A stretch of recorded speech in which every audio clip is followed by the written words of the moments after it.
Hello.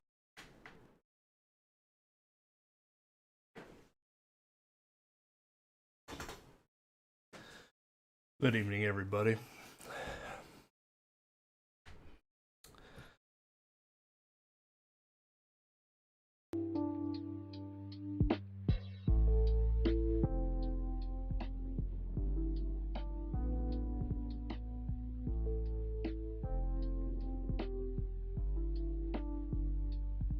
Where art thou?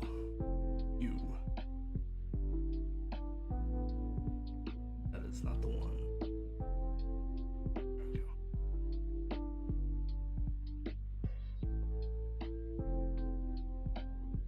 go. Okay. So, first things first. I saw that there's some people in chat on Discord. Sorry if there is miscommunication, misunderstanding. This is not a community stream tier list. At the risk of sounding incredibly self-centered, this tier list stream is about me, my views. Your disagreements will come in chat.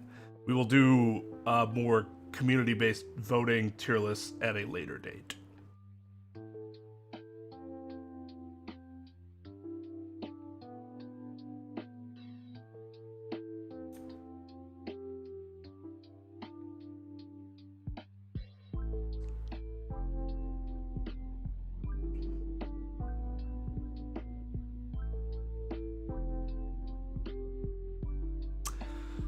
Yeah, sorry. I thought it was understood that this was going to be more like how the normal tier list is. Streams are. But obviously I didn't make that clear. Thank you to Highly Combustible. Was that the...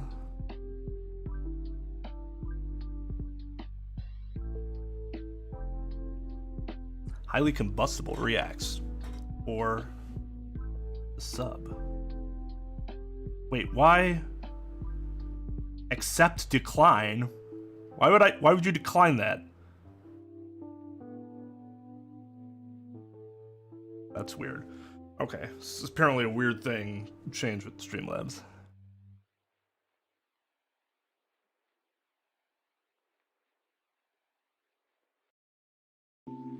Thanks, Possum. Right, and Tara's comments, again, at the risk of sounding self-centered, that's what I think most people want to see, initially, at least. You know, when there are comments and stuff. Oh, tier list, blah, blah, blah. How do you rank them? They don't ask how the community ranks them. That's something fun we can do later, but this is how we take care of things first.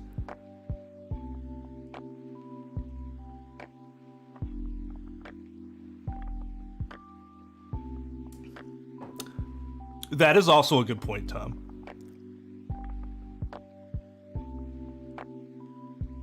How's everybody doing? Tara, Maxim, Tom, Trep, Amadeus, Halucha, Possum Ran, Lugia, Pizza Met,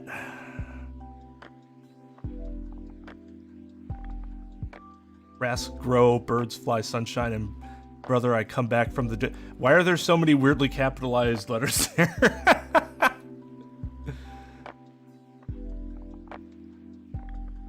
And JMT. I went through the first two games. I didn't do V3. I didn't do all of them together, including the anime and Ultra Despair Girls.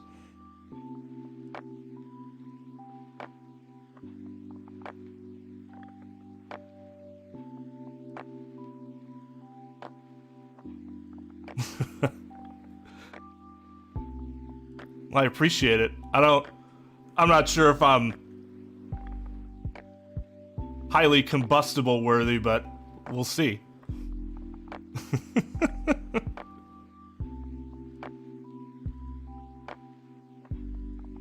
Yeah, it probably will. Some people will move. All right. So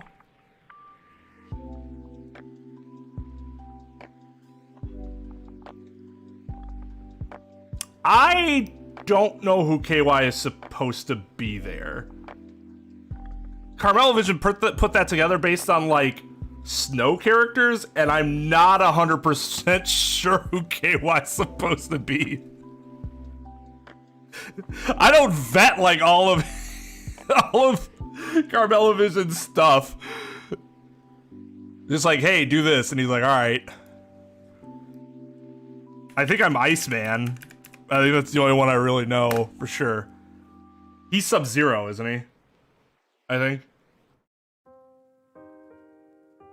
Okay, so let's start with V3.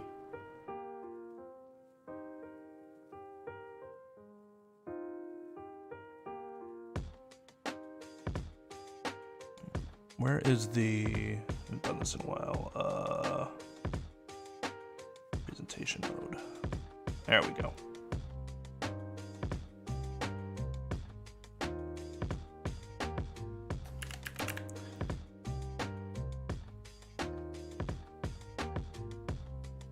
Wait. Oh, whoops. No. This is still D. This is still D. Apologies to all the D tiers out there that were offended by that. Because you should be offended. Even D tiers deserve a place to stay. Hero, on the other hand.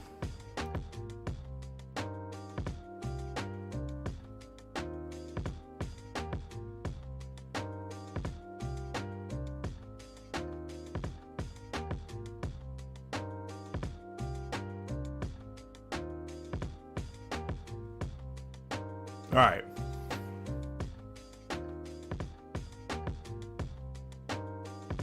So this list is pretty short. Small, I should say. This one doesn't have... Okay. Is there a slightly bigger one? Because there are some other characters in V3 that are new, right?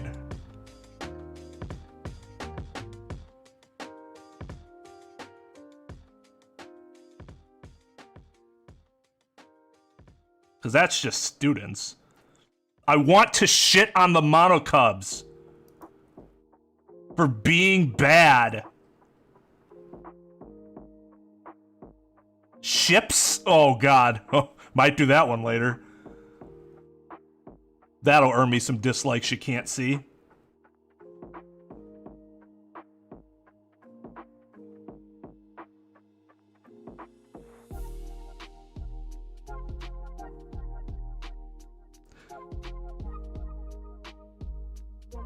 The color arrangement's based on, you know, orange being the worst. Do these... Okay, this one has the Monokubs. So this one will work.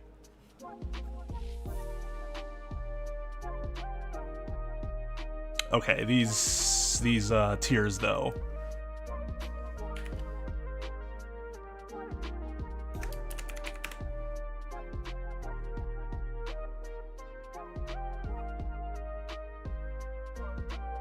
Actually.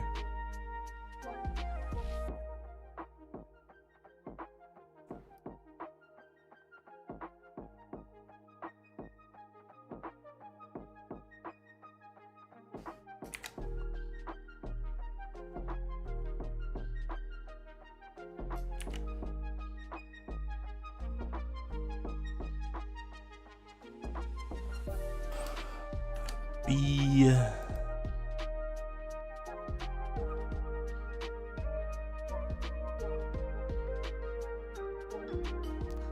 C. Wait, C should be green. As we all know, the two worst colors are yellow and orange, so they respectively get D and Hero. Yasuhiro Hagakure is the color orange of the Danganronpa trilogy.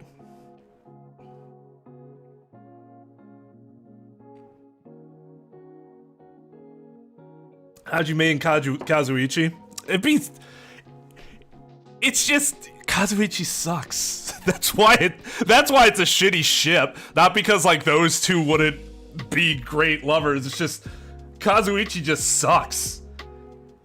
The longer time has gone on, some characters I think grown to like more, and some I have grown to dislike more. And Kazuichi is one of them that I think I engaged in some copium when I was putting together my last tier list.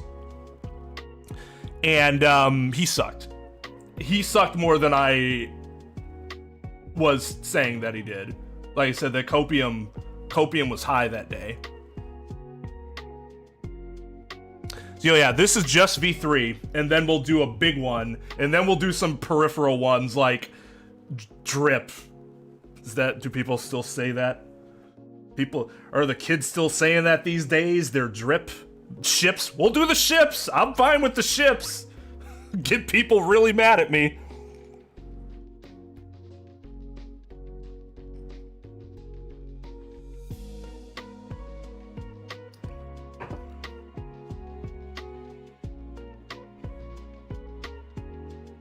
Really dark orange is better than normal orange. So no.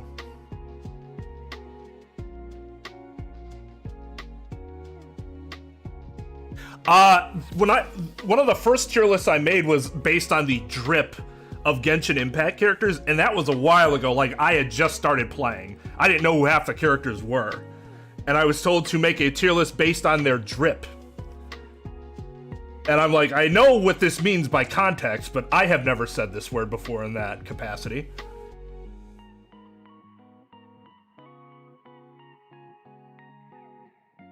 See, Trep already getting his copium ready to deal with the harsh realities of the world that he is not yet accustomed to yet.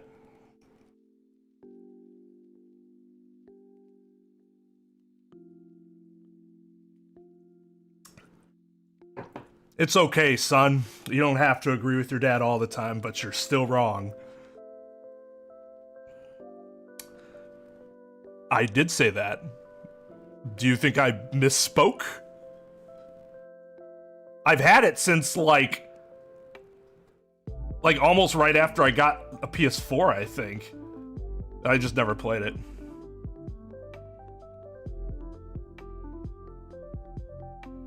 Are you talking about next week, JMT, or is that like your new schedule? Tom, you can join us now, by the way, if you feel so inclined, Mr. Salutatorian. Well, I mean, it's my stream. I'm never wrong on my stream. Outside of the stream, yeah, sure, you might be right. What?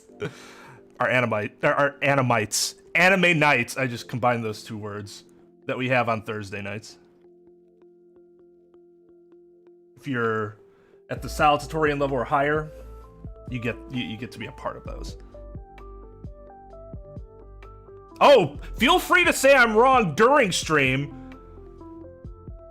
It just won't be correct until stream ends.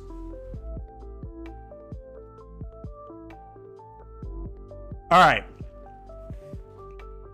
So, these are all cool pictures. Can you all make out who all these people are? Because I can barely make out some of them. Okay, so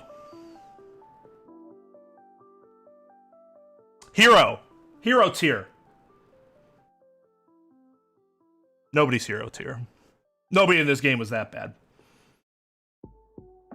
In order to be hero tier, you have to be absolutely worthless and contribute virtually nothing of substance. We could remove you from the plot and nothing would change. Plus, you look like dog shit. That's Yasuhiro Hagakure. Nobody in this game gets that bad. But we get to low D tier. Monophony was annoying, and I did not understand what the point of adding the Monokubs were. Like, they had their place in the story, but I think you could have achieved that using some other mechanism or group of characters, because they sucked. They were not compelling. They were not funny most of the time. Their designs weren't interesting. There was nothing good about them. They were fucking terrible. Every time it got to the point that you guys saw my playthrough, I just skipped through their dialogue because I didn't fucking care. Until we got to the last trial, and that's only because of Monokuma basically had a gun to each of their heads, and that was kind of funny.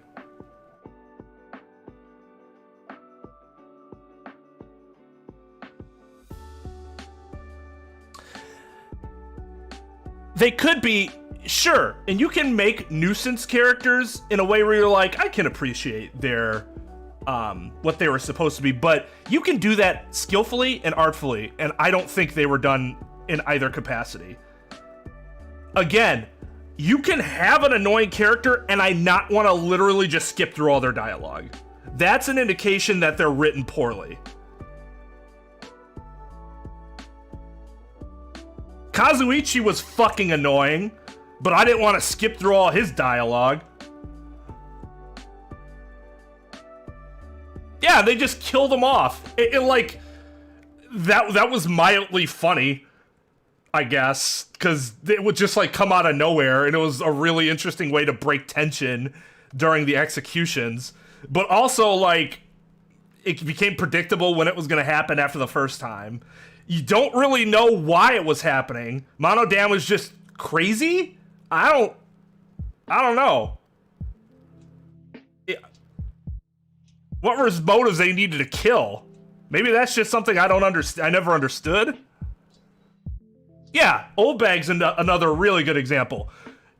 I despise her. She is really fucking annoying. But you know what? I understand her role in the series. I just wish she wasn't used as much. I don't skip through her dialogue. If there's dialogue I don't need to hear, the game skips through it for me, which is actually really funny and self-aware. Yeah, exactly. See, Tom noticed.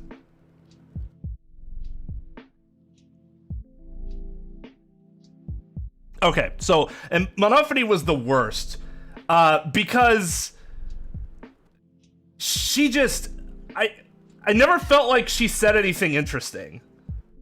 Like, I know she's the girl in the group dynamic or whatever, and that's her point, and you had that weird, like, dating her brother when he was having amnesia thing going on, which was really weird. But yeah, I never, like, when she died, I was like, yep, fine, who cares? Next would be Mono Kid. He was not as annoying as Monophony, and I thought the voice acting was pretty good, because it was Nekomaru's actor, right? Was that Patrick Seitz? At least he put energy into it, and he had a couple funny lines. And he was meant to be like the loud, obnoxious one. I do think he fit that role better. You know, you knew it, you saw it. I didn't feel like skipping through what he had to say. Token female, yeah, exactly. Which is even more fucking insulting, because it's like, give her some personality. Other than, no, don't do that, because I'm a girl. And I don't want people to do that, because girls don't want people to do that. Like, oh my god. Fucking awful character. Next would be Monodam. I feel like I'm supposed to find him to be more interesting, but I think I might just miss the point of his character. First, he's like a mute. Then he becomes like the one who really wants everybody to get along, to the point of murdering those who wouldn't because they stepped on his sneaker or something. And then at the end, he comes back and is nothing again. I guess I just... The reason he's higher than the other two is because the first murder I really did not see coming. And that was kind of funny. It, like, injected some life into, like, their group temporarily. So I'll give him credit for that. He did talk the least, and he was very to the point. He didn't waste air with unnecessary bullshit. So that is another plus for him. He was very concise. Monosuke, I'm a fan of like the mobster character, and that's basically what he was, like New York mobster. He wasn't particularly interesting or funny, but I just liked the way he approached things. I more than the other three at least. So I was like, he's okay. He's better than the others at least. He's still bad, but I was mildly disappointed when he first bit the dust.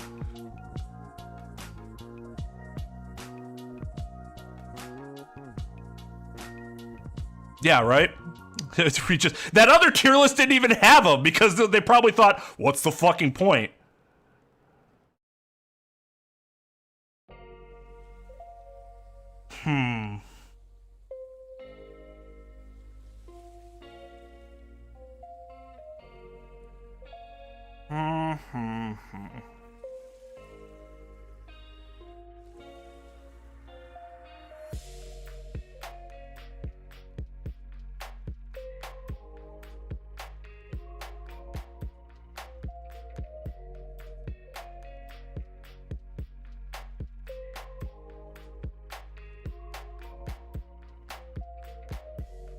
Nope. I picked the wrong... That's what... I was thinking about putting somebody below...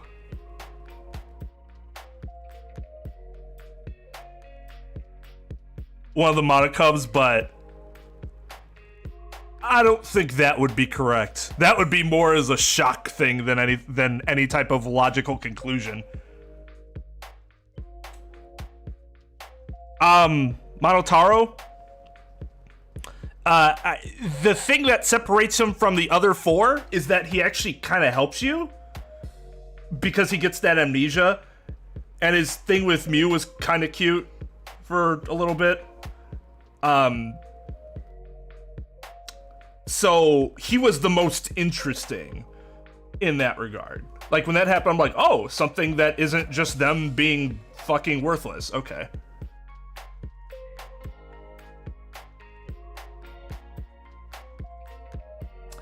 Okay, now.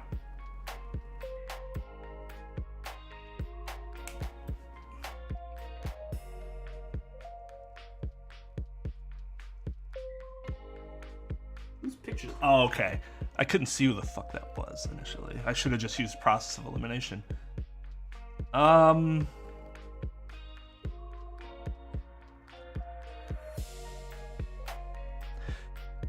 Tsumugi was hero level. She was hero level bad before the very end because she wasn't interesting.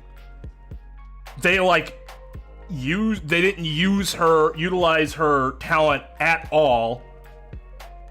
She was kind of just a follower. Her whole gimmick was that she was plain. That's not a gimmick that's funny or interesting.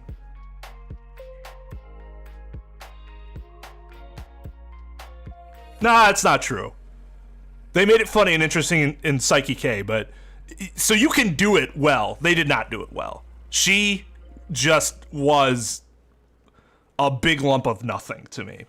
Now, she did end up having a purpose because she got revealed to be the mastermind. Spoiler alert. And then is when she utilized her cosplaying abilities, but that was almost more like... At that point, it was... She's just like, oh, who am I? Who am I really? Oh, it's still just me. I just dressed up as those other people randomly. And like, sure, it showed her talent, but did that really add anything? Other than like the brief diversion of us thinking it might have actually been Junko for a second, but before you're like, no, that would be really stupid.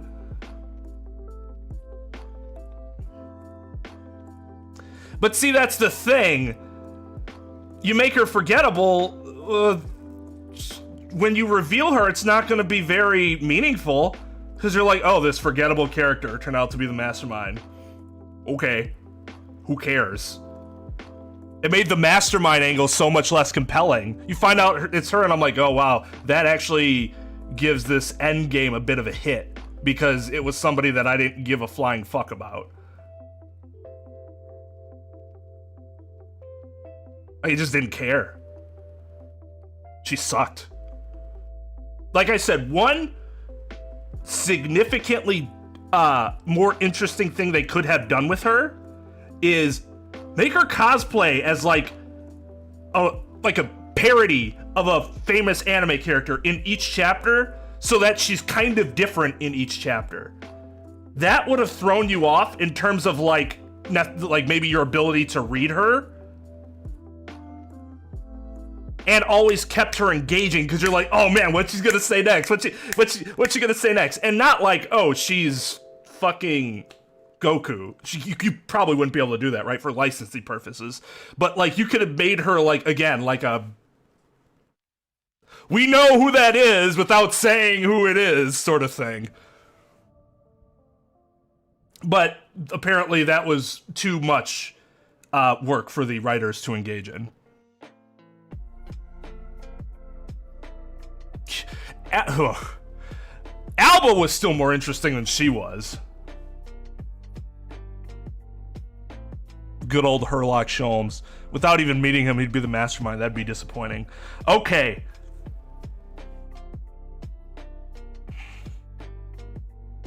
One thing I should note here too. Remember, my tier lists tend to be a lot more balanced across the board, which the downside is I might actually really like a character, or I might really dislike a character, but it will cause them to go up or down in order to make it sort of more of a bell. Because I find that tier lists that have like 2 people in D, 2 people in C, 1 person in B, and everyone else is in A and S to be worthless. Just say you love most of the characters then. And just go in like their visual representation of the tier list is unnecessary. I find those tier lists to be absolutely meaningless. So that's why I take this downside and I do it, you know, I do it the way that I do it, even though there's a bit of a downside to it. Like, a big example is Byakuya's probably A, but I put him at the beginning of B in my first tier list so that there was a perfect bell. Now, I got off the whole perfect bell thing, but I still try to keep things distributed. So there's actually something about the relative context of the placement of the characters.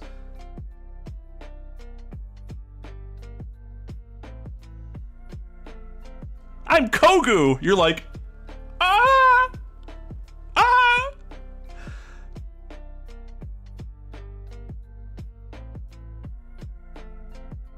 Okay.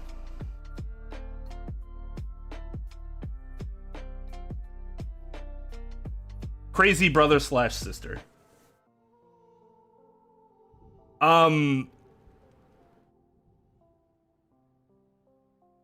I don't even know what to really say about him.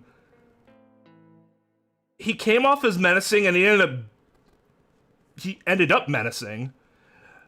But his chapter, I thought, was, and the way he did things was really I didn't think they were done really well. The whole he killed somebody, a second person, just because. And the whole suddenly he has another personality underneath him that you never got like any inkling to up until it happened was really bad character storytelling. Because it didn't add anything. You're just sitting there like, what the fuck? Okay.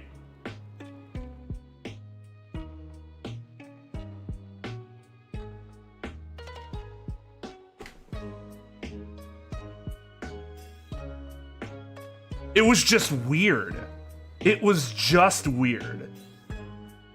There was nothing like impactful beyond this is really fucking awkward. Because it's really gross. But it wasn't even something that they built into his character beforehand. It just gets dropped on you.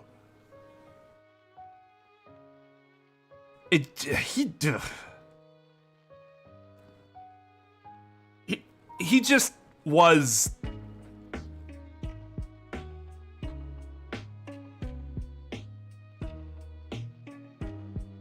very disappointing.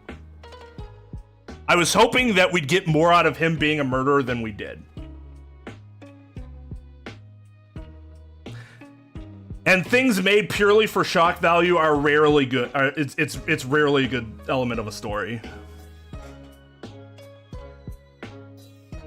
No, I don't get it either. I liked his design. I thought his design, like, gave him a certain air of creepiness, and you were supposed to think he was creepy for sure, but that was more of like a general sort of vague feeling of creepiness.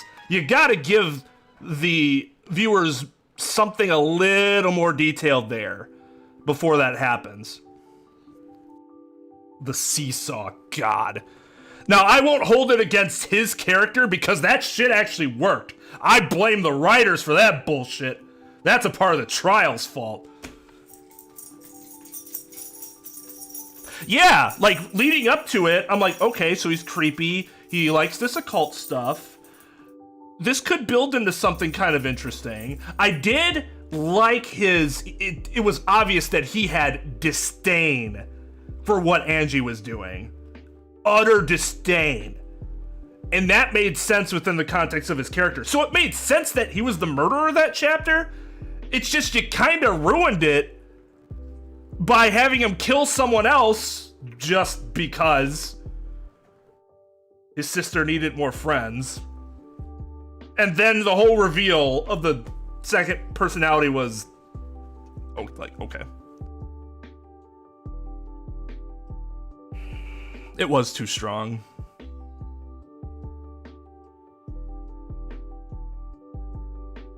Two different killers would have made it way more interesting. Okay.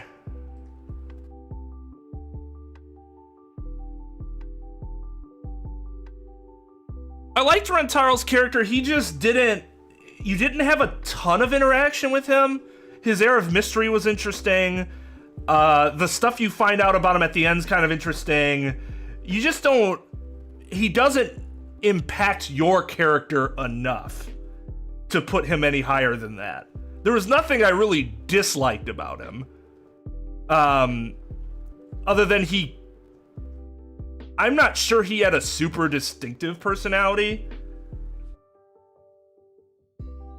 Other than it seemed like he was hiding something, but that was it. Like, that was his personality. He was hiding something, and that's what it was in the plot, right?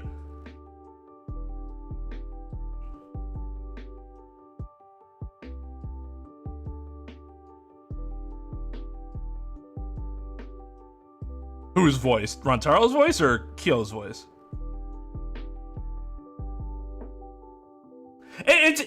But I want to stress, you can be in a game for a short period of time and have a great impact on me as a viewer, as a player. I think Sayaka did that. Even though she turned out to be a backstabbing hoe, you know?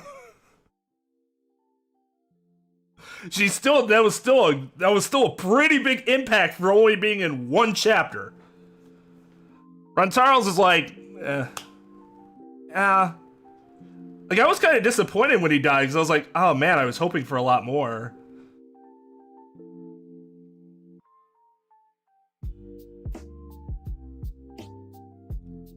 Then they could have changed Angie's murder. I think the problem is that then the premise of the initial murder is flawed, and you have to rework it.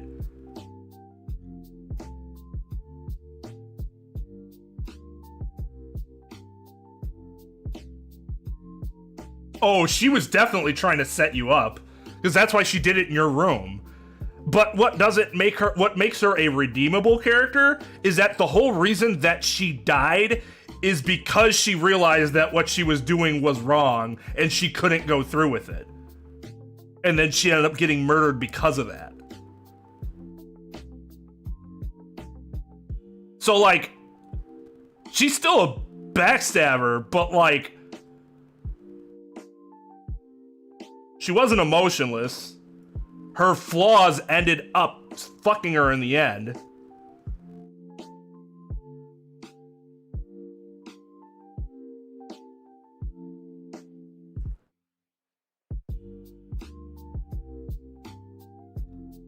Oh, really? I I'd have to go back. Did we not know that everyone else would die in order for one person to get out before the first murder happened?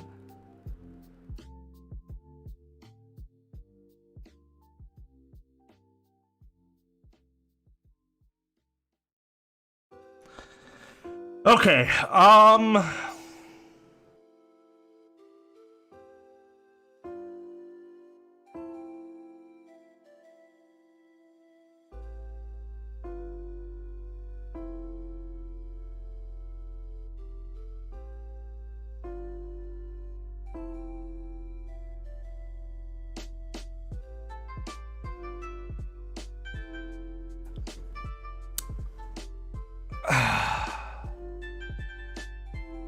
gonna be honest with you, Kirumi didn't...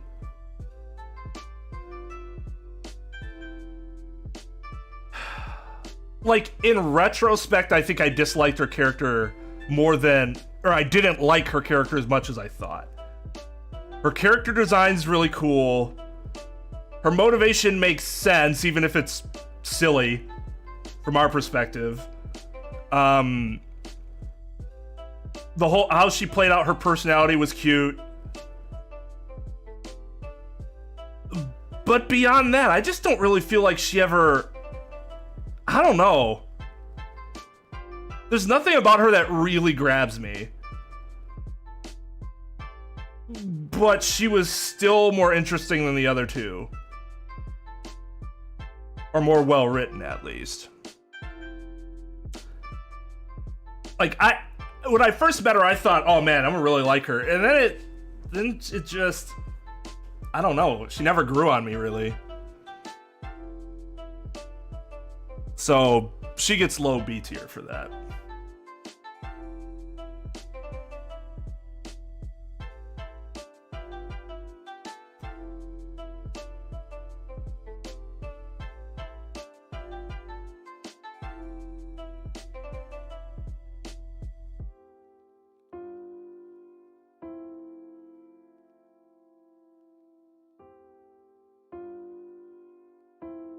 The voice actor for Hero finds himself 3 slots above his last character.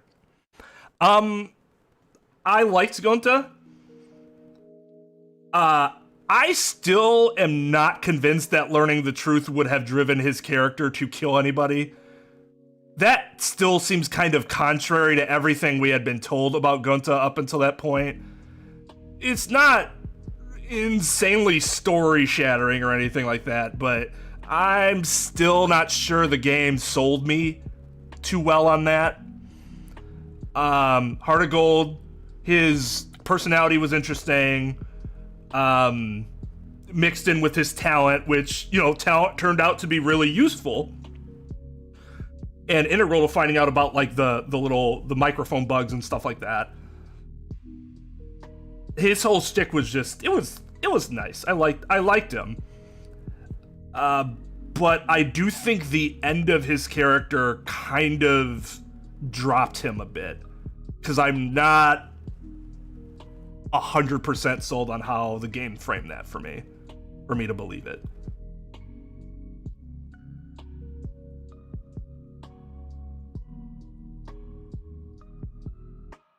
Hey, JB.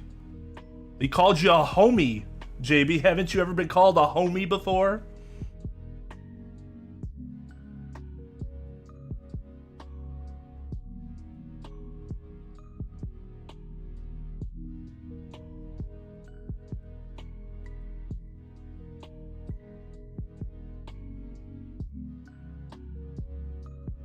Ryoma, I thought, was really good for his short period of time. He's only in like 1.5 chapters. His voice was phenomenal. His design's really interesting. And when you hear that voice come out of that design, you're like, holy shit.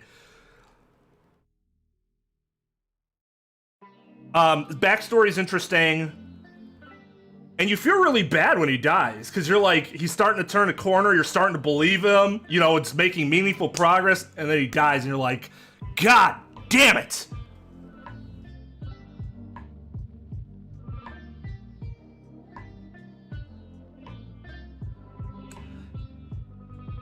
So, I don't really have too much bad to say about Ryoma other than he'd probably be higher if he was around longer.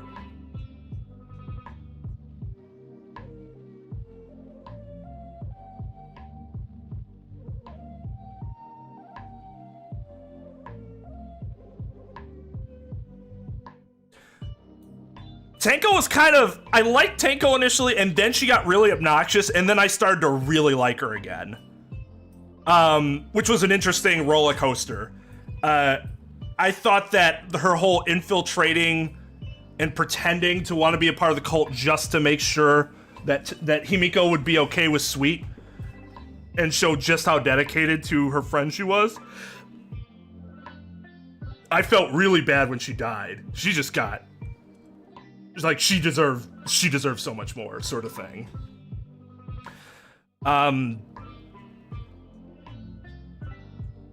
Your interactions with her later are just so much, because I feel like despite her only being around for 2.5 chapters, you actually see a lot of character development with her, kind of like Ryoma, in a much shorter time than a lot of the other characters. So I think that's impressive.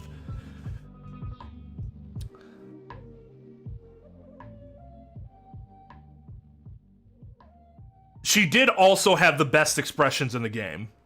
100%. She had some expressions I didn't even know you realize could be made in anime form.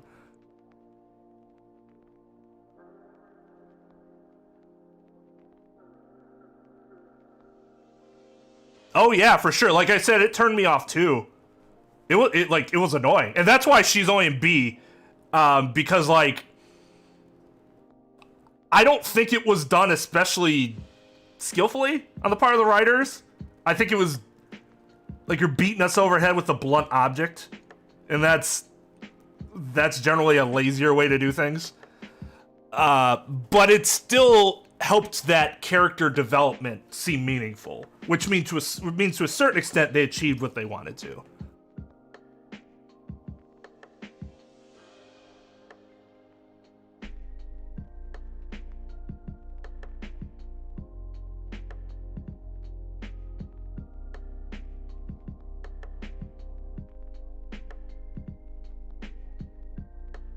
Yeah, I think Ryoma was more of like it wasn't that he wasn't matured, but he needed to find something spiritually to help him like hold on.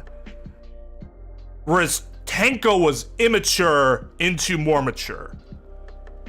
The change wasn't you're right. There's a distinctiveness between how the two changed.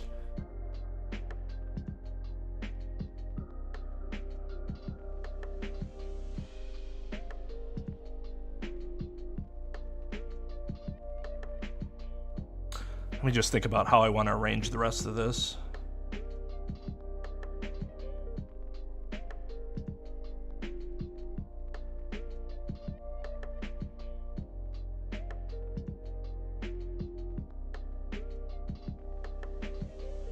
Because I don't know if I want to put this next character high B or low A.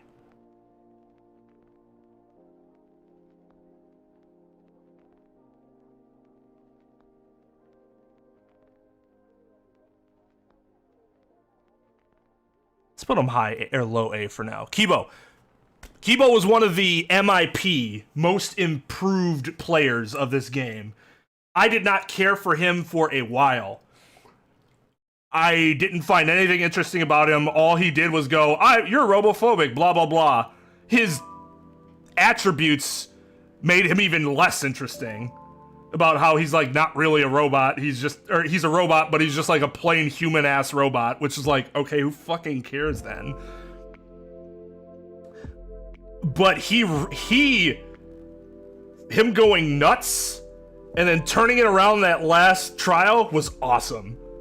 So that literally brought him, like, before that started happening, it brought him up from a high D or low C all the way up to low A.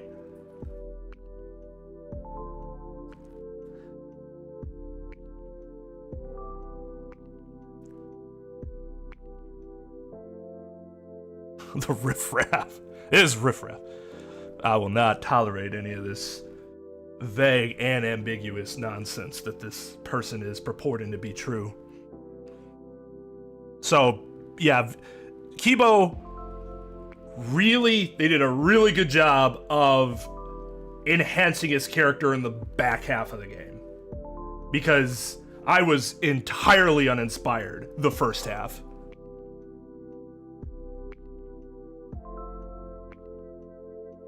Who doesn't like a killer robot?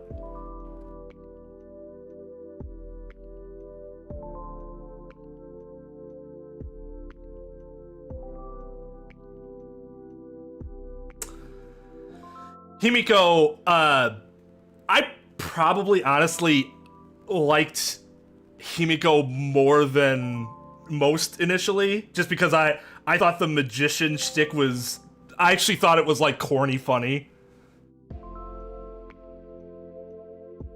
Like, it was corny as fuck, right? But I thought it was really funny. In chapter 2, when she fucking goes ta-da and Ryoma's dead in back of her. And she's so earnest that I made a magic trick. And you're like, oh my god. It just played so well with her personality. I liked Himiko a lot, and she also got better as the game went on, because she's somebody she had complete confidence in herself, to I have no confidence in anything, I've lost all my friends, I'm depressed, blah blah blah, to recovering and gaining her strength again with a little more reality thrown into it by the end. I thought her character arc was very interesting.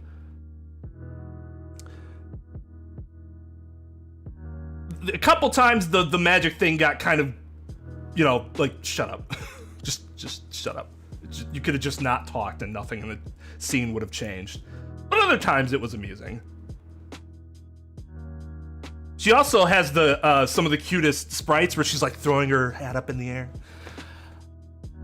Her fantasy thing was really fucking weird. Let's not bullshit about that. That shit was weird. Good on Shuichi for just playing along, I guess, but...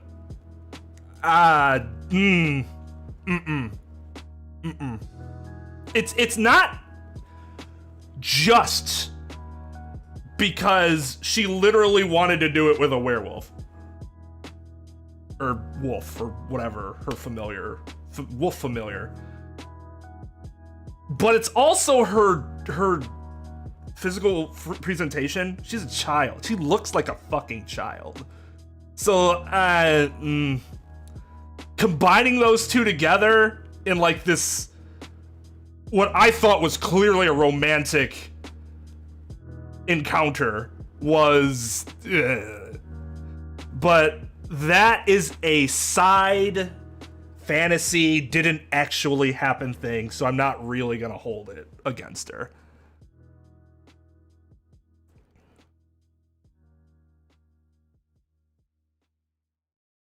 Oh yeah, I should point out, I think this game in general, like all the other games, fantastic voice acting in the English dub, which you can't really say about all games, but I think in this game it was pretty. These games, I thought the English voice acting was pretty well done, personally. I never felt the desire to change it to sub.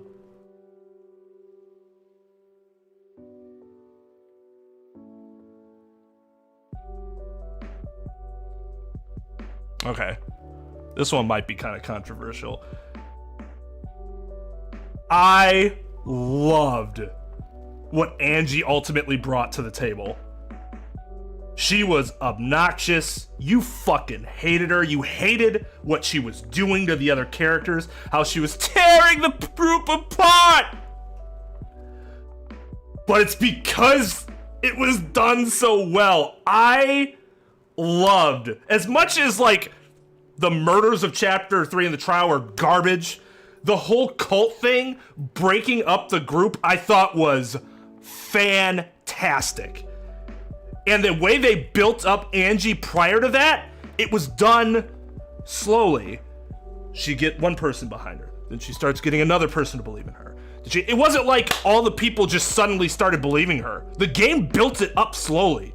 I think it was really well done. And I loved it. She had to die. She had to die. Once you engaged in the cult breaking the group up, she had to die. Either through being the victim or being the Blackened herself. Because if you break up the cult and she's still there, she doesn't have a role anymore. She would be worthless.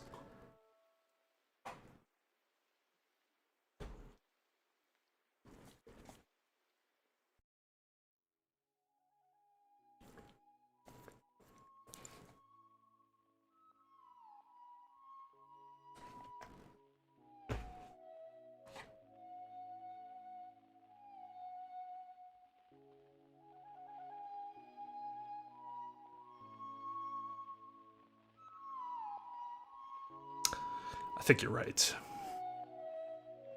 I think Tara's right. I'll be right back. Sorry for the interruption. Normally, she doesn't bother me till like a little after midnight. Wrong. Why are you early tonight?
Okay, she did indeed need to go to the bathroom.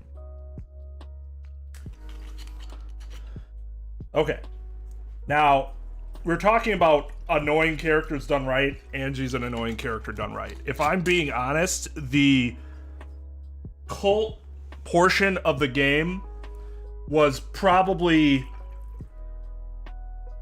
my first or second favorite part of the entire game.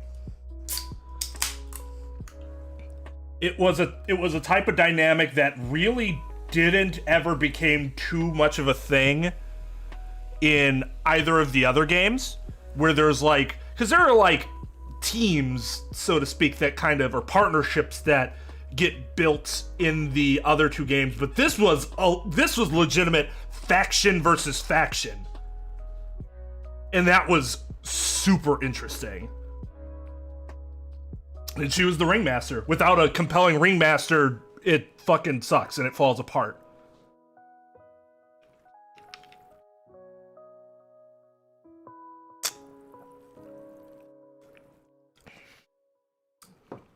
She was not just Trying to give the dog licking ASMR. Ugh, I hate that noise. Actually, you know, I think I'm gonna put, yeah, I think Kibo goes here, just for the sake of the curve. Okay. Now it's time to...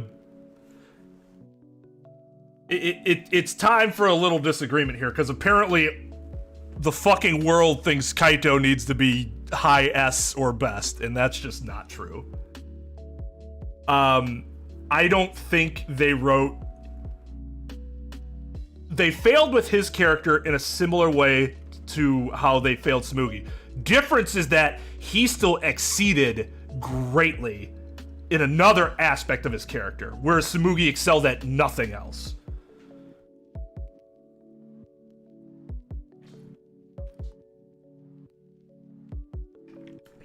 What Kaito was in this game was ultimate best friend. And he plays that really well. He plays that role really well, but that's not who he was supposed to be. And that's what made everything about him outside of ultimate best friend not super interesting. Which, he's still a really good character because that was the focus. I just do not like when the other aspects of the characters kind of get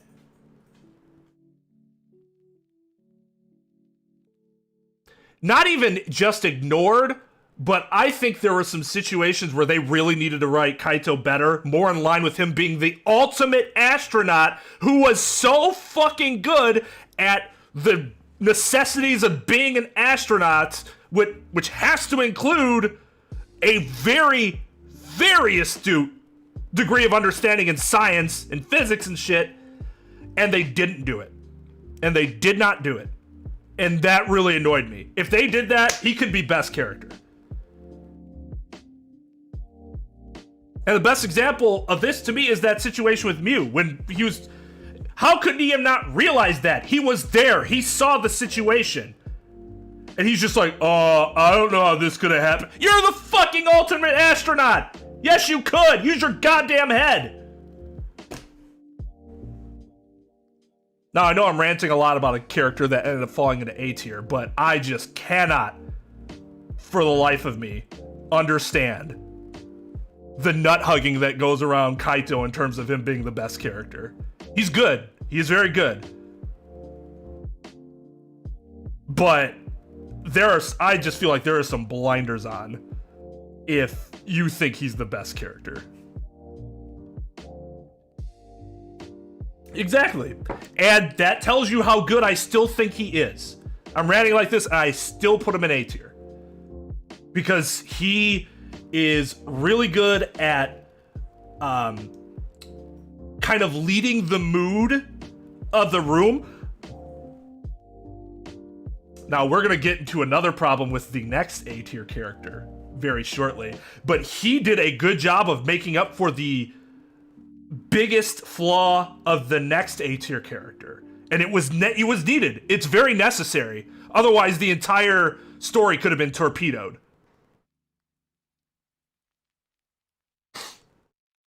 So in that regard, he was highly effective, but his character is still flawed.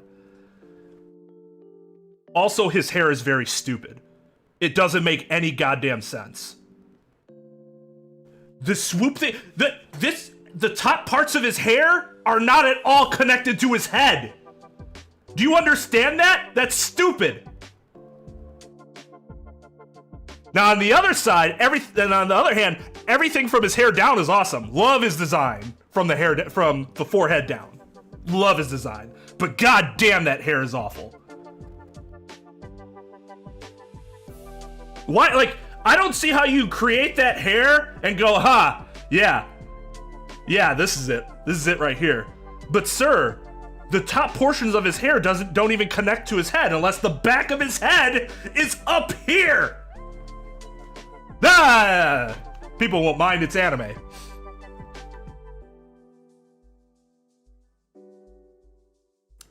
It's incredibly bad and stupid design. But again, elite design other than his hair. So it's really infuriating when you see the 90% of his design's amazing and the other 10%'s like the worst in the entire game.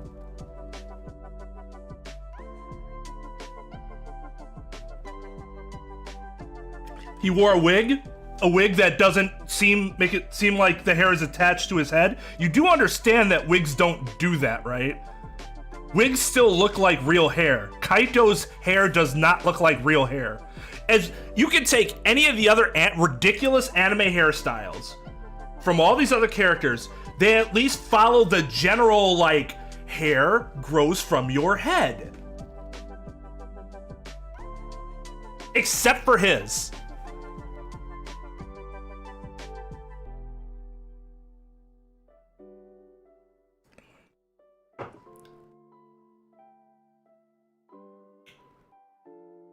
Well, I do question it. I absolutely question it. I can both enjoy ridiculousness, but also question when it goes too far. I like anime hair, it's cool. But they at least follow the standard rules of hair, the most basic foundation of hair, which is that it grows from your head.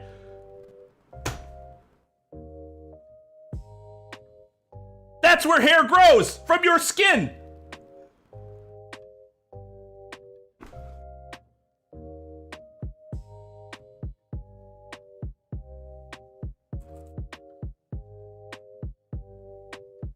Oh, Yugi's hair is fucking stupid too. I always thought that hair was fucking stupid. But what did it grow from? Where did the hair come from? It's not attached to his head. It like grew and then like plucked itself out and then started floating and caught itself. Oh god. Oh. Yeah, okay. It's floating incredibly still. It's not moving at all. God. Anyways, he's a really good character. He is the ultimate best friend. And that was needed because this is where Shuichi lands. Shuichi's transformation from chapter 1 to chapter 2 was very encouraging. It doesn't matter that it matters, but like you got it. Like, okay, he's a guy who's kind of low on confidence. Then Kaide helps him get out of it and, you know, breaks him loose of his insecurities. He takes the hat off. That was supposed to be symbolic of that. He's a new man. Except he wasn't. Shuichi is a very good mouthpiece for the player in that his reactions are very relatable. Very relatable.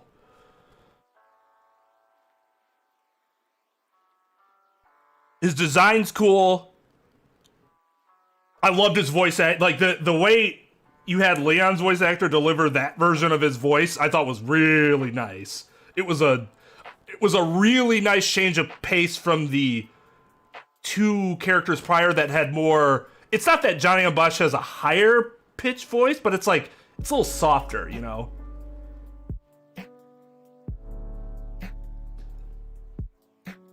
Whereas Shuichi comes in and it's kind of like this, and you're like, oh, I see. The way he interacts with I actually generally like the way he interacts with the cast more than I liked the way Hajime interacted with the cast. Here's the problem with Shuichi, and this is why he's not S tier. His constant self-doubt is really disappointing. Always. He's supposed to have gotten over some of that. And he's literally always doubting himself in every fucking trial. And it's similar to the problem with Phoenix Wright. Whereas once some shit happens and you're supposed to be getting this character development, I expect you to act differently. And he didn't. He has the same issue all throughout the game until the very end. And I think that's problematic. I think it's just an inability to create a more nuanced character.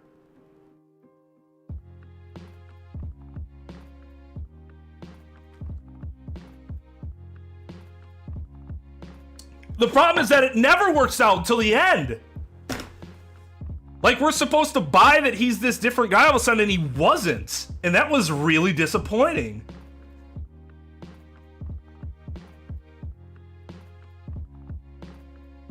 Like I said, it's very similar to the reason why I think Phoenix Wright would never be an S tier character. At least Phoenix Wright through the first trilogy.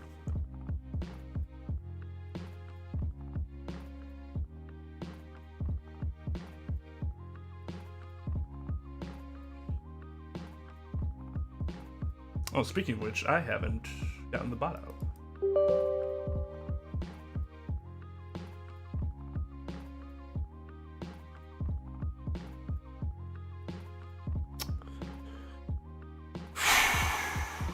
I would say he's the only one to have developed a meaningful relationship with more than two characters. Hajime had a noticeable relationship with at least three characters. He had Chiaki, he had his really complicated relationship with Nagito, and then he had the more lighthearted relationship with Kazuichi.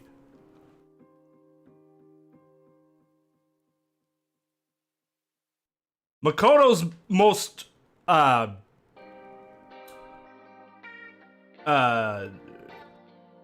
prominent relationships are with Sayaka and with Kyoko. Other than that, it's kind of dependent on the player. I guess you could argue that by the end he had started to develop the one with Byakuya, just because it was a really important indication when Byakuya acknowledged his skill and his abilities. Like that was a big step for Byakuya's character. But I don't think it rose to the level that Shuichi's multi-part relationships did, obviously. Oh, I agree. I'm trying not to talk about the anime because I'm just talking about how they developed in the game. But yes, the anime also adds to their relationships because you could tell that, you know, Aoi has genuinely high affection for Makoto.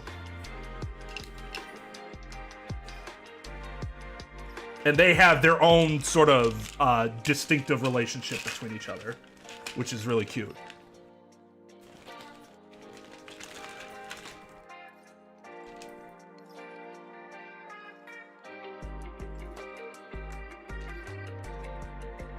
You want your hours to be 0, or you just want to restart?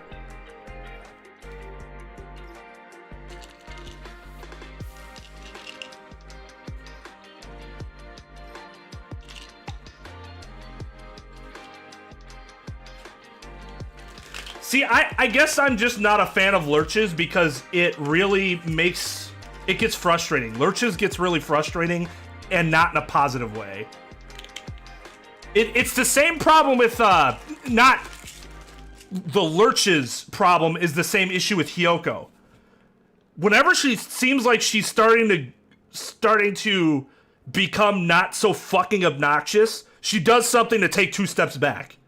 And that's exactly what Shuichi did just for his general character development. But he's not obnoxious, so he would never be as low as her. But that's sort of the same problem with lurching when you're writing a character like that. Especially the main character. Like I said, it's the same problem with Phoenix. Dude did not need to be so fucking reliant on otherworldly powers for 3 games. That's probably the worst aspect of that series for me. At least the first 3 games. Obviously, it's different in the Apollo Justice and Investigations. I haven't played Dual Destinies or Spirit of Justice yet, but...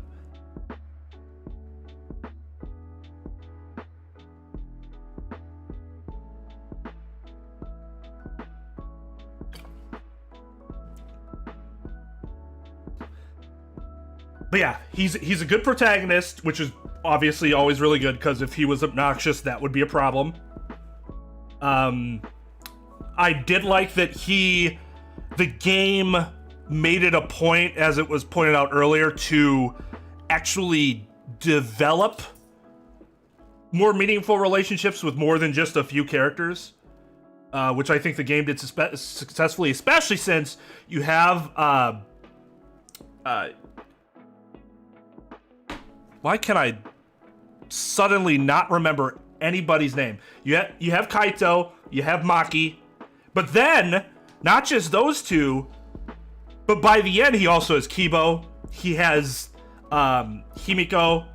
Like, that was a group of, like, people that wanted to persevere together. They all had relationships with each other.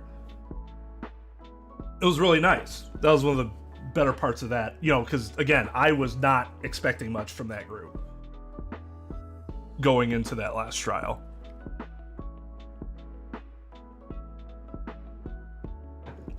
So, good character, but I think he had some, like Kaito, one really big flaw that kind of was a buzzkill for his character.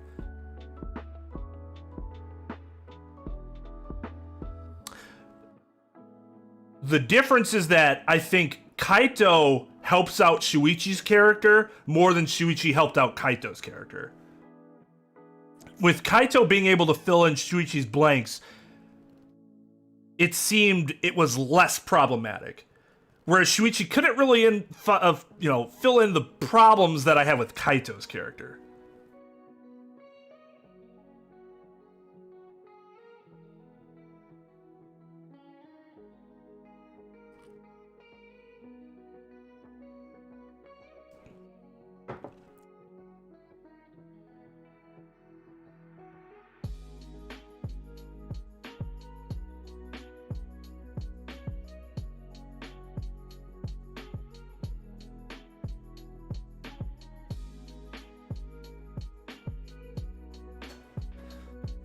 Yeah, but again, that self-doubt has to start going away for me to, like, really start buying into the character. Like, like, I'm all in.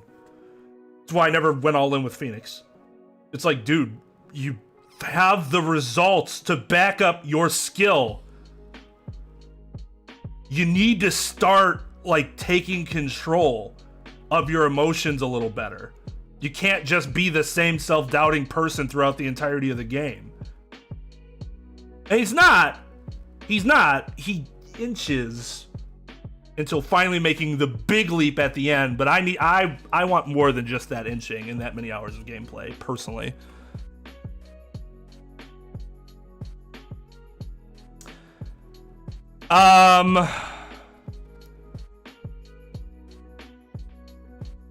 Okay, Maki was somebody who I think I said from the beginning, I'm like, I'm gonna hate her, and then I'm gonna end up really liking her, and that's exactly what happened. I thought her backstory and her dealing with her own emotions and she had steady pace in her character development. That was steady pace. It wasn't this little baby steps, baby steps, baby steps. She had, like, it was like here, then here, then here. It was a steady walking pace. And that I appreciate a lot more. When somebody's going from an extreme negative emotion to something entirely different. Her relationship with Kaito is really cute. I love her design. I like that they didn't just make an assassin who, like, she came and she's like, yeah, I like killing people. I like that she's the ultimate assassin, but she still doesn't really like killing. I think that makes it a lot more interesting, because otherwise it would have been hard to sell me that she wouldn't have just killed somebody immediately, or like within the first 2 chapters. Yeah. She is the exact opposite of Shuichi when it comes to their skill, in that she pretty much thinks she can kill anybody with no question, like without issue. And that's pretty badass. And when she grabs Kokichi and just like, oh man. Whew. Whew. Oh man. That was got my hair standing on end.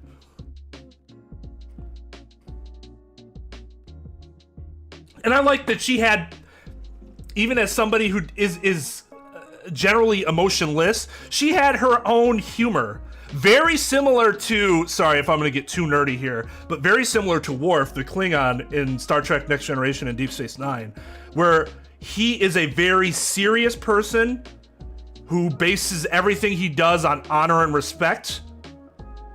But he also has his own very dry sense of humor that you start to get over time of like being with his character, and he actually starts becoming really funny. And that's kind of what Maki does. Like, because at the end she's saying you want to die not as a serious threat, but it's like her joke, right?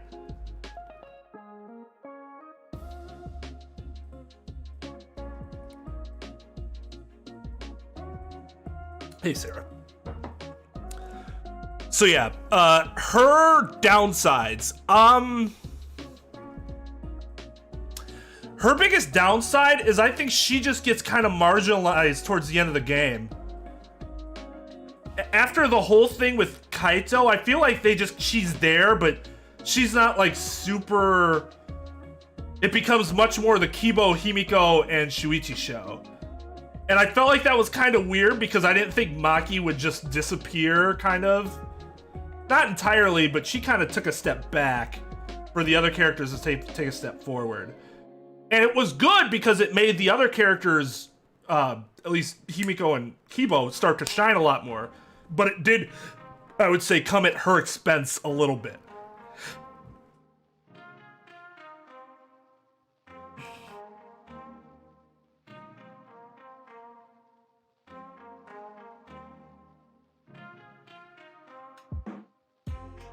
Like, I just remember thinking in the trial, like,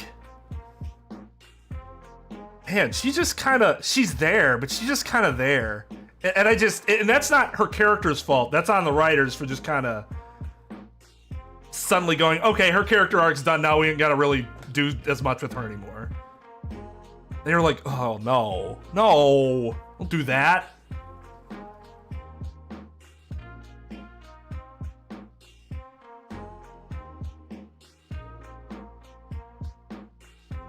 Okay, so Kaide, our first S tier.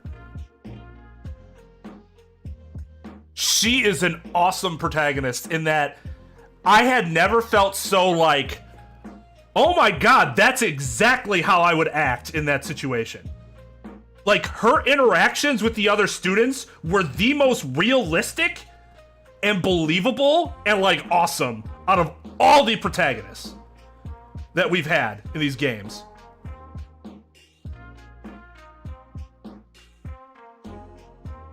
She has such an impact on Shuichi that she's essentially a character that still exists even after her death. Very much like Sayaka was for Makoto, but Kaide was more of a presence because of like the impression she left on everybody when she died.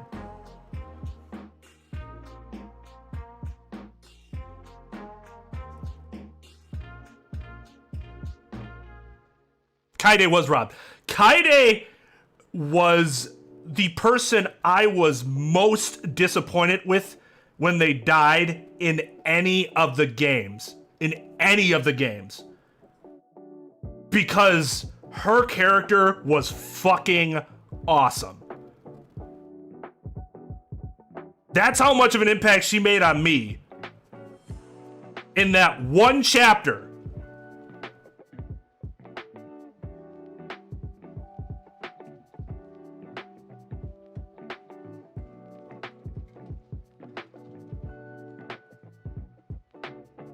Yeah, exactly. Otherwise, she was just gonna fuck everything up by like chapter 2, right?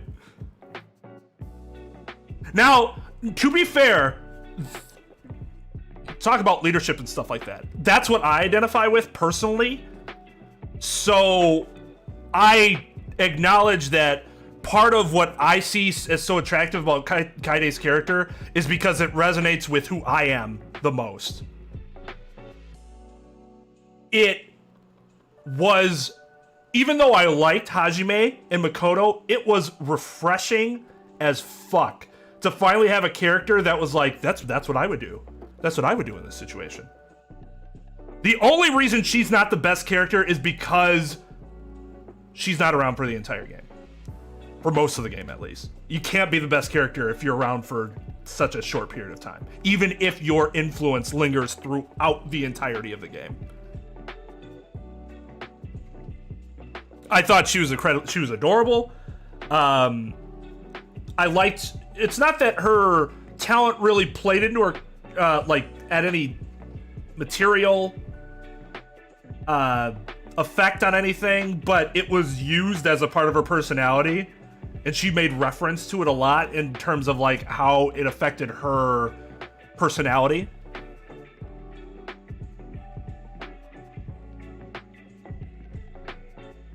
The fandom probably has they probably have a rock hard on for Rantaro because mysterious. Look at how in his design, he's so edgy.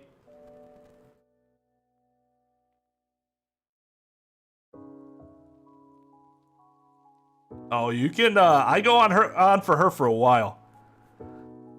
It was hilarious and it was surprising because we're not used to protagonists acting like that. I remember being like, holy shit, wow, that was awesome.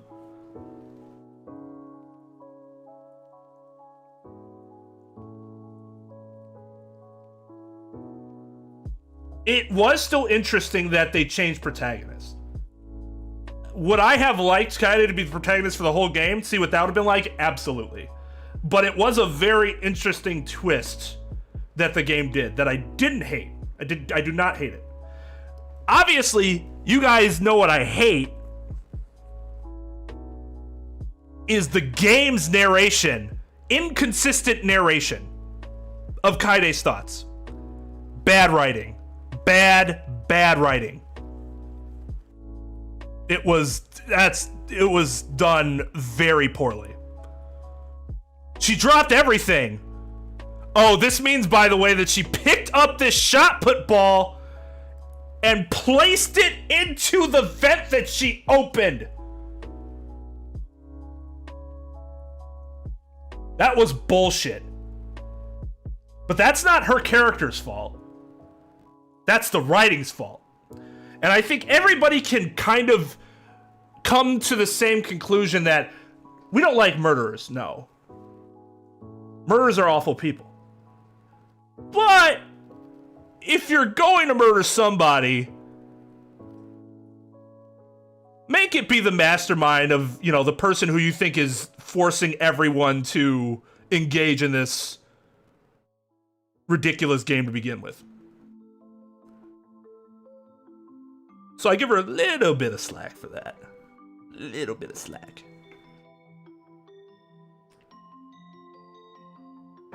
Oh, I'd still call her the protagonist along with Shuichi. Because, like, Shuichi is basically, like, Kaito reinforces Kaide's belief in Shuichi. That's what happens. It's not that Kaito's the one that's propping Shuichi up. It's that Kaide's propping him up, and then Kaito is kind of reinforcing it. So he is kind of two characters at that point.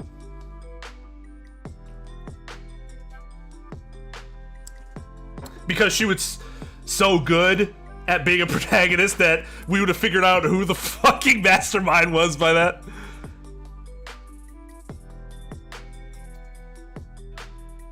The problem with doing it that way is it would be really hard to... I will say, I admit that it would be very hard to write that.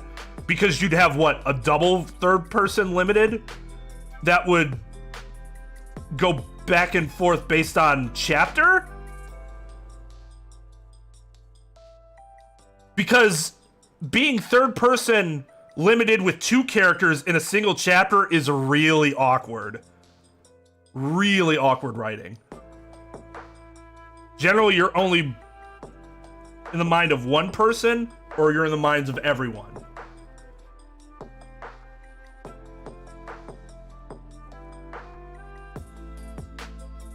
And she didn't end up actually murdering somebody. Right. She tried to.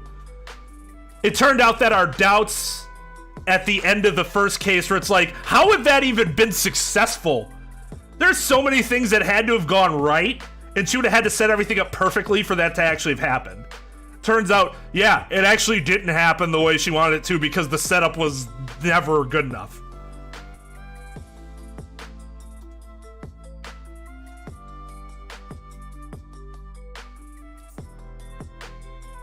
I don't know what you're talking about, Possum.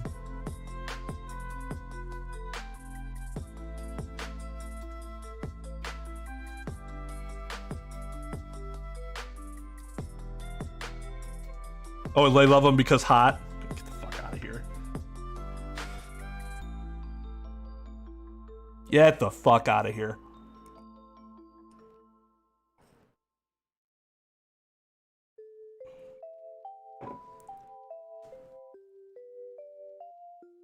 Oh, I agree. It would have been really interesting to see the game with just Kaide. I think we all would have been interested in playing that game.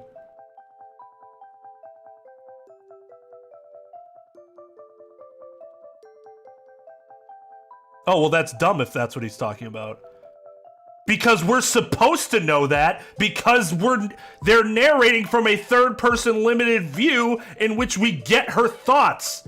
That's why we assume that we are basically step in step with her with all of her decision making. That's what the story's supposed to tell you. They're not supposed to just leave parts out. That's bad narration.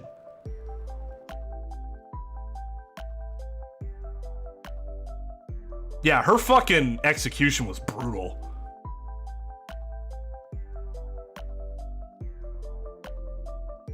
I mean, don't get me wrong. Let design play into your overall view of a character, because it is part of your view of a character.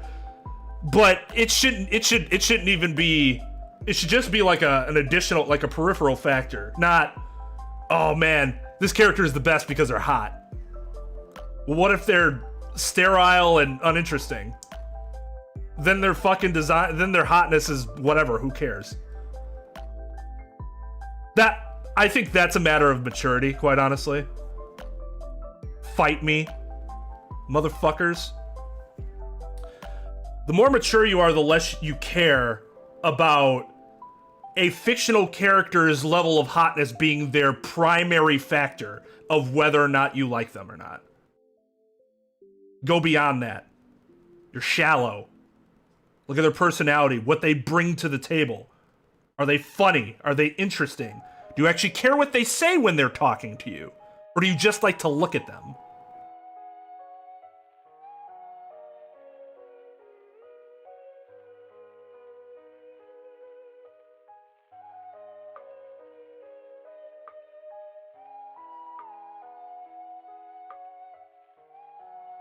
You can disagree with me all you want. It's literally basic writing. It means that the culprit should never have been Kaide. That's the flaw in your logic. Bad writing was what they did. They actually broke narrative rules. And there's a reason those rules exist. It's because situations like this are fucking stupid. And the game showed you why. You look at that and go, huh, people that played that game and might not necessarily know the rules of how that shit works might have gone, huh, you know, this seems really weird. And you'd be right. It is weird because it's really bad writing. It's fucking terrible.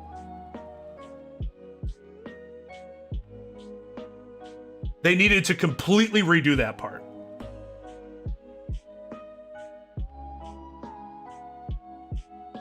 The way they did it was not only just poor in general, but it really was the laziest way out. Just some throwaway line that, oh, but if you had paid attention to this very vague throwaway line, you might have gotten an inkling. That's lazy. That's really lazy writing.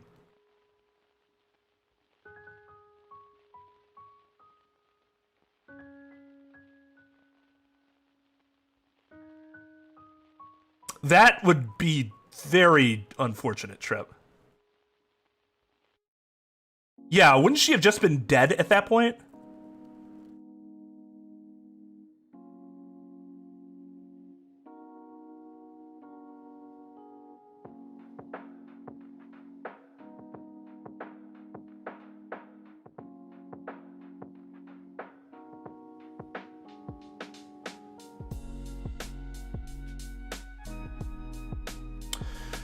So my first thought is that you actually...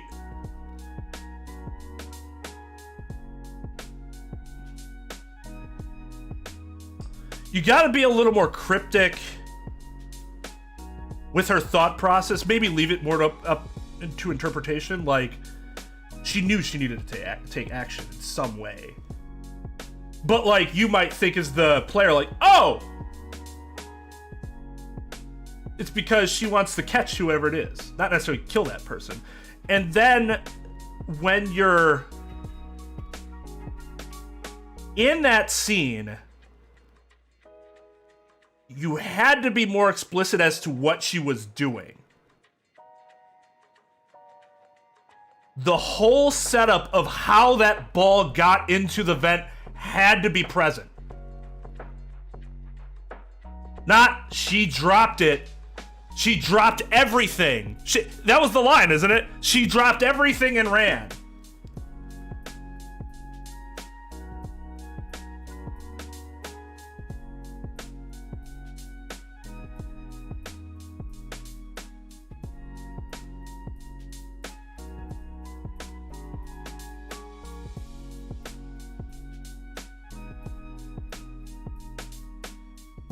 The other way to do it is that you make it really clear early on. If you wanted to do it the way that they did it, you have to make it clear, really crystal clear to the viewer early on that you are not in lockstep with the character you are controlling in terms of their emotions. You just... Because if you think that, you're like, oh, okay, well, I guess we weren't really ever on the same wavelength, so that made sense. Up until that point, you thought you were with Kaide.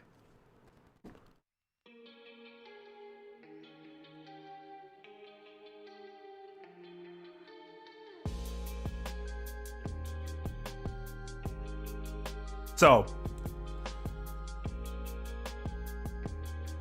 before we go on, let's talk for just a minute about one criticism people have about Kaide that's absolutely fucking ridiculous. Toxic positivity. So, after hearing about that term for the first time and actually looking it up, I have a better understanding of what it is.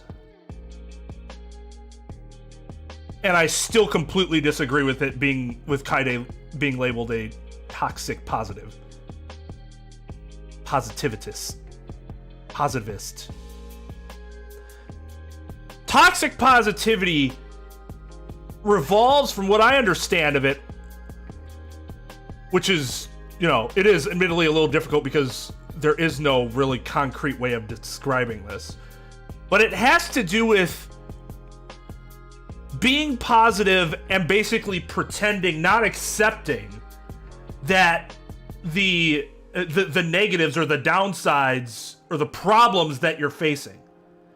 I don't think anybody felt, well, no one should have felt like Kaide was minimizing the situation they were in.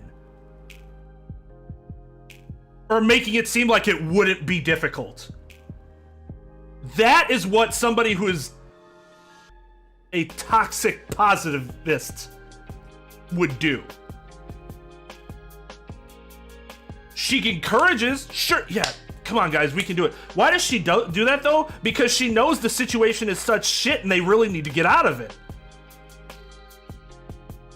It's nothing about her not acknowledging the situation is being problematic.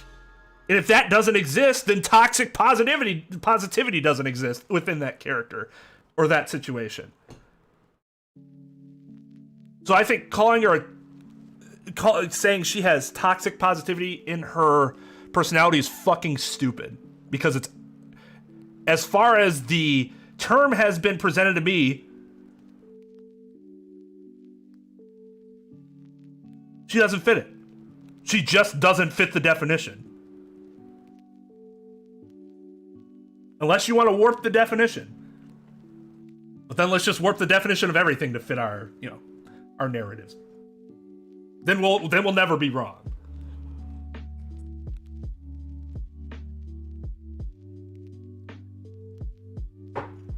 And believe me, I do that for a living, so I know how bullshit it is.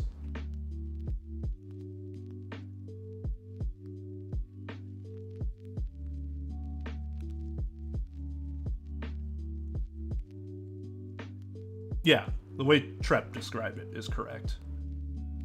That's not Kaide.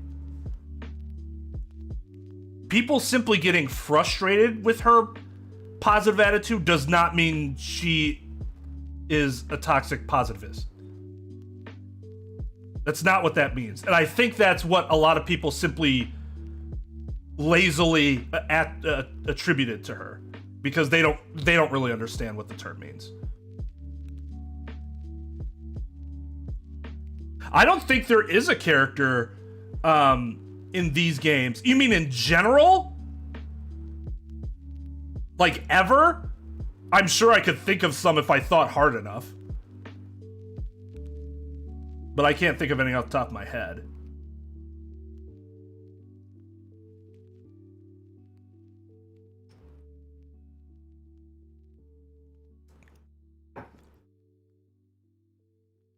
Most of those people tend to be very fake, and you know that they're fake. Because toxic positivity requires some level of fakeness or delusion.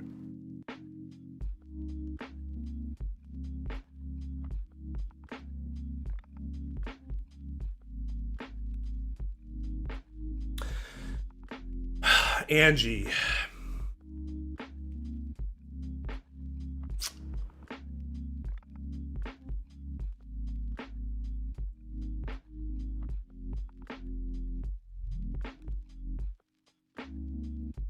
I'm trying to think of some, because if she acknowledges that the situation is shit, then she can't be.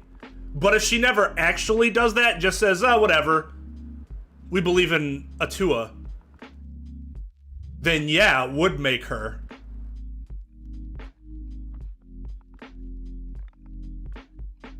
So yeah, she seems like a good candidate, but I can't confirm that off the top of my head.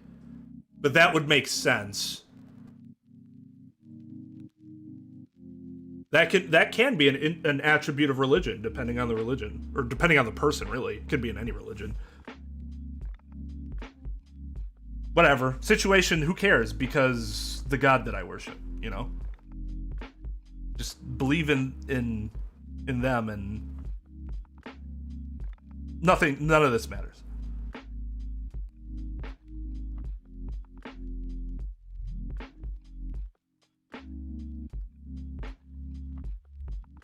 Develops into it, that would make more sense. I suppose I didn't think of it that way. That would make sense. And it's fine for her to be a toxic positivist, because she's basically a villain. Right? And so you're like, okay, well, that's good for her character.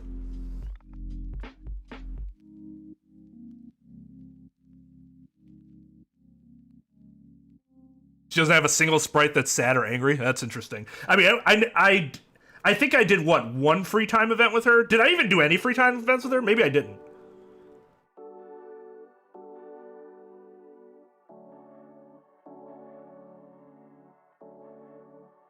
Blind faith can lead to that, though. I think you could say that's the root of it, in her case, specifically. So yeah, Kaito doesn't have toxic positivity either. When does Kaito ever not pretend that they're in a fucked up situation? It's more of, hey, we're in a fucked up situation, so we gotta train, we gotta keep our heads up so that, because that's the only way we're gonna get through this is by trying to be strong. That alone is not being a toxic positivist. That's simply being of the belief that you can't just sit around and whine and be defeated and hope that everything is okay in the end.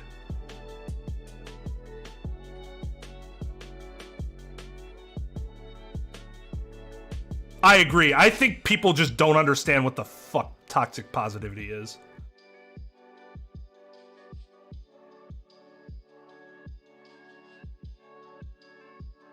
That is ironic. He does do nothing and is like, everything's gonna be okay.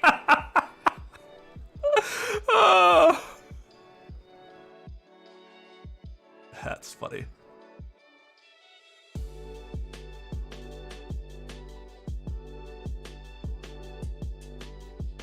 So, sure. And that's what I was talking about, Possum. Like, I get getting frustrated with positivity, because positivity can get grating. But it's not just toxic positivity that can be grating. Positivity, even when it acknowledges the faults or flaws or downsides or problems, that could still be grating.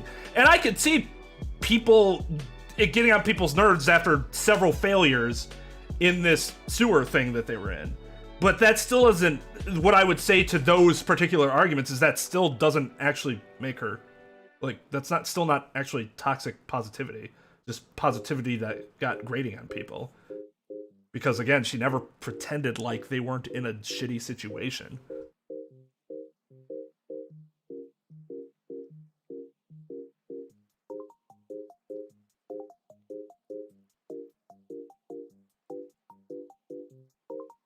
I do not think that anyone hates a character for no reason. If you hate a character, there's a reason. You might not be able to articulate it, but there's a reason. You just don't hate or love things for no reason.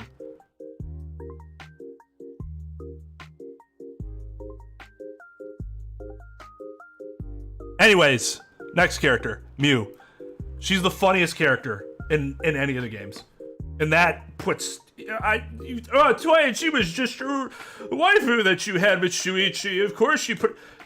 Okay. Take everything about her except for her humor and throw it out. She would still be this high. Because being the funniest character in this entire series is a big deal, in my opinion. Like, that's a strong attribute.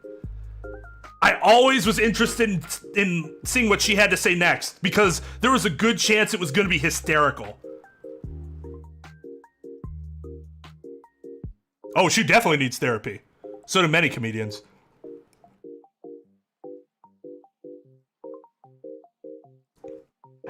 Well, Trep, I think it's just... I value humor very highly. Especially... Now, I know some people will definitely disagree with me on this. Games that... or movies that are presented in a way... This is very kind of difficult to explain, but... If there's something about your story that you're not supposed to take serious, like it shouldn't be taken seriously, you need humor to break it up. To break up the seriousness, because otherwise it just comes off as ridiculous. A good example of that a lot of people seem to be irritated with recently is Star Wars. You're like, oh, they just put a bunch of jokes in there. Well, yeah, Star Wars needs some humor, because there are some things in Star Wars that would be utterly fucking ridiculous if we didn't have fun with. Danganronpa is the same way. Serious subject matter, but it's gotta have fun with itself sometime. And so, that humor, when done well, is incredibly important to me. That's why that's a big reason why I love her character so much in this story. Her humor was fucking perfect. I don't like saying the word perfect because perfect is almost impossible to achieve. That means literally nothing is wrong with it. But it was the closest to perfect of any character in this entire series.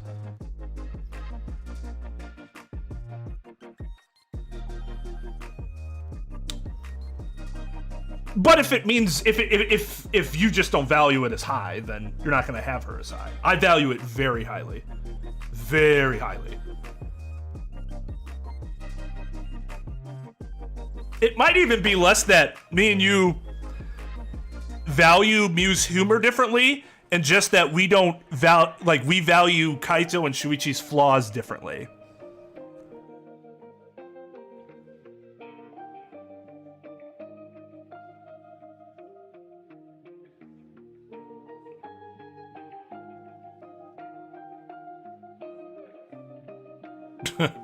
Yeah, that can be fun. The first 3 movies are very funny. People just don't realize it because, or they understand that it's funny, but the thing is that it wasn't necessarily supposed to be intentional, especially in the first movie. A lot of it's just really bad acting, but it's fantastic, because if they were too serious, I think a lot of scenes in that movie would just be awkward. Most of them with Luke. Mark Hamill's just this whiny mess in the movie, and it's absolutely fantastic. But it's not because his acting's good, it's because it's so over-the-top whiny, it's hysterical.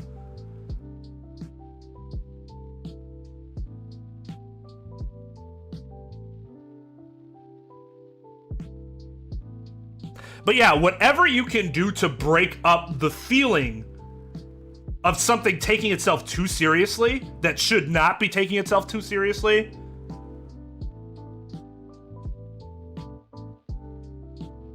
then regardless of what it turns out to be later, as long as you broke up that feeling, at that point, then that was good. It could turn out that it was being, serious later, because that doesn't take away from what you experienced before, right?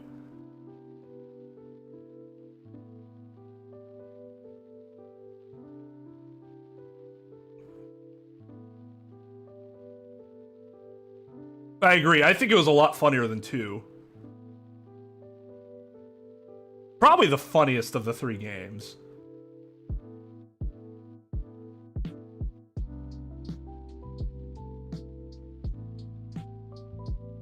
Just because I guess 2 had a lot more.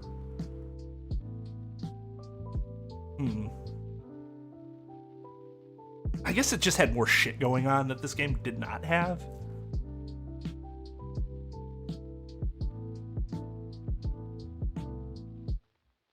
All right. So, what makes Kokichi so damn good?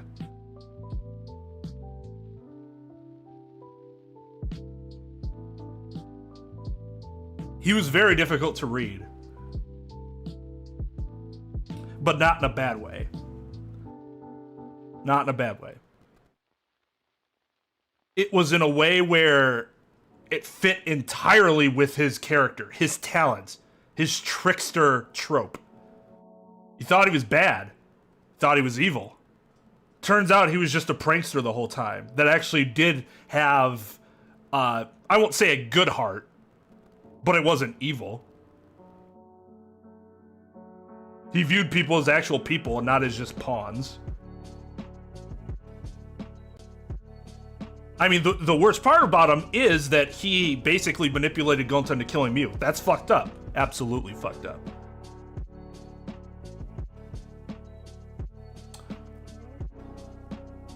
But the whole thing where he basically he kills himself in an attempt to end the game. Because as trickster and whatever as he was, he saw that even he could see that evil with Monokuma and being like, nah, That isn't okay.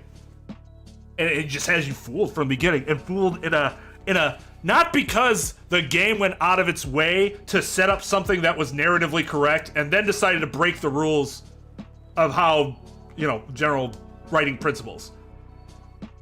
That's not how they did it. They just simply wrote them in a direction that made you think one thing, and it turned out that it wasn't true, but still everything he did made sense.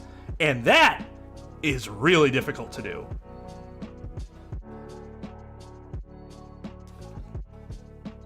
He does have such nuance, and that's what actually makes a lot of these other complaints that I have really frustrating, because it's obvious that the writers of this game had skill. The problem with this game, and I think why people are divisive on it, is because it's very uneven.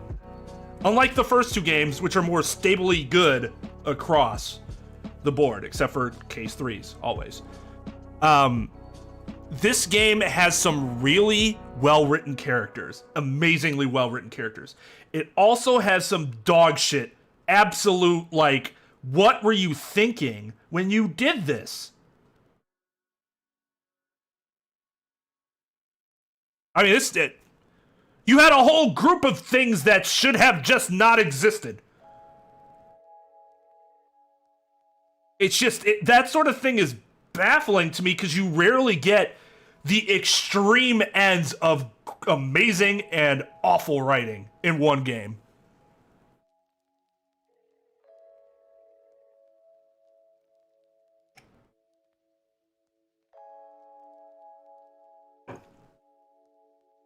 Well, yeah, Kokichi's an asshole.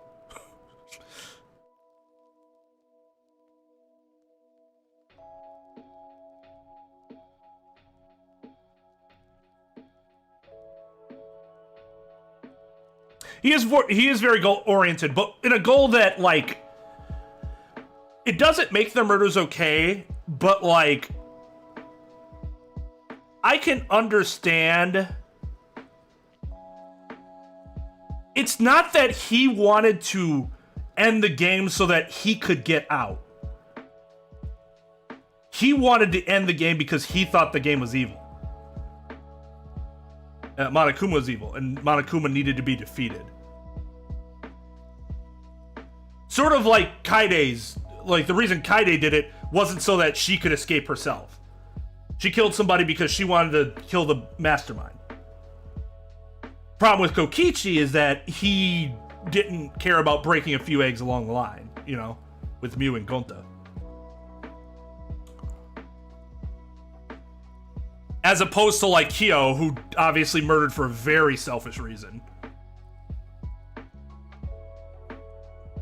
Or Kirumi, even. Less selfish than Kyo, though. In theory, Kirumi's still helping the nation or whatever.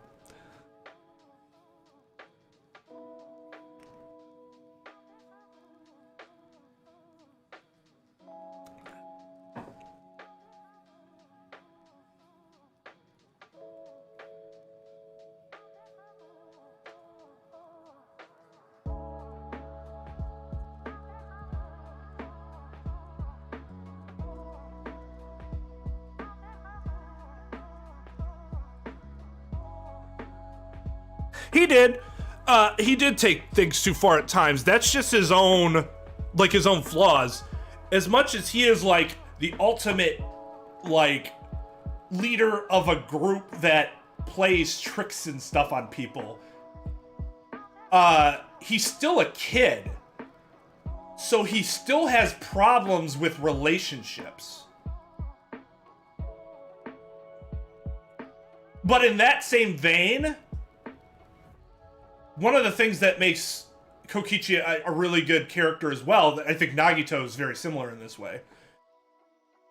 They make you want to go back and re-examine the character again. Like, oh man, now that I see what's going on, will I look at them in a different light with everything that they do? That's always impressive.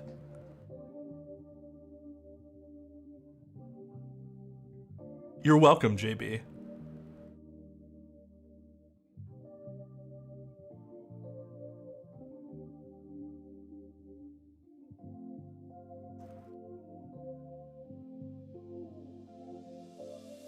I mean, he did, but when he was like 7 or 8, that was his thing.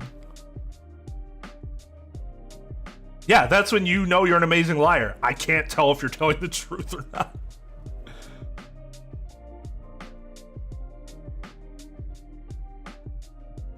Yeah, and I agree with that, and that's a part of the uneven writing thing.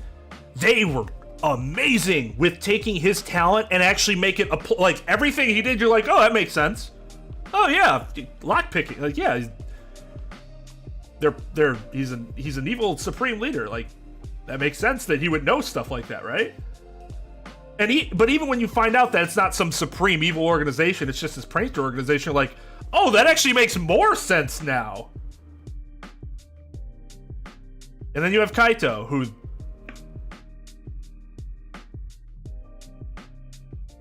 the ultimate astronaut. In what way? Oh, I want to go to the stars. Luminary of the stars. Okay, what else do you have to offer in regards to your astronaut talents? I want to go to space. Okay. What sort of attributes do you share with astronauts? We all want to go to space.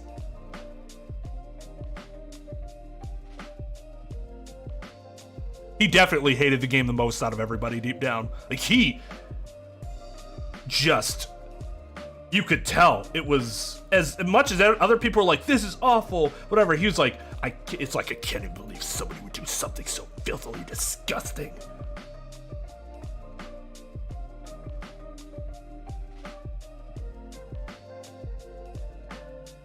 I mean, I think his real talent would made sense to reveal. And like I said, I think it was really nice.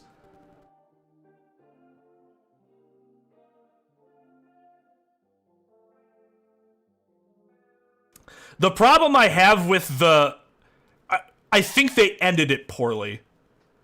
Is the big issue that I have with the general concept of it. I just the individual character's growth in chapter 6 was really good, but the whole backdrop to it was Tsumugi, and the whole, like, the way the concept was presented was just lame, I thought. Just like, you know, I don't even care. I don't even care.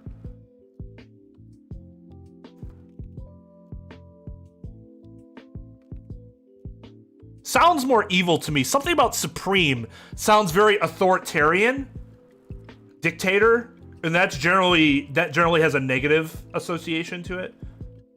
That's how I have it. That's my association with it personally.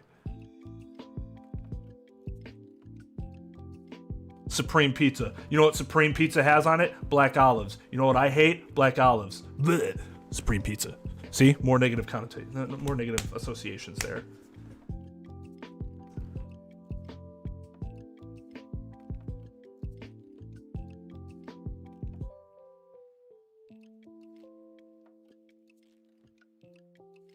Oh, sure. Like I said, like, the lead up to it, like, most of it was very interesting. I just didn't like how they, like, the reveal and the way the end was executed just weren't. You took a very interesting idea and it kind of just puttered out. That and Tsumugi's, as you can see. Not a big fan of her presentation.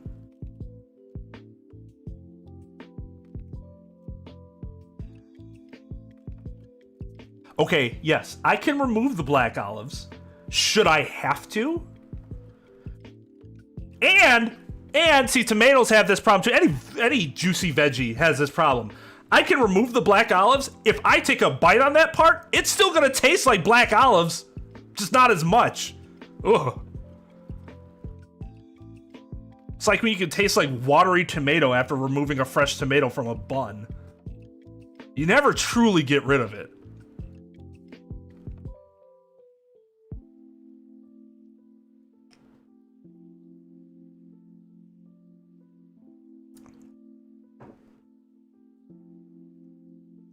I mean, you might like them. I just don't like them. Green olives are okay, but I generally don't want them on my pizza. But I'd eat them if they're there. Okay. Now that you guys know my primary feelings. Oh, my primary feelings for the V3 characters, we can go to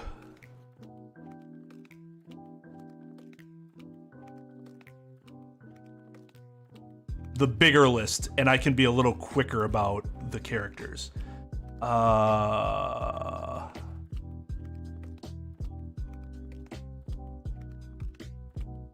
See, I don't want the novels, because I haven't read the novel. I know what's in the novels, but I can't really comment on characters that... Anime plus games.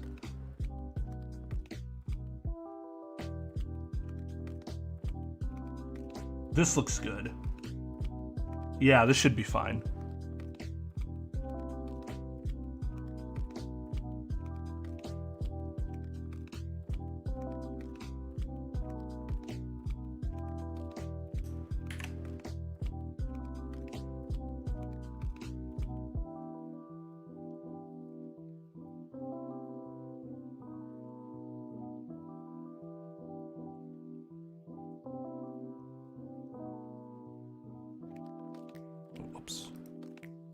Oh, damn it.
We started talking about Supreme in Supreme Leader. Possum asked whether it, what positive or negative connotation do we think the word Supreme holds?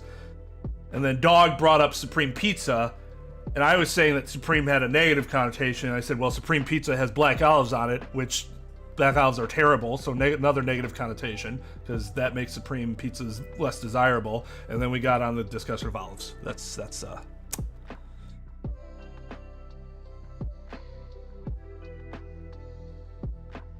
I've never had a meat empanada. Fun fact. I've only had dessert empanadas.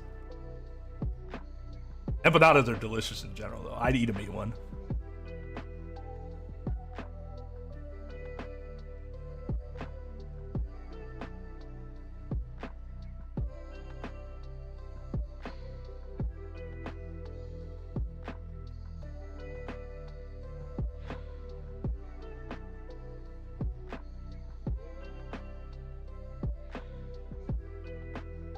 There'll be no blasphemy in my chat. There will be no blasphemy in my chat.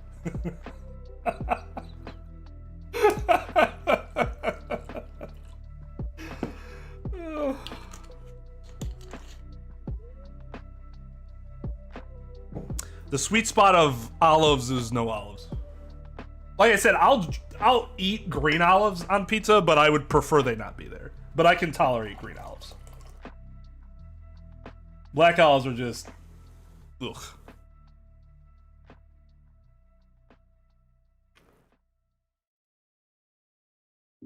Okay.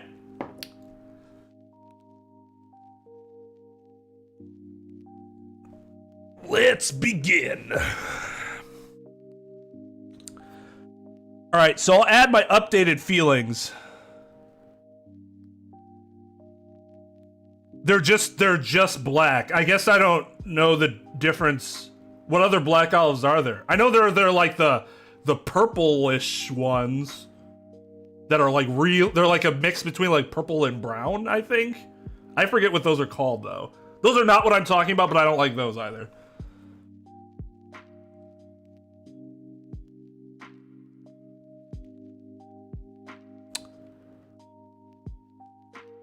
Sweet. Yeah, I have not had black olives that are sweet, so I have no idea what those are. Okay.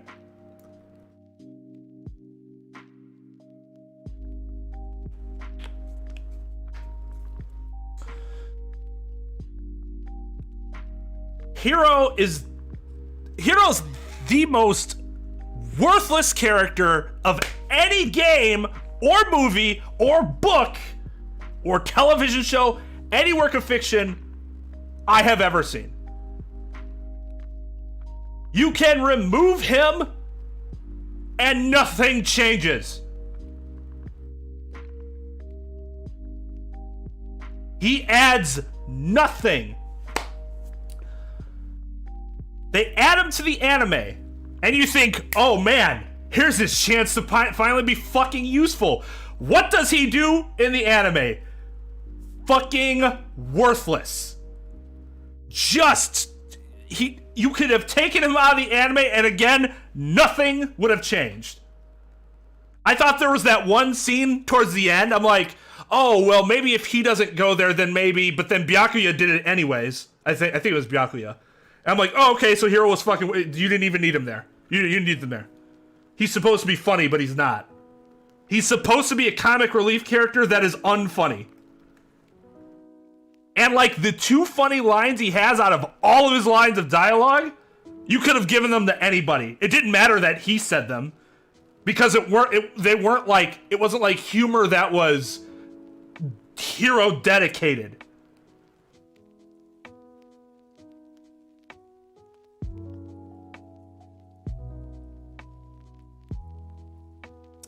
Hey, I fucking hate Jar Jar Binks, but he played a role in his story. He was useful in the story. He was just really obnoxious in all the worst ways.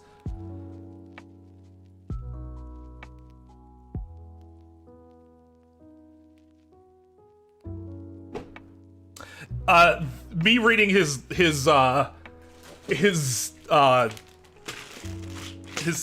story on stream is going to be it's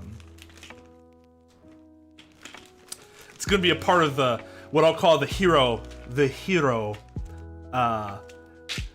incentive series that I'll be releasing a video on.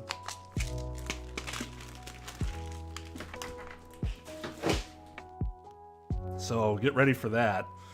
I don't know if we'll ever hit those incentives because they're not going to be small, but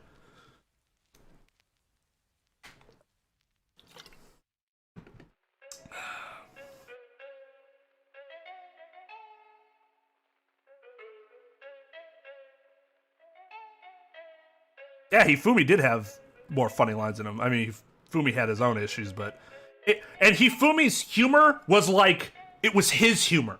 Like, it made sense that he was the one that was saying those. If you had somebody else saying it, it wouldn't make as much sense, right?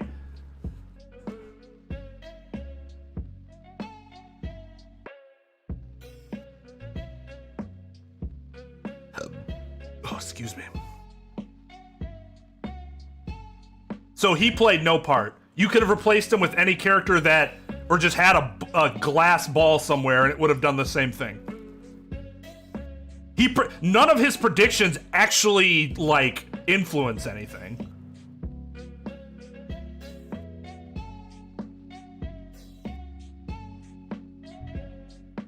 And his character design, that hair is god-awful stupid. The only reason it's not the worst hair design in the series is because Kaito's nonsensical hair exists.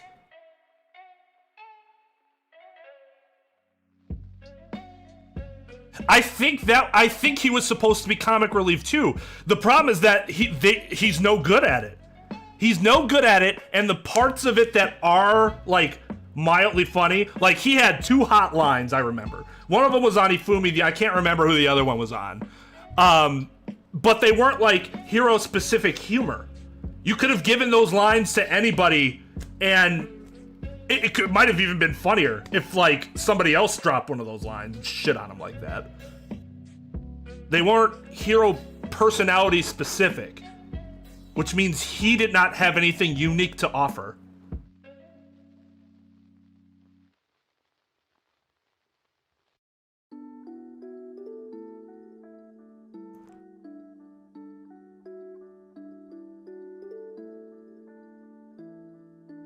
Kaito's alien haircut.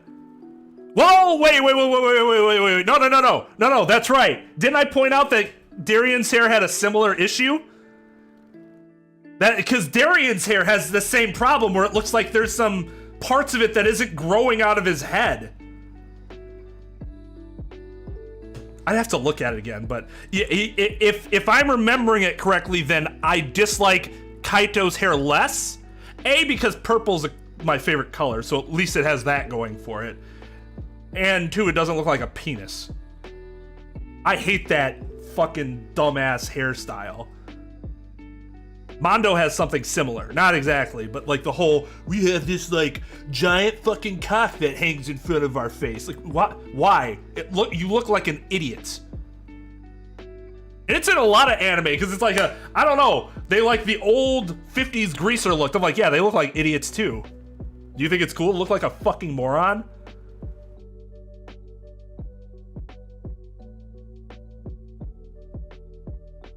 Like all that work for a haircut that makes you look like a gigantic douche.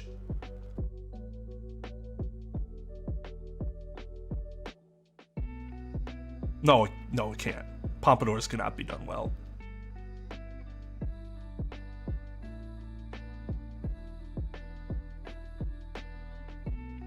See, I never thought it was standard cool anime. Even when, first time I saw it, I didn't necessarily notice the thing that I was talking, the biggest problem with it initially, but I did not like it when I first saw it.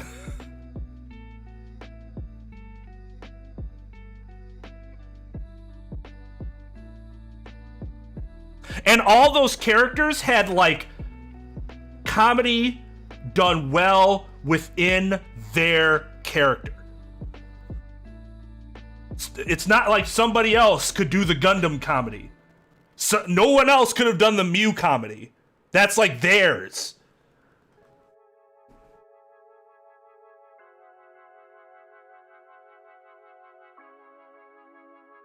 I haven't gotten to that part of JoJo, and I guarantee you it's garbage too.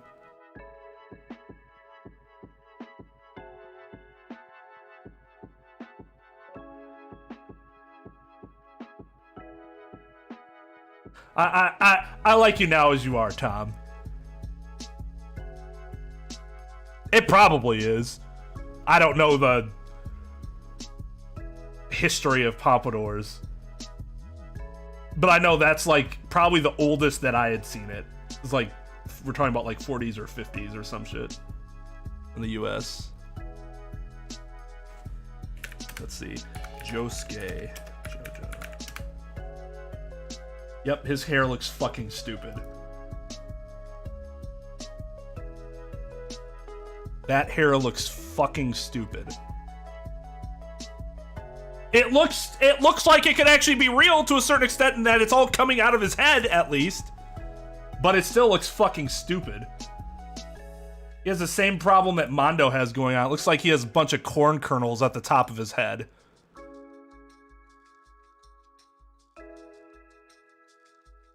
No! Pain's pompadour is ugly. You guys aren't going to find a pompadour that I like. I think the entire style is stupid.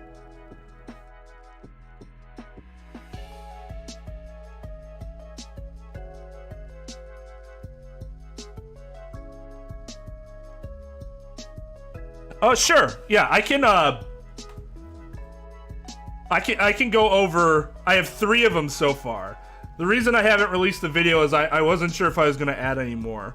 When we reach 100 combined members on YouTube and subscribers on Twitch, I'll do a video. We'll do a stream, and then I'll make it a video reading the hero story, his side story or whatever, which I'm sure will just be absolutely fantastic. If we get to what was it, 300, 200, I don't even remember. I think it was 200. Then I will release a music video serenading Hero in a positive way. Positive way. I will paint Hero in a positive light. It'll be a positive song about him. It'll be a whole music production. And then something like, I don't know, 400 or something will be like I dress up and do an entire stream as him. For like a week. I don't know. When we get to that level of, I guys just won't fucking matter. I'll just be so happy.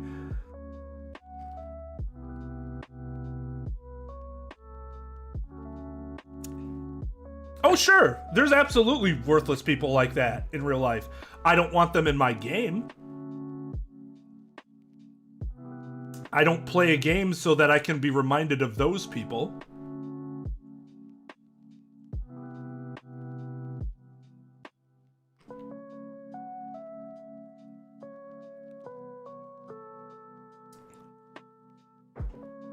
No, I don't like your pompadour. Okay. So this is reserved for him. This guy's a fucking pedophile. He is an awful person. There's nothing compelling about him. Like, when we find out what happened with Monica, I actually felt more bad for her than I did for him. He just sounds like a complete piece of shit.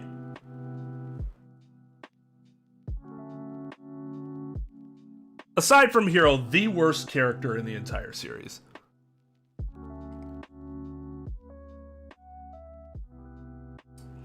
Well, I don't tend to put many characters lower than admitted pedophiles. Personally, but... Is he interesting, though? He's more interesting than Hero, but that's just barely. That's just barely. And it's mostly because of Monica, not even because of anything particularly interesting about him. Yeah, who says that? There are some things about characters that you just... Unless they're supposed to be openly disgustingly bad, that should not be a character attribute for them.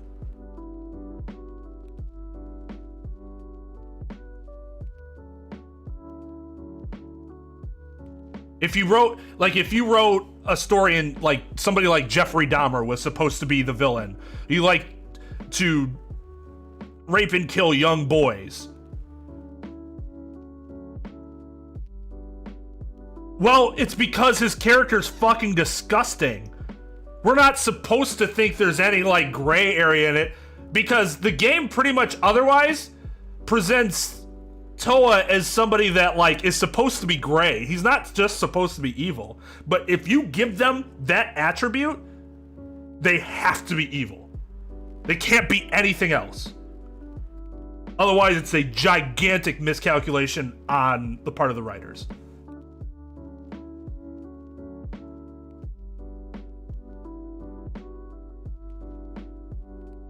I don't enjoy pedophile characters that are presented to me as, oh, they're not that bad. Once I find that out, everything about you just absolute trash. And if you're not being presented to me as absolute trash, then your character was written really poorly. Why would he say that? Why would he say it that way? That would be his way of getting somebody... Like, are you serious? Do you think a reasonable person does that? Nobody in their right fucking mind, which again, we're being led to believe that Toa isn't really, like, he's supposed to be a relatively normal character in that he's both bad and good. He has some moral ambiguity to him. Who in their right fucking mind is going to tell somebody to get them away from him? Oh, sorry, I like young children. Nobody, because nobody jokes about that, because it's not funny. It's not funny, and people will call the police on you. The only reason it doesn't happen here is because there's no police to be called.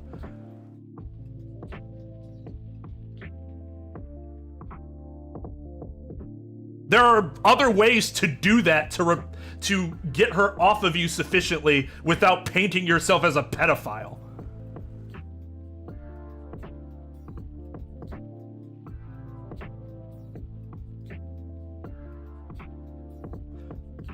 If you don't think the game was trying to present him initially, at least, we find out he's crazy later. He's losing it. But if you don't think the game wasn't trying to present him as a rational human being early on, then I think you missed the point. You're not supposed to be with him, like, going through that facility thinking he was batshit insane. I think you really misunderstood the presentation of his character, if that's the case.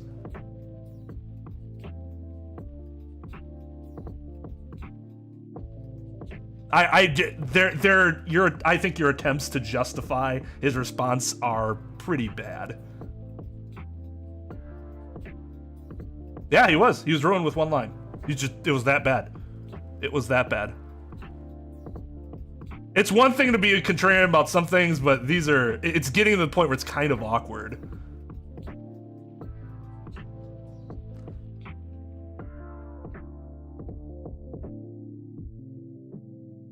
Is it a fact? I guess I don't really know when he lost his mind. I know he's being presented as a reasonable person there. And if the game's presenting somebody as a reasonable person, and that part of it is... We can find out later that he was out of his mind. But if that tidbit gets put into a part in which you are still supposed to believe that he's a reasonable person, it doesn't matter that he later gets revealed to be a psychopath. Because that alone should have told you that he was a psychopath. Once that happened, I'm like, this guy's a fucking psycho. And I'm pretty sure that's not when we're supposed to figure out that the guy's a psycho.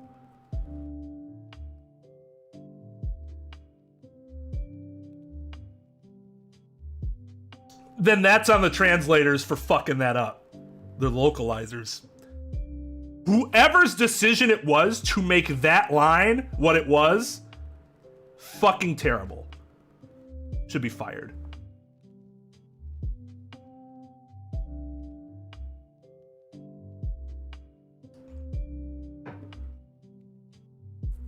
Yeah, even people that are insane aren't pedophiles necessarily. Like, that's just what it is. The game presents it to you, and then you're supposed to be like, oh, ha, ha, ha. No, that's not okay. Just god awful. What a fuck.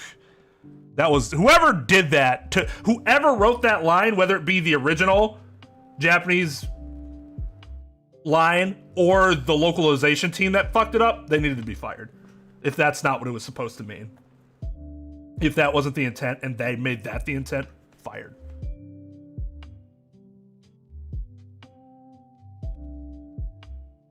Yeah, that's what I was saying. When we heard about the whole dynamic between Monica and him, as bad as Monica was for the whole game, I felt more bad for her. Because she was presented as the psychopath, and he was presented as the reasonable person. When in fact, they're both psychopaths, but one of the reasons she's a psychopath is because she had an older brother that would physically fucking abuse her every day of her life. He was a psychopath because he was just a spoiled brat.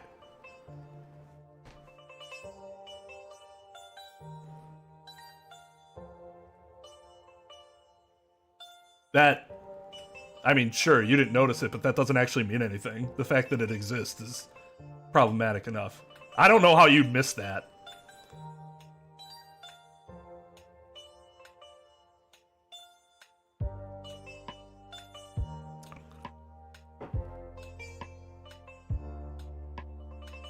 His family's factory. At that point, he still had some deniable plausibility that he was in charge of any of it. He just knew of a way to get things to stop. We still didn't know what it was until we got there. So, no, actually, I don't think making that generalization at that point is the foregone conclusion. Not saying you couldn't have had that conclusion, but think, oh, I don't see how anybody could have thought otherwise. That's incorrect. I think that's flat out incorrect.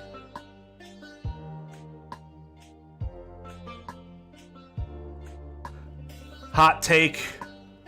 There are too many sympathetic villains. I don't think so. I generally like sympathetic villains compared to non-sympathetic villains, but it is nice to get a Manfred von Karma in there every so often. Where he's just like so ridiculously evil that it's hilarious.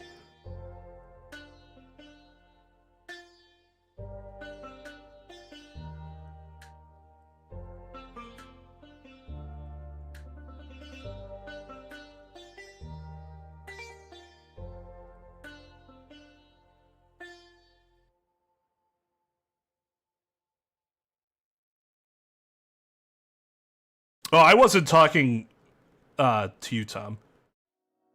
If that's what you meant. I was just I was responding to Spout's comment.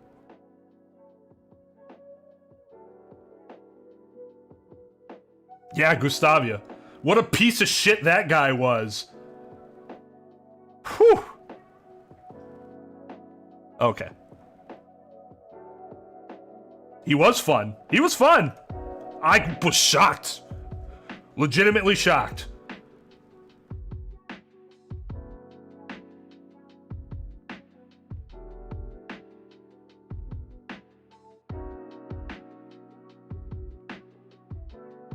Third row? This person, right? Wait, that's Leon. Who are you talking? Second person to the left on the third row. Oh, this person.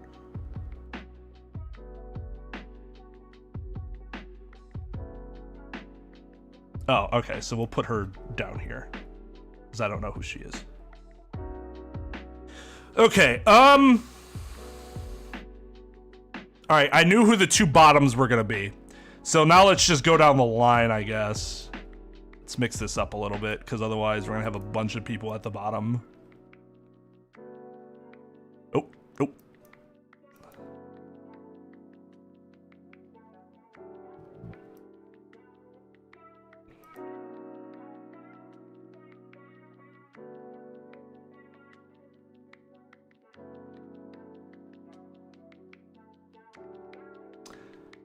All right, Akane.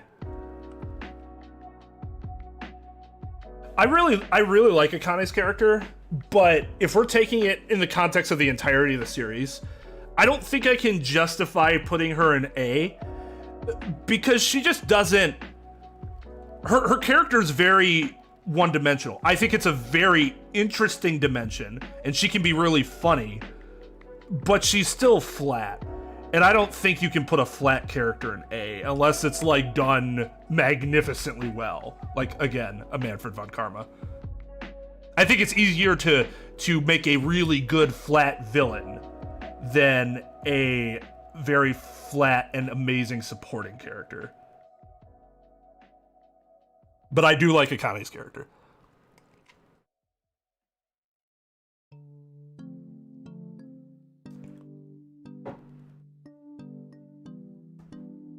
Yeah, fun character, not much depth. Angie. Ooh. I think I'm inclined to put her in low A, even in the... Because I love what the game did with her. It built up, it built it up, it built it up, and came to a head, and it was really compelling. She is awful. She is toxic positivity. But she did it in a way that was so real. And so, like, that's exactly what fucking happens in cults like that. Like, it was kind of scary. There was a point in this game that I thought the whole cult thing was more of a threat than Monokuma. That might not have been rational, but I did because of how well the game presented it. I agree. They present the relationship, but then they don't kind of really do anything with it, which was disappointing. Hey, just because I like Angie doesn't mean you have to like Angie. Like I said, she's awful. She's an awful, like, ugh, God, she's terrible. But it's because she's so terrible in an effective way that makes her a great character.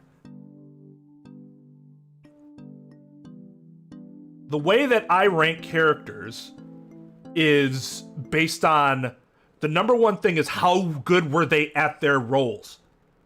Because I can get over whether or not I like them personally if they were amazing at their role. Because ultimately, even if I didn't like their character on a personal level, this first factor meant that I probably enjoyed that arc. Because it was a compelling arc, because they had a villain that did, that was really good at what they did. That's the problem with Toa, is that if you're gonna do something like that with that character, again, you have to make him disgustingly evil, and he wasn't, and he just ended up being kind of whatever. He's not a compelling character.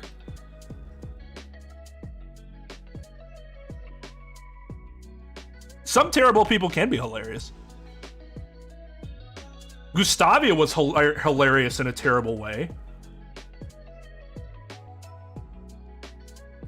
Well, her Atua shit is like, that's part of it. That's part of the grand scheme. Like, I get hating that, absolutely. I don't like it either. But it's integral to what she is. And what she is, I think, is a really compelling manipulator.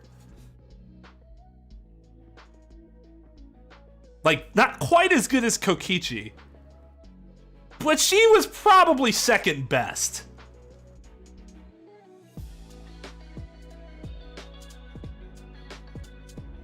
Isn't she like 4 something? Yeah, exactly. For 90% of the game, Kokichi's fucking... I just hate him. Fucking hate his character. Like, you're a piece of shit. But his character was... Even then, I still knew that I thought his character was being written well. Even before the big reveal. I hated him, but I still knew he was going to probably rank fairly highly in my tier list. Just that last part just put him at the top.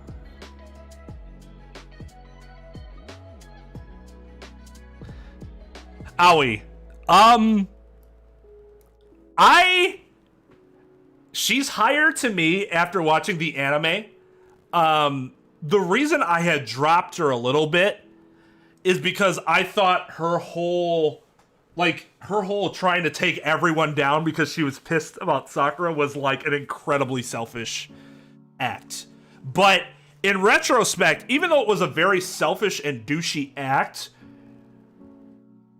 it made sense. Like, you could see that happening. Somebody's just so, like, she basically lost her mind, temporary insanity. And she just lost all logic because her best friend was died and she blamed all of you. Now, this doesn't make her a good person for doing that. But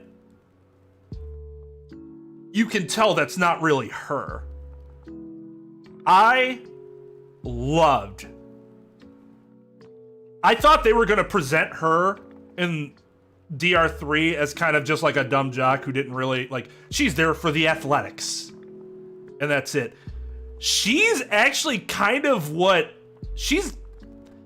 because Makoto was split up from Kyoko for so long, she basically serves as Makoto's rock. and vice versa.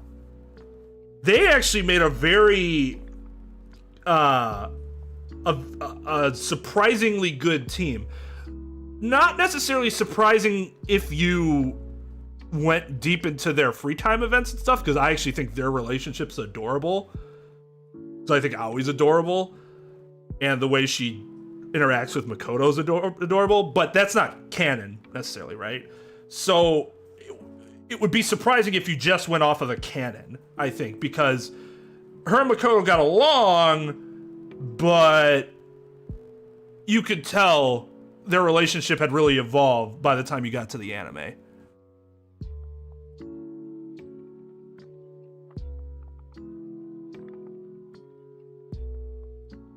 Yeah, and that, yeah, because, like, especially since she's obviously a very emotional person, but her best friend and her brother dies, and she's, like, you can tell she's grown up, because the way she's handling things in 3 is still very different, because she knew her brother was dead at that point.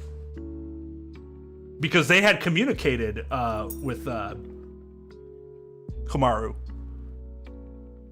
And I'm assuming they had communicated enough where she probably told Aoi that her brother was dead. But yeah, I really liked what happened with Aoi's character from the beginning, when you meet her, to the end of 3. When we thought she died, I was sad. I was really fucking sad. Go back and watch the reaction. I didn't want to go to the next episode. I was dreadfully sad.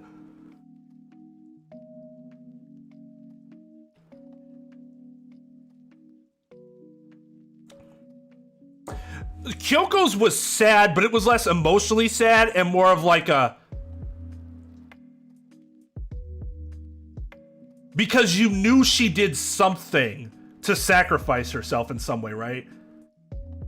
Like, you just... Because I don't think they had revealed it right away, but you knew something happened with Makoto. And you're just like... Oh... Damn. Like, I always felt like Kyoko's was partly her choice, so it was more of just a tragic than like an outright fucking depressingly sad. Whereas Aoi's was somebody came in and just like killed her. Yeah, they're what's the playlist called? Here, I'll drop the link for anybody that wants to save the playlist and take a look at it later.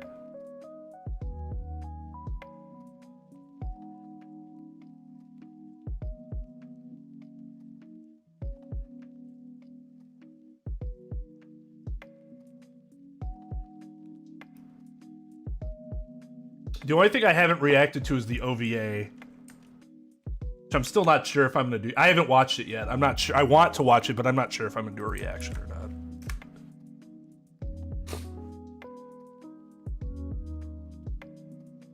So yeah, Aoi was somebody that arguably could have been like low A, high B at this point, but for me, she's pretty firmly high A now.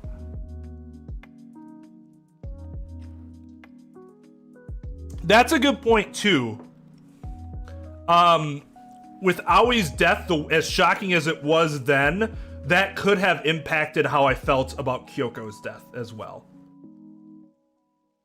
Aoi's death, right? That's a good point too. That can definitely impact how you take in the rest of proposed, alleged deaths. Bringing Kyoko back was so bad. Like, am I glad she's alive and her and Makoto can... Yeah. But am I glad from a story perspective? No, because then, again, you're right. It undermines the deaths. Now, to be fair, bringing her back was a lot fucking better than Hajime apparently bringing all of his friends back from the status of vegetation. Because at least with Mikan, like Mikan, you had this thing that they mentioned earlier It was something that was set up earlier in the show. That, oh, this might be able to help somebody. And you kind of forget about it, but then you bring it back later, you're like, oh yeah, that's right. Okay, sure, I get it. It undermines the impact of the death. But at least you're like, okay, well, there's a direct explanation for this. Now, the explanation for Hajime is he is basically a demigod at this point. And we have to assume he's capable of everything. Do you just see, though, how that's less satisfying? It's not wrong, necessarily. But it's significantly less satisfying. And basically, none of the impact of DR2 mattered.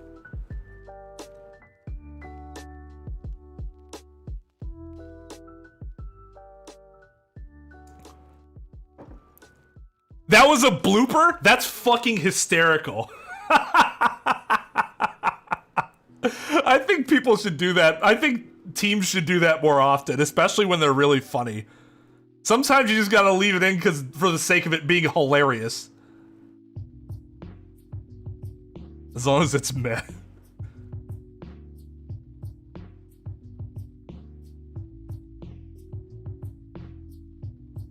Oh, I'm not sure if it was confirmed or not. I'm just saying that that's the only thing that makes sense. How else would that have happened? Makoto and the rest of them never mentioned anything about being able to bring them back. They left.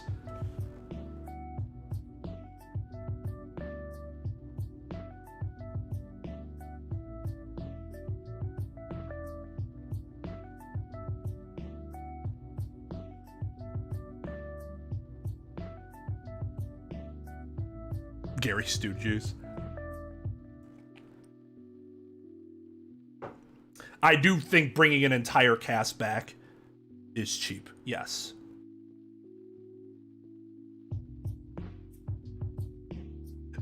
Would I have been as surprised if he somehow found out how to emulate Chiaki's consciousness and like implanted it into an android that he built? That would have been like less of a "are you fucking kidding me" than what happened with all of them suddenly being like, hey, we're back. Because, like, there's something a little more tangible about that, I guess. That doesn't even make sense. How do you just bring a brain back from being a vegetable?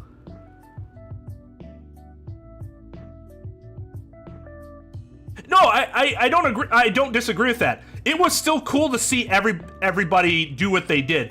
And did it feel kind of warm and fuzzy to see them all back and being good guys? Yeah, because ultimately, still as a, you know, your typical human watching fiction, that's what I want to see. But in my head, am I like, was that really good? Was that the best thing? Probably not. You probably should have left most of the ones who are dead, and the story would have been more meaningful to me. Because now their deaths don't mean as much to me, because who cares? They come back anyways. I feel like 2's replayability is Niz now. Why would I care? They don't really die. They come back.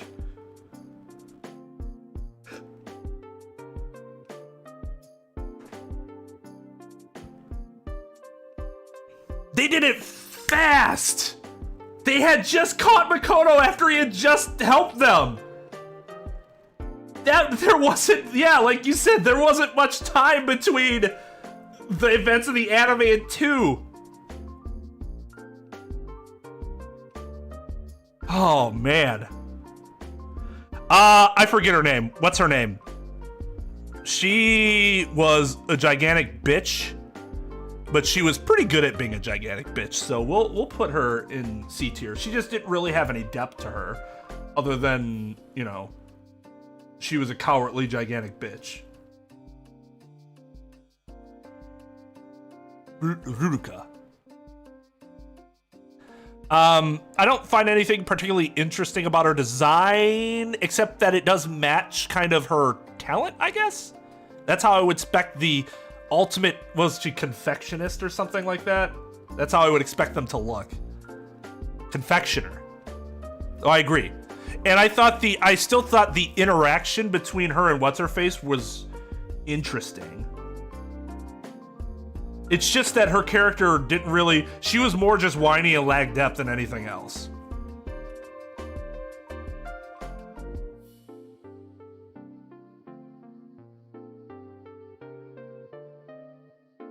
She's from the anime, Tom. The anime. The anime split into 2 parts. One is the events that happen after Danganronpa 2, and you meet more members of the Future Foundation, whom she is a part of the Future Foundation. And the other half is prequel before Danganronpa 2.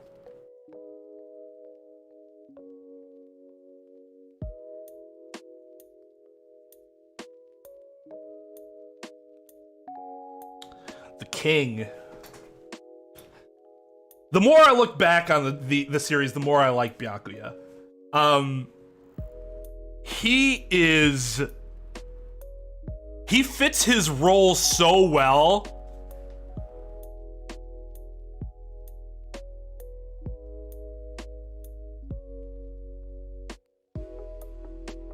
He fits his role so well that despite the fact that he's a huge prick, you still really like him. And that's not easy to pull off. That is not easy to pull off. The biggest reason he hasn't moved a ton, honestly, is that I wish he had more involvement in the anime. That's not his character's fault. It's just that other character, like Aoi, had more time to shine, and Byakuya didn't because he just wasn't really around. Which sucked because I would love to have seen him around, though I understand why he wasn't. Like, it made sense that he played the part that he did. From irrationally to rationally, like, there you go. That's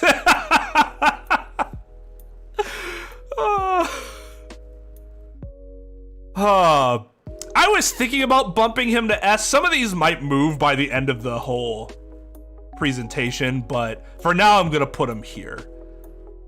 But him and Aoi both might find their way in S based on how I rank other characters. It's kind of hard to tell with so many, to be honest. And the award for most disappointing character in all of Danganronpa is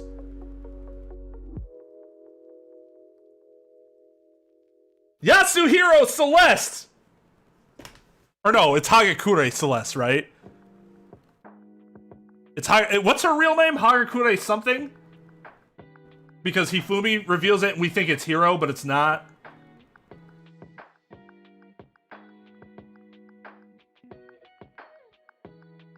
It's Yasuhiro. Taiko Yasuhiro. Unsurprising now that we think about it that she shares a name with the fucking worst character in fiction.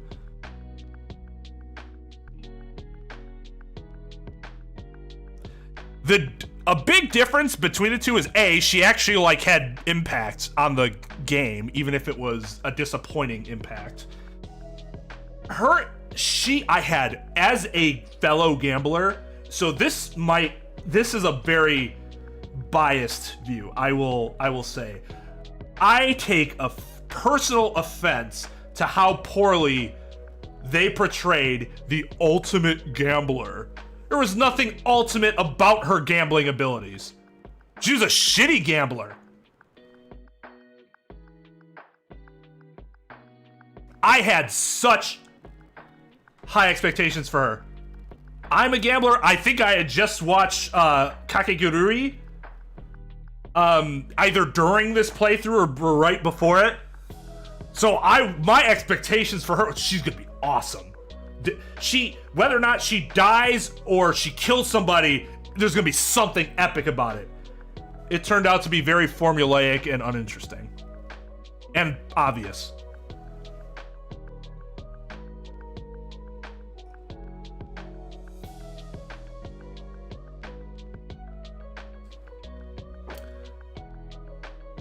Her murders or whatever, that whole chapter could have just been done by Basic Girl.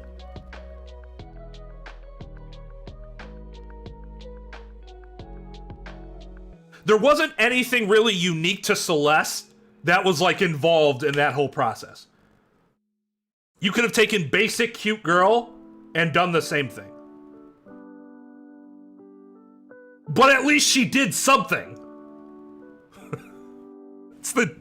That's the difference between her and Hiro.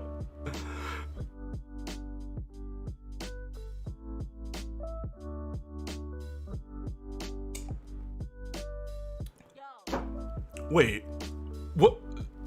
When you failed math tests?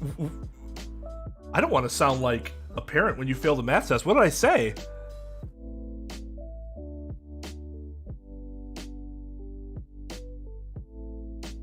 Yeah, that's the thing. I was like, man, if she kills somebody, it's going to be epic, and it's not going to be super easy to figure out it was her.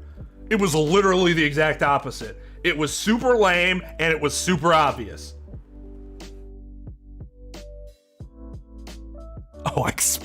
Oh, god damn. My bad.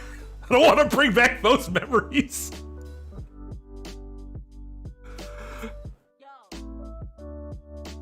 So, yeah, very I generally like their design. I'm not a huge fan of pigtails, but I still like the gothic aesthetic. Her voice acting, like it was mentioned, I thought was terrific. Just the character presentation was amazing until it came time for her to actually implement her character, and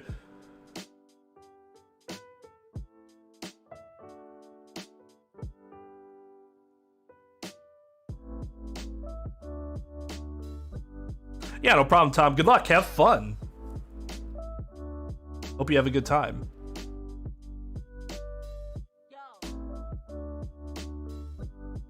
She did. It wasn't even like a super long trial. Chiaki. I think I only had her an A before. And maybe it's not right to combine AI Chiaki and anime Chiaki. But, oh man, anime Chiaki was so good. You felt so bad for her at the end. And it helped that you knew about AI Chiaki beforehand, because it kind of already laid the foundation for her personality.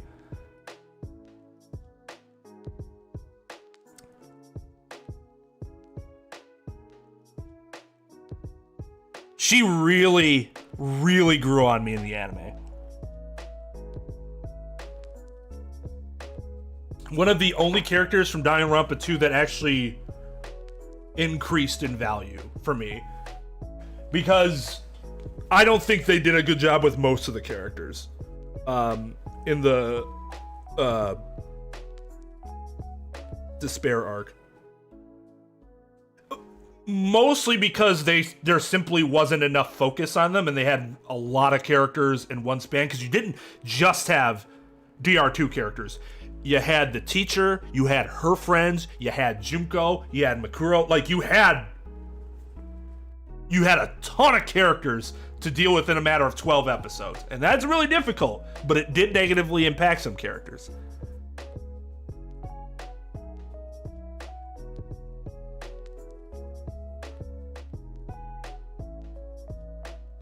Yeah, she wanted everybody to get along, and when you look back at it, you see that they did a really good job of emulating her personality as the AI. Because that's how she grew in the anime. God damn, her death was tragic. It was just sad. It kind of didn't make sense, because the part where she died didn't... She went through the door and they were there, but then they weren't. And what was going on? That was weird. But still, it was, that death was impactful for me. I was so goddamn sad.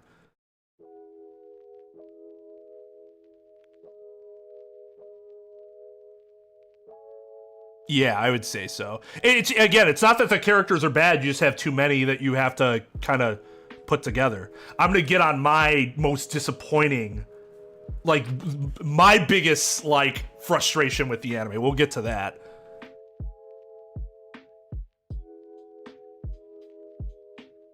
I mean, isn't it just true that she's not real?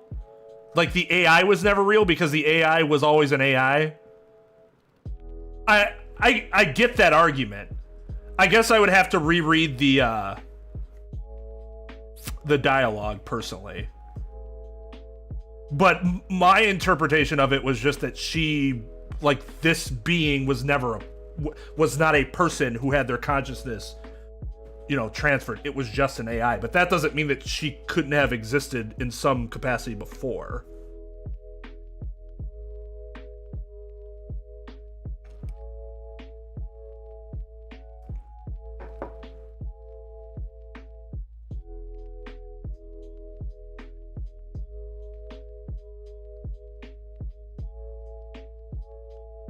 That wouldn't surprise me, Possum.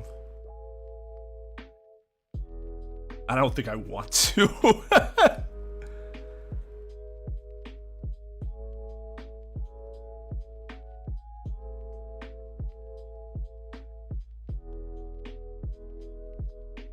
It does exist, but I'm saying they're talking about, like, we know that the other people exist in a physical form, right? Like, my interpretation of it was that she didn't exist in a physical form at that point in time.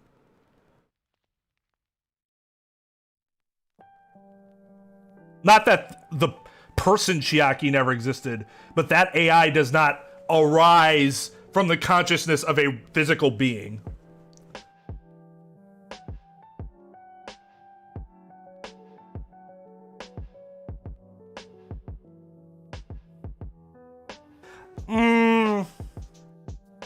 Okay, so I can definitely buy that Monomi was supposed to be like Chisa. I don't think they actually have similar personalities, though. On a very, very shallow level, yes. No, we did not. I haven't given out for 10. I only gave out for a beginning of stream. Thank you.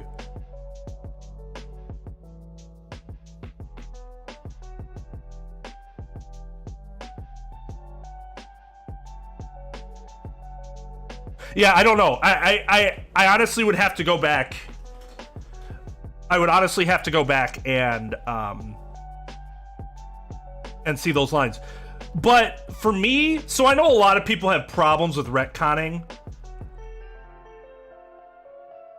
I don't necessarily have an issue with retconning if what you did is for a compelling reason. And I think the way they used Chiaki in the anime was very compelling. Does that make sense? They do that. I'm a part of fandoms where they do that shit a lot. Star Trek, Star Wars, that happens all the time. So it's just something you gotta kind of live with.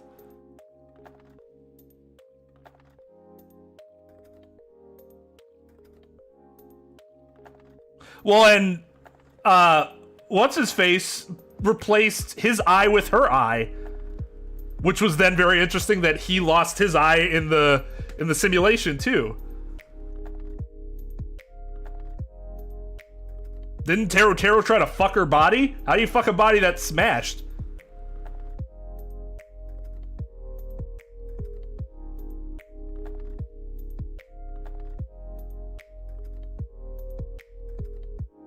Oh, that's a good point. Chisa was with Future Foundation. So why wouldn't they have had information? I didn't think about that. That's a good point, Amadeus. I didn't think about that.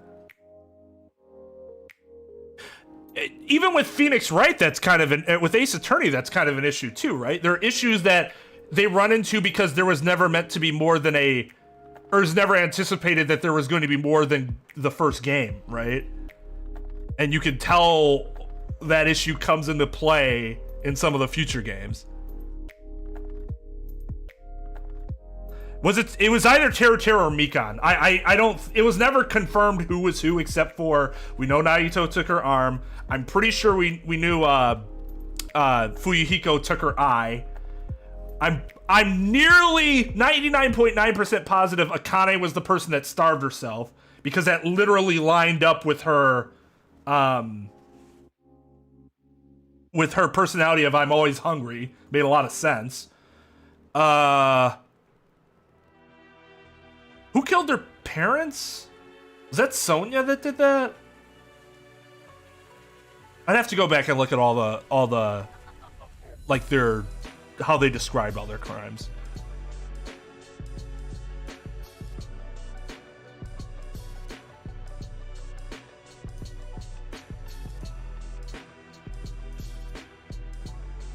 Yeah, like, I don't prefer retconning happen, but it can be done well if you have to do it.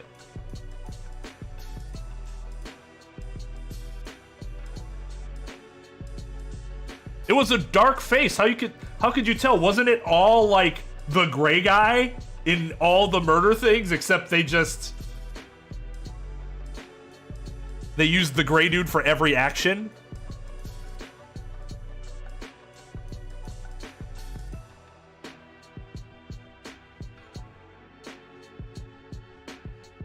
Oh, that would make sense. Teru kill, because he was so like my mama this, my mama that. So yeah, that would make sense.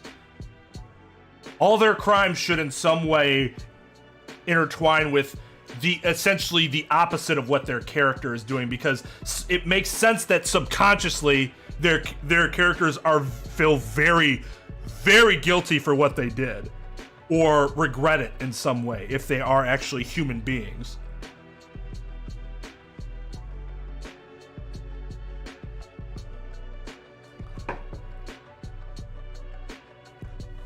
I know, right?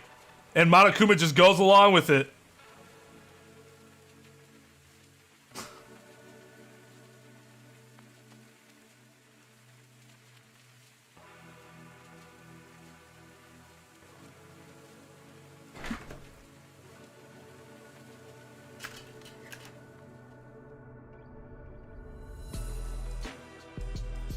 Excuse me? Hold on. I need to put this on screen. Stop chatting for 1 second. Just don't chat for 1 second, please.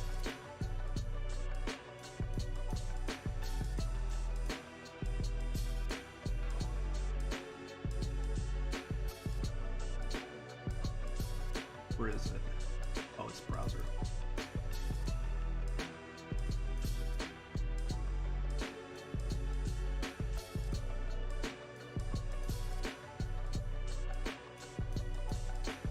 All right, we're gonna look at something really quick here,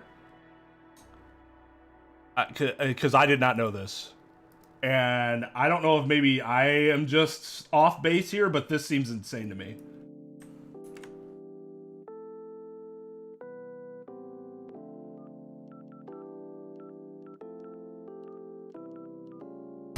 Okay. Oh, I can't move it.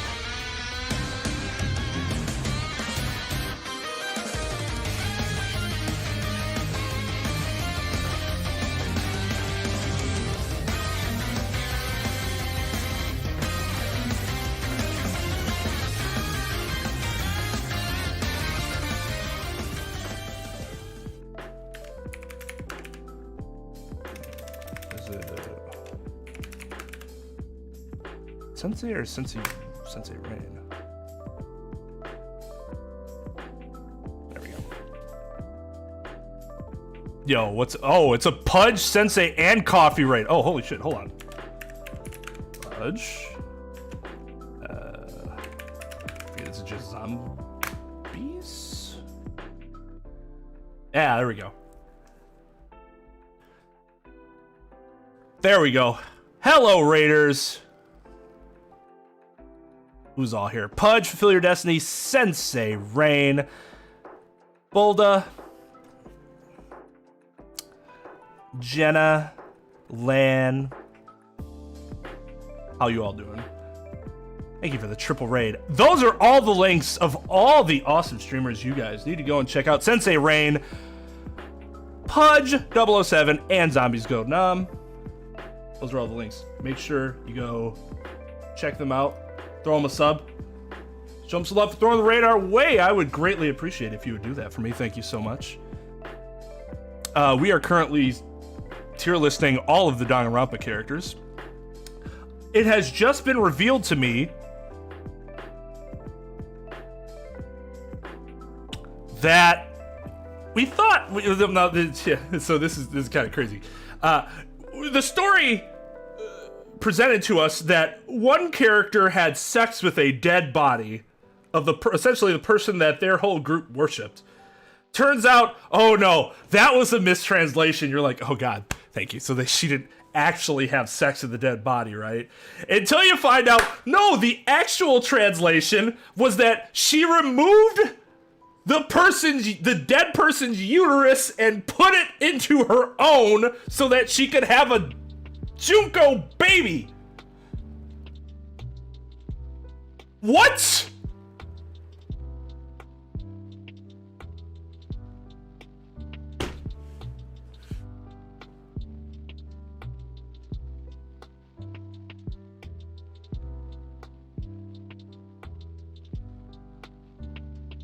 I did not know that was the mistranslation, or the censored translation was necrophilia.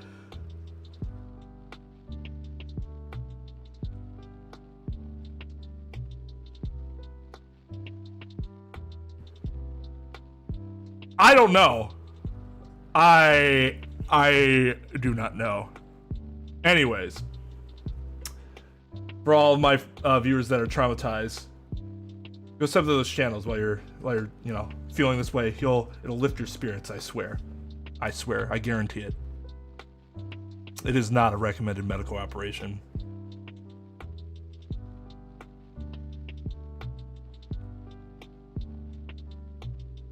They were into some naughty stuff. Okay. Tenko. She's a solid B. The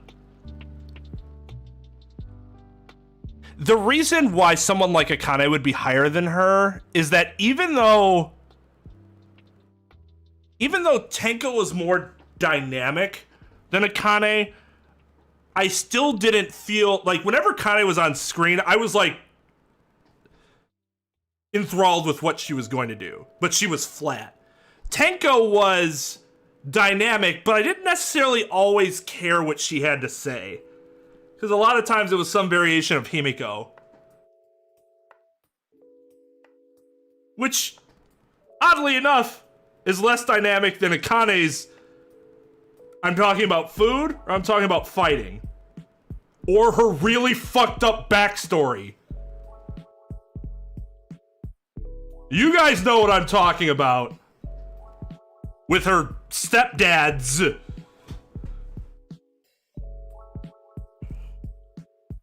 Yeah, her FTEs were good. I did start to like her more after doing her I don't think we did. I think we only got up to 3, right? But they were all real good.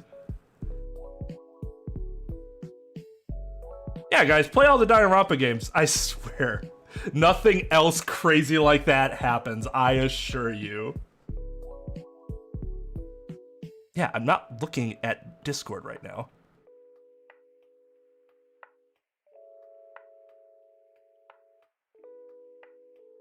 Yes, there also may be spoilers here. We are going over each and every character.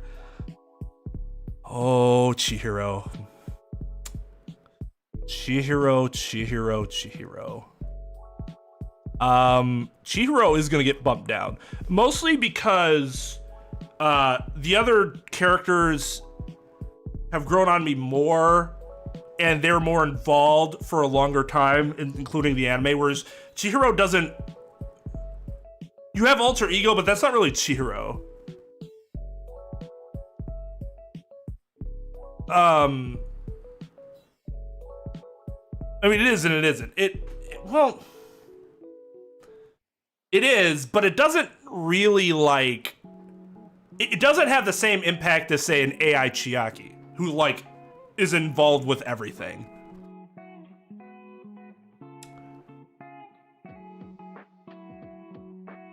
But yeah, still really love Chihiro's character. Love that Chihiro's basically the anti-Mondo, because fuck Mondo.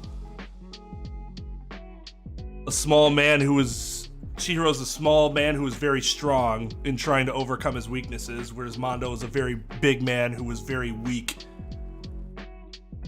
and gave into his weaknesses.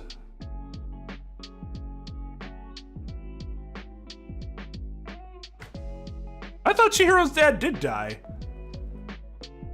Didn't we see him die? Oh, really? Ooh, that's interesting. I did not know that either. Yeah, Chihiro was a badass, wrapped up in that little body. My only... Probably, if I did a tier list of husbandos, which admittedly would not be very large, Chihiro would probably be at the top.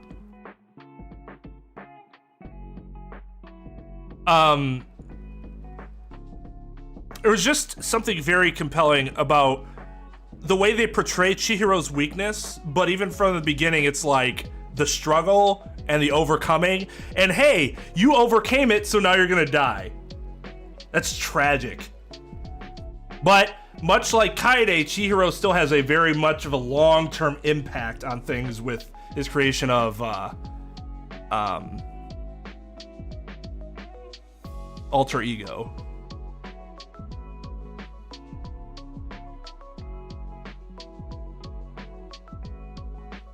Well, it's not even somewhat confirmed. It's like 100% confirmed in the anime. Like at the end of the game, you see them like hiding or something, and then in the anime, you see them talking to what's his face, right? The blue-haired guy.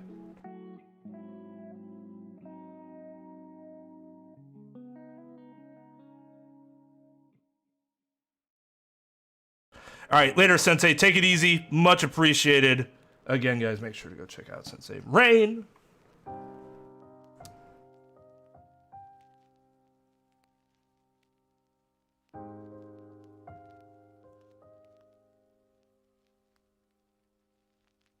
Hey, Dr. Terry, how's it going? With the Raven, nevermore. Nevermore. Chisa. I don't think I like Chisa as much as some other people do.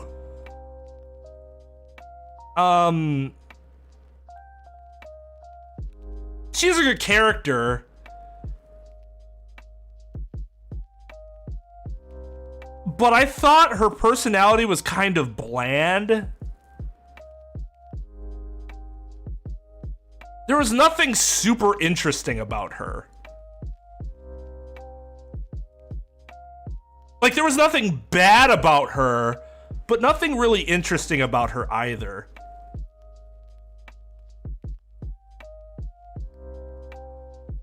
She was kind of very stereotypical anime caring teacher to me. So, like, sure, that works. It works within the, you know, the structure of the story. I just didn't find it very compelling.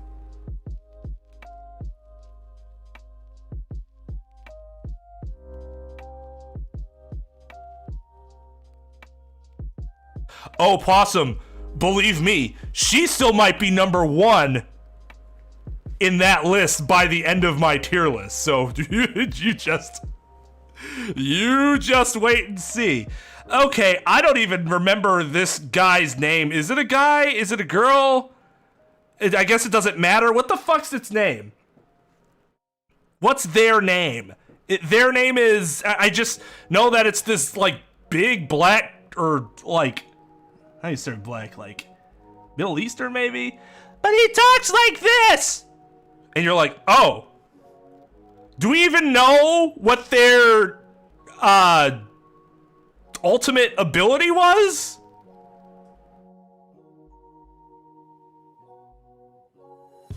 Daisuke Bandai. He died immediately. That's actually a cool... I like the name. As a baseball fan, I always thought the name Daisuke was awesome. Ultimate Farmer?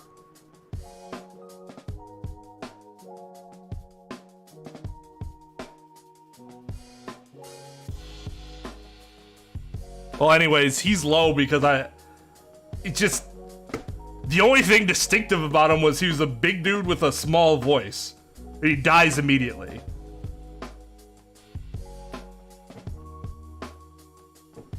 Just not necessarily a bad character, he just wasn't really around for, he was all around for all of what, 4 minutes?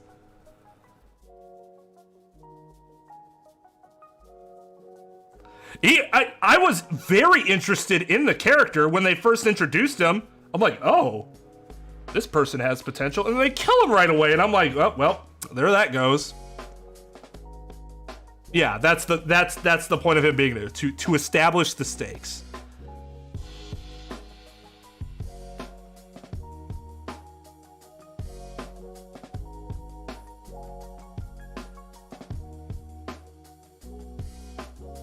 All right, Fuyuhiko.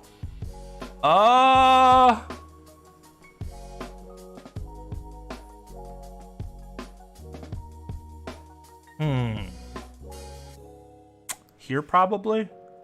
I like Fuyuhiko's character a lot. I think it was really obvious from the beginning of the first case that his whole shtick was a red herring. But then you find out in chapter 2, oh wait, it kind of was, but also not entirely, which throws you off. And then you see you learn about the relationship between him and Peiko and the tragedy behind that. You're like, holy shit. And then he becomes changes his way of life after that.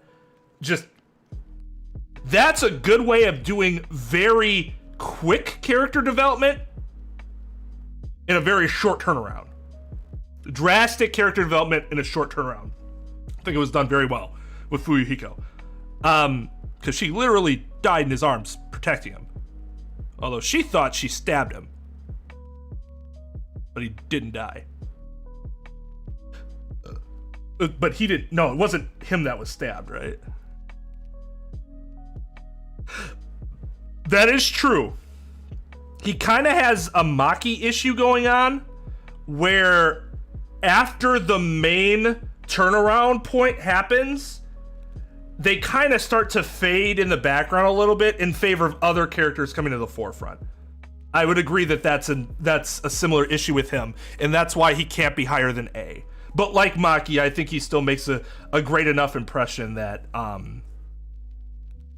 that an A rank is justified.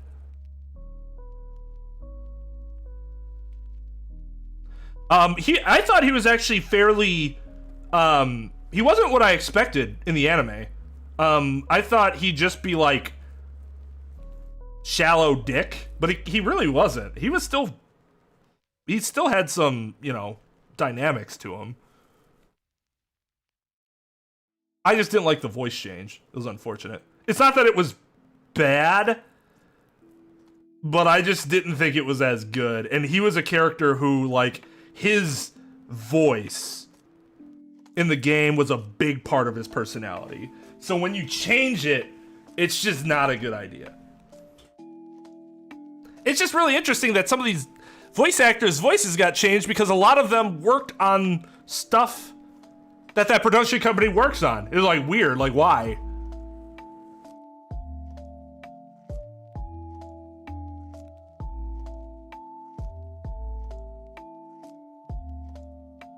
Yeah, I think it was a good thing that he survived. Well, she thought she killed him, but obviously either way, she didn't.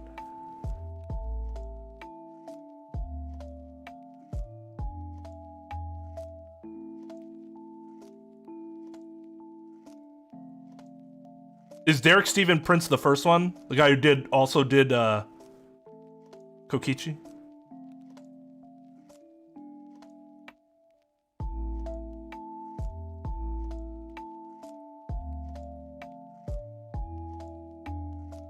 Well, that's because Kokichi's just a more intense character, so you gave him more opportunity to even shine, to a greater degree. He did a really good job with Kokichi.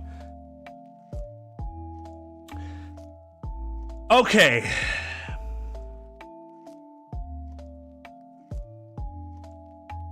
I'm still not sure whether Toko and Genocide Jack should be placed in the same spot. because it's literally what's supposed to make them an interesting character singular, as opposed to two distinct entities. So I'm inclined to put them together.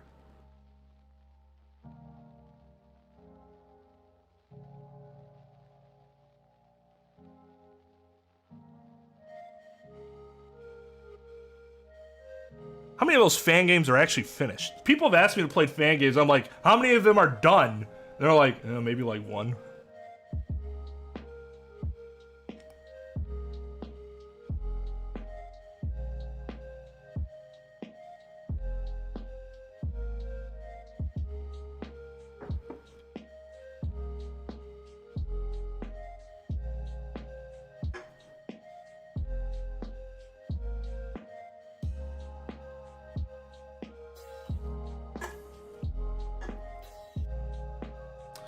So if we're counting them as the same, she was somebody that greatly, her stock went up a ton for me. Leapfrogging these two is not easy. But in Ultra Despair Girls, she went from like mid B to like higher A. I really like that they actually started giving her some character development. Her friendship with Kamaru is just precious. Genocide Jack's disgusting human being, but also really fucking funny. And a badass. And Toko's character is just really funny in general. Even she becomes like a little more lighthearted. You see the character development for her from the start of the first game through the end of Ultra Despair. All right, later, Inquisitor, take it easy.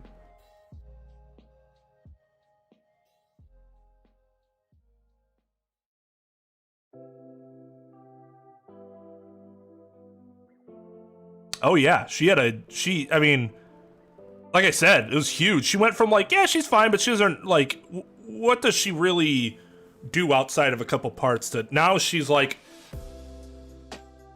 has a gigantic impact on a different game where she's like the focal point.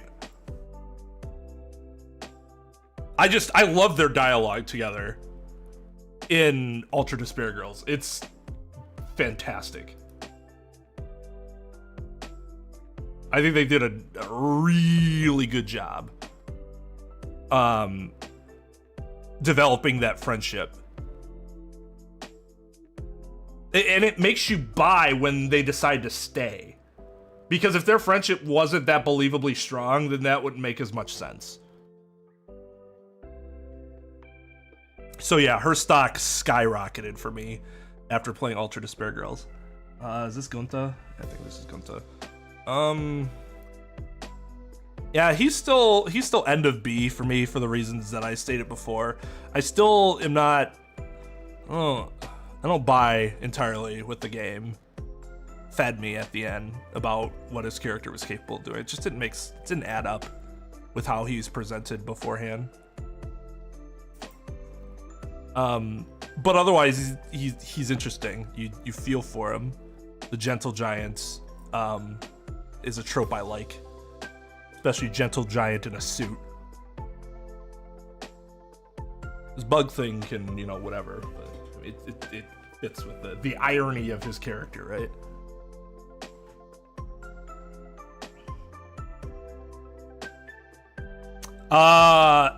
Is this the horse dude? Okay, so I don't know his name, but this guy was a badass. He was a badass. He wasn't along for very long, but like, it sucked when he died.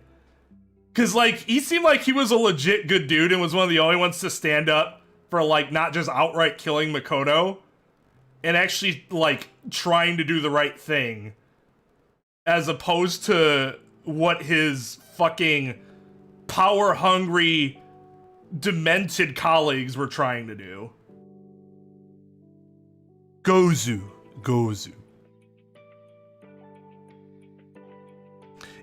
Well, he looked cool and he fought well. So like, unlike Daisuke, he actually had a bit of a showcase of himself a little bit in his power. So for me, that's enough to get him into C tier. But again, died really early. Beside, like his main, the point of his character was to get Makoto out of there into safety, essentially, from like a very actively hateful group.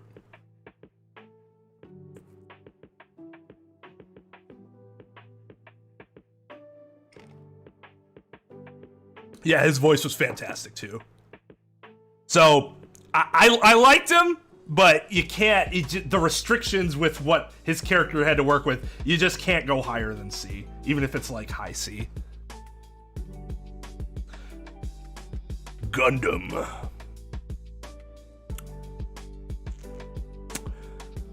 I like Gundam. He's funny. He's interesting. His hamster thing is cute. His relationship with Sonya is also really cute.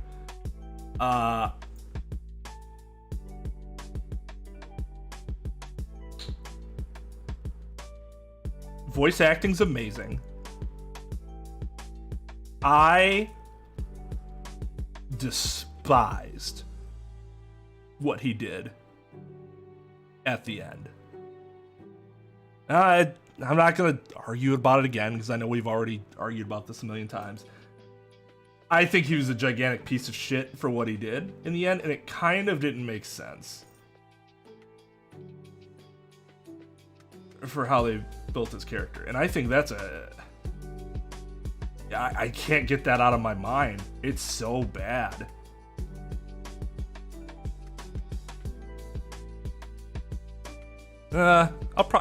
Actually, let's put him above Akane. Because I think at least his character is a little more dynamic than hers is. And he was always very interesting to, like, hear talk. Well, you know, always interested in hearing what he had to say.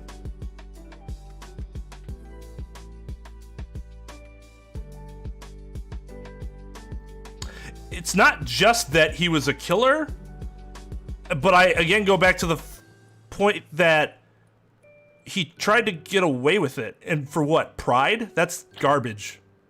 That's absolute garbage. Because it wasn't presented to me that pride was his number one priority throughout the game. At least I don't think so. And I always think pride's just a stupid fucking reason in general. Well, I'm gonna fight to the bitter end. Why? Because of pride? That's fucking stupid. You really care about Sonya, you turn yourself in. You say, I did it, and you die. You accept your death. You get everybody out. You go down as a martyr for that. You got everybody out of the funhouse. Save the woman that you really like. Instead, he fights in claws trying to fight it, and that's lame. It's lame for a character, the character of the stature that I thought he was.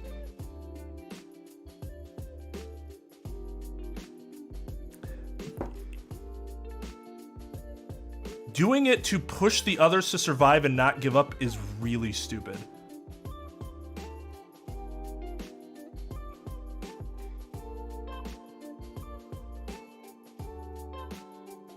Well, right. So if it's his conviction to survive, then it just makes him another selfish asshole. No different from any of the other people that have killed. That's a knock too. Either way, it's disappointing. It's sort of like Celeste, just not nearly to that magnitude. Because he still delivers for the most part for the rest of his character.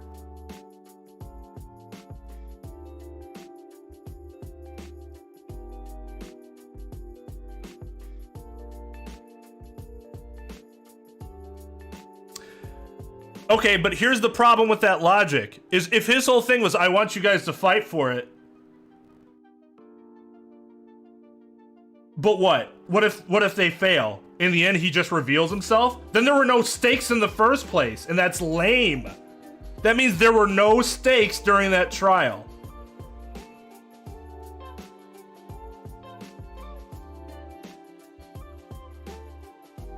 Yo, what's up, Miro? And if there were no stakes, that is bad.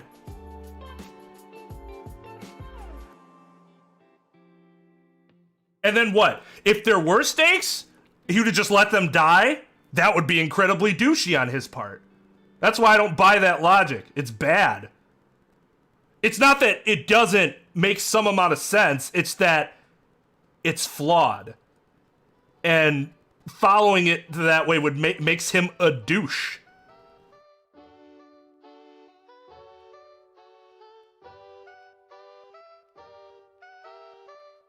I think that's sure. It's a win-win for him in a very selfish way. He should never be looking at that situation as I get to survive and everyone else dies as a win.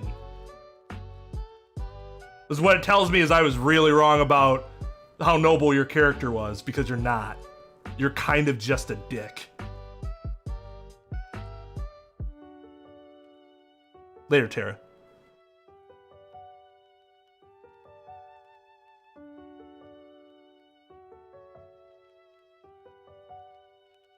Well, that would be more pride, Possum.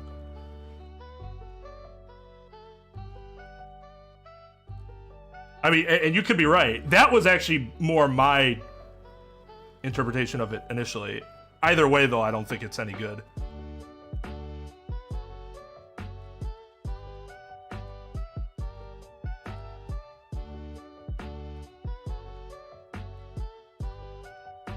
But he wasn't... The evil overlord thing was always a joke. The story doesn't present it to you as he's actually an evil overlord. We all knew it was a joke. So now he's gonna stick to his joke and be like, oh man, if you all die, ha ha ha, my joke fucked you. Not buying it. I don't, the arguments for what he did just aren't compelling. In terms of it makes sense. Or he's not really that bad a guy for doing it. No, he's a turd. If those are the reasons that he did it, he's a turd. And it's unfortunate because the game up until that point had not been presenting him as a turd to me. That I had any reason to expect him to do something so turdish.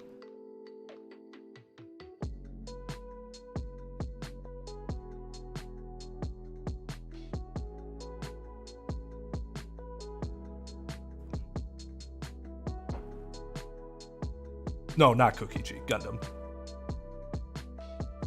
He is Chunibyo, which is, again, that's like, the whole thing, we know that's not real, right? In fact, I'm pretty sure I mentioned that several times in my playthrough, like, oh, this is the Chunibyo guy.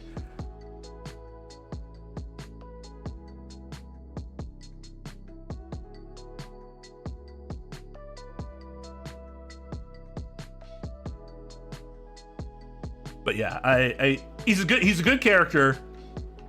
The way his character went out is, I think, was awful. Really bad. One of the worst payoffs of any of the characters in the game, which is really unfortunate because he was highly entertaining otherwise. We had a whole. I'm basically saying the exact same things now as I did before. There's like nothing new in this conversation. Hajime. I think I had him. So I had him in like B initially. Then I bumped him up to A after the end of the game. And now after the anime, I bump him up to S because he is a significantly more interesting and dynamic personality now. Going from reserve core student to giving up on everything and saying, just make me a new person, to being the ultimate everything, to going back to being not even a reserve core student, but not knowing what he was, to being a reserve core student, and then back to realizing that he was the ultimate everything, including kind of an evil asshole. That is quite the roller coaster. That is quite the roller coaster. And I think the game in the anime does it in a very, very good fashion. His biggest issue is that they kind of just use his whole whatever as Deus Ex Machina to do some really stupid things. It's just like, well, because he's him. You're like, are you kidding me? Sometimes it could be like, okay, that's ridiculous, but sure, haha. Like when he kicked that dude with the chainsaw into the window and into the chainsaw, you're like, only he could have done that shit, right? Probably calculate the angles and the force and everything he needed to do for that exact consequence to happen. He still got shot at anyway, somehow, even though I'm pretty sure that dude's head was severed from his body.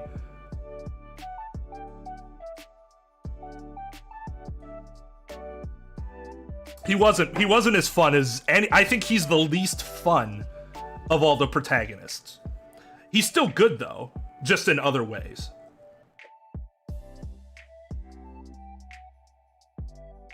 Yeah, I mean, I think that's the thing. I think all 4 of the games have very good protagonists. And it is impressive because ensemble games like this where you have a lot of different characters, it can be really easy to like kind of have the protagonist as almost the throwaway because the main feature is all the rest of the characters, right?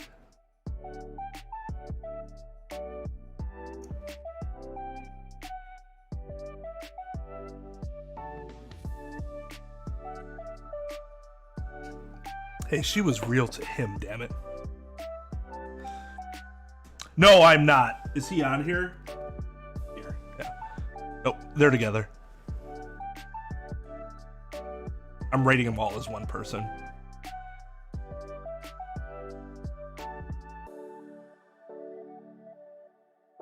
Who, Izuru? He has no well, okay, he has a personality, but it's one thing. His personality is literally one phrase. Boring. Everything is boring. That's Izuru. So it's only like more interesting when in conjunction with Hajime. Oh, okay, fair.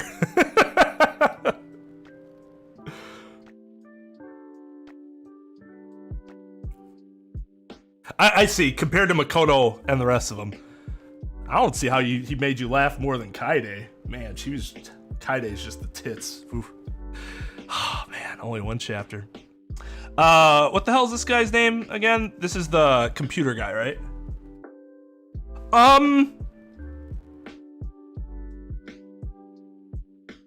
He's a good character. He has good development.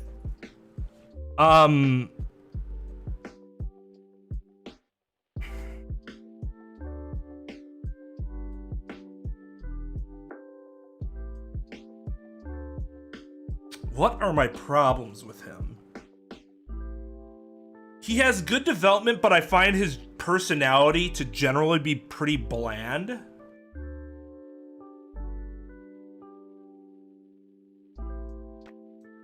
He has a very weak personality, but that's kind of the point. Because that first manipulates him into making the thing for Junko in the first place. And then almost gets him to essentially reprogram the entirety of the world through the will of the chairman. And then he finally overcomes that when he realizes basically the same thing's happening. You feel for him.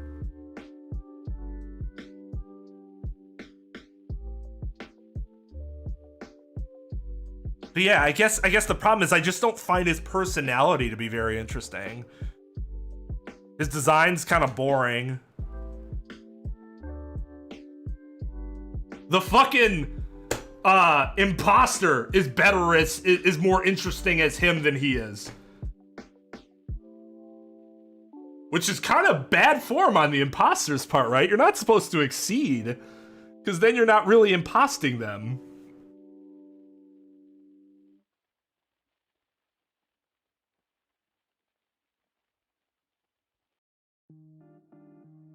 You mean just how everything happened in the anime? I mean, I agree, but I'd separate that from the plot itself.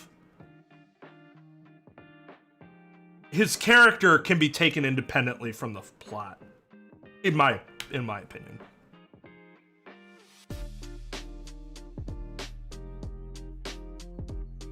Yeah, Kamaru is also a protagonist. I said 4 games, including Kamaru.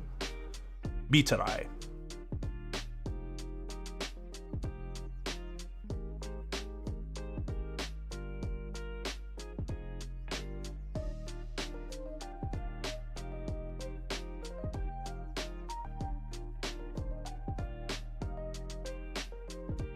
You vented.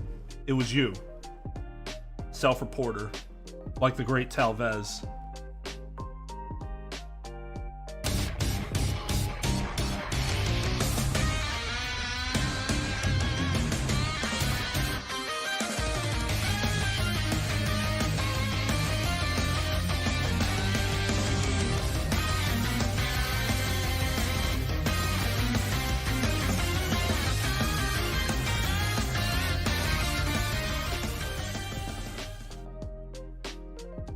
Hey, Monique. Thank you for the Momo raid.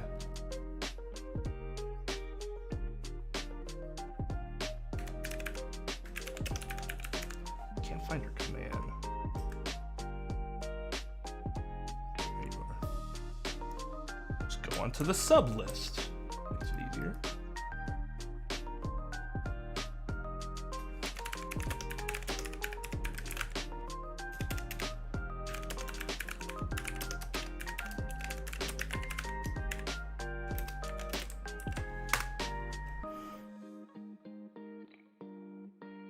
Make sure to go check out Monique's YouTube page. Thank you so much for the raid. What were you playing this evening? Also, welcome to K-Gamer, Explosive Werewolf, and Nicholas Garcia. Hope you're all having a wonderful day. We're in the middle of ranking all of the Danganronpa characters in tiers, and causing some tears along the way. House of Ashes. I'm gonna be honest, I do not know what that is. Is that like a horror game?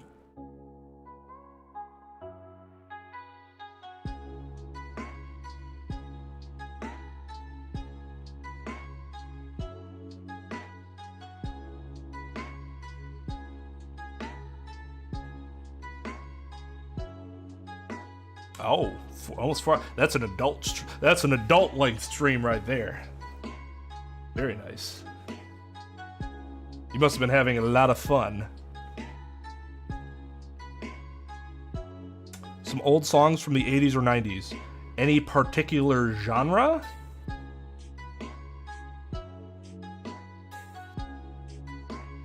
Dark Pictures. What are the other games that are part of the Dark Pictures anthology?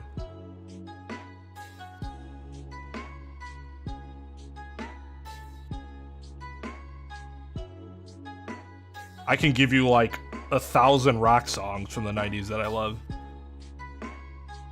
And probably many pop songs from the 80s.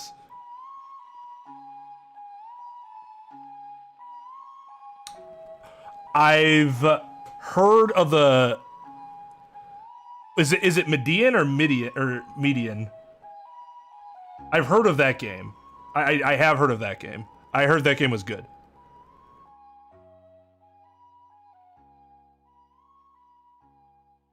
Medan?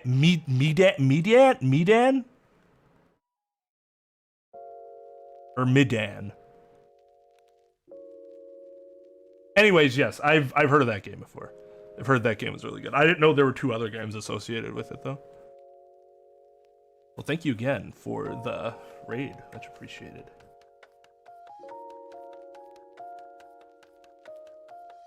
Thought I'd ask an adult. I mean, you are asking for 80s and 90s, so it makes sense.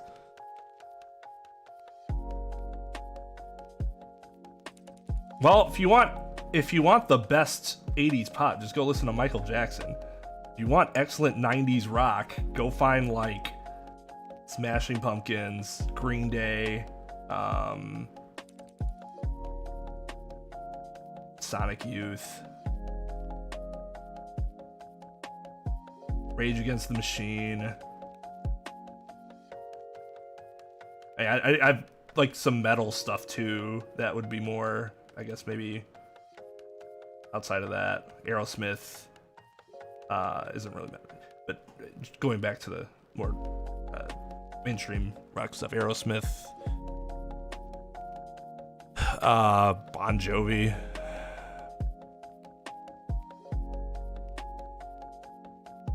Offspring. Yep. That's a good one. Yo, Young, what's up, dude?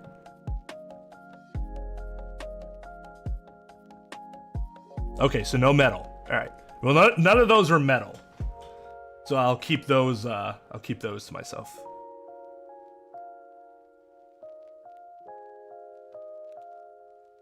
Well, feel free to drop him some 80s and 90s suggestions of your own, Monique. Foo Fighters are... This is gonna make a lot of people really angry. Me and KY both share this view. We don't think Foo Fighters are bad. Let's just make that abundantly clear. We do find them to be the epitome of generic rock. Like, if you want generic, inoffensive rock, listen to the Foo Fighters. It's not bad, but it's not particularly good, and Foo Fighter fans fucking want to assassinate me for that. But it's just, they're not bad. If a song of theirs comes on, I'll listen to it. You know, it's never something I'd skip, but that's part of the inoffensive part. I'm also never actively seeking out Foo Fighter songs. Bee Gees are more 70s though, right? My dad does a really a mean Bee Gees impression. His voice can get so goddamn, it's so weird. Van Halen's a good one, yeah.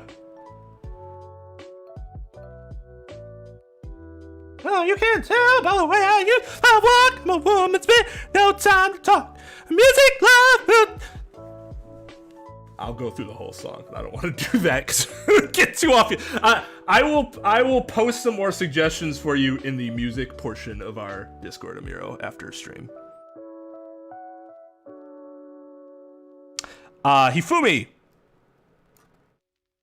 You're better than her. He was another character. He served a role. His humor was pretty. It was very stereotypical, but it was funny. The way his arc finished was disappointingly obvious. Oh, he got simped into killing for a girl. Whoa, wow. Wouldn't have guessed that. You know.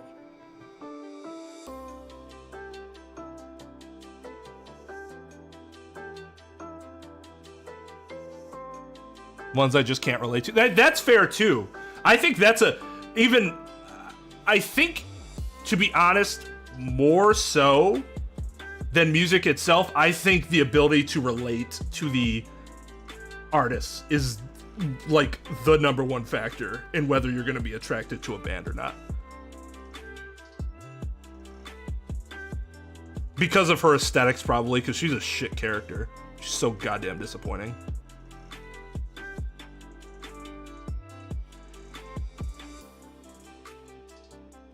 Everlong? I don't think I know. I've probably heard something from Everlong, but I don't know, like, anything specifically. Who the fuck is this? Who is this? Help?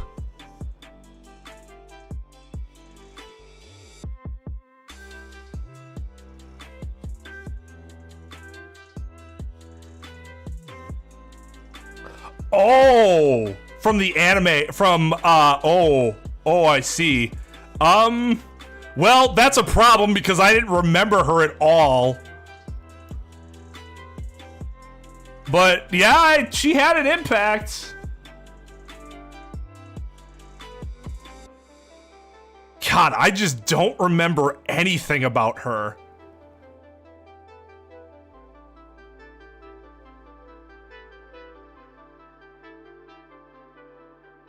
Yeah, I don't.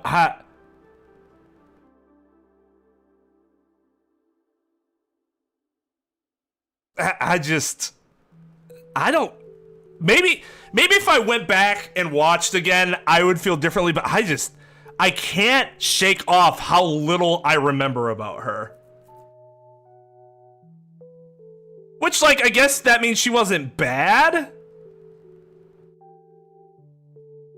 But if we're talking about, like, not being very memorable, then we have to be consistent with, like, actually, you know what? You're here. You're here. Because you pissed me off. These two people at least didn't piss me off.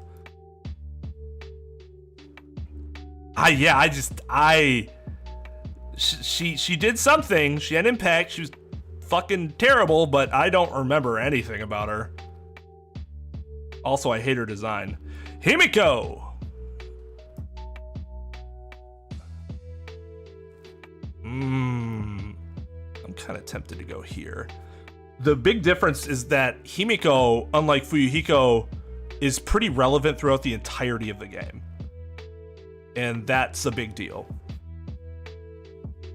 Again, just reiterating from the last tier list, Himiko changes a lot. She has a roller coaster character arc. It's very interesting. I find it very compelling. I think her general personality is adorable. I think she's voice acted really well. I like her design. I like the whole fake mage thing personally. She has the funniest moment, the single funniest moment in the game for me, which is kind of morbid, but it's that chapter 2 moment where she's like, ta-da, and doesn't realize that Ryoma's dead body is behind him. Her delivery sells that. And she gets a lot better as time goes on. Downsides, that fantasy thing. I know I'm really trying hard not to hold it against her because it's not canon. It didn't actually happen, but it's hard. It's kind of difficult. That, and she gets a little repetitive. Even though I like the mage stick, it gets a little repetitive sometimes. We're just like, oh my god, shut up.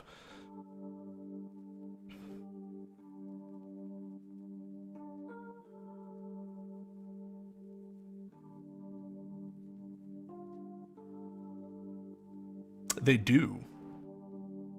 I think is that one that I got right? I don't even remember the ones I got right before.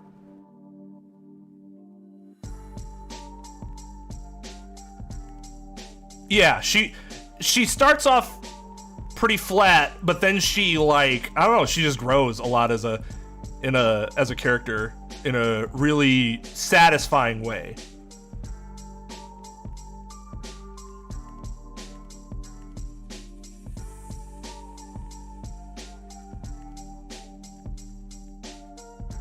She was plot device more than anything. That makes sense. That's a pretty good way of putting it. Like, you were needed, but I don't really remember much about you other than you were obviously needed in some way.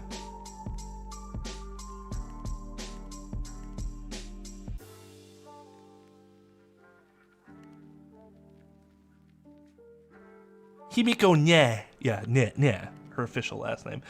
Sayaka. I still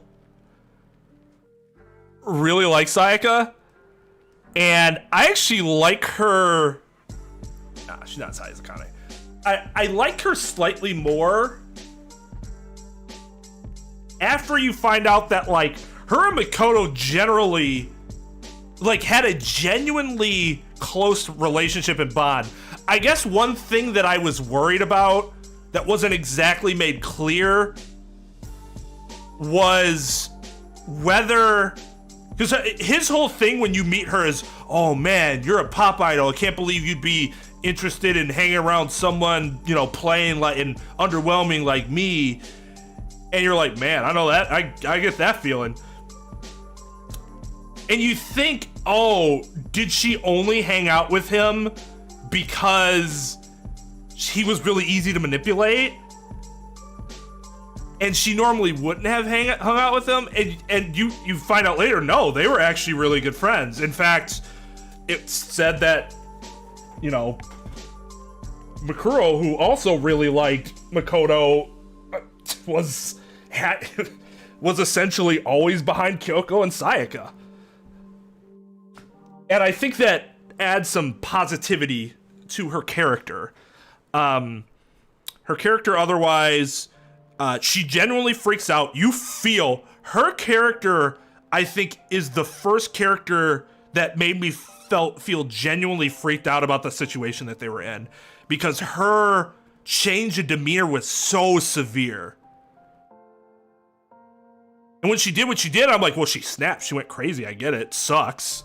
And then you're like, ah, man, but she fucking double-crossed us. She just manipulated us. And then Kyoko's like, she did, but the whole reason she died is because she couldn't actually bring herself to double-cross you. And you're like, oh, man, damn it. Which is why she still ends up being such a big influence on Makoto. I think he even mentions her in Danganronpa 3 once. But like she obviously continues to be a very, very much a driving influence for Makoto throughout, despite her only being around for one chapter.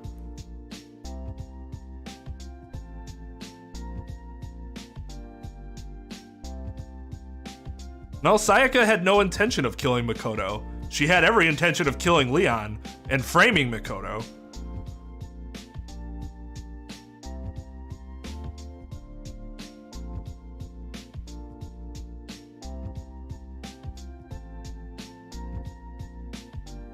Oh yeah, I got that mislead, like that swerve for sure, Possum. I'm like, at first I'm like, oh man, she's gonna be like your best friend character that lasts. She might die later, but she's gonna last a really long time. And then you're like, oh my god, is she gonna be the first person that dies? And then your heart like sinks. You're like, oh my god.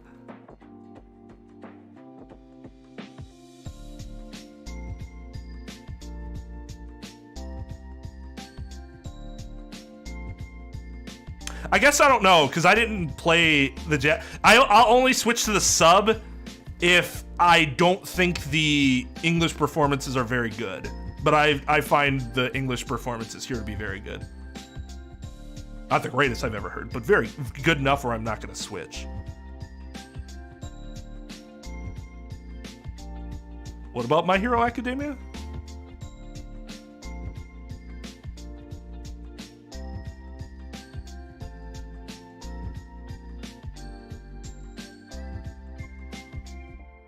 Well, they weren't two waifus. It was a waifu and a husbando.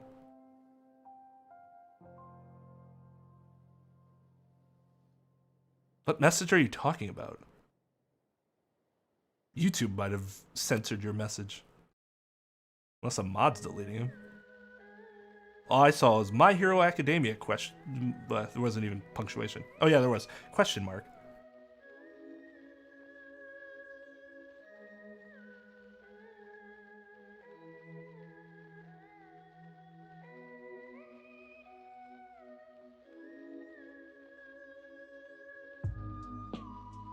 Yeah, because I mean, and being a pop idol, that's something where like at 26 you could be out.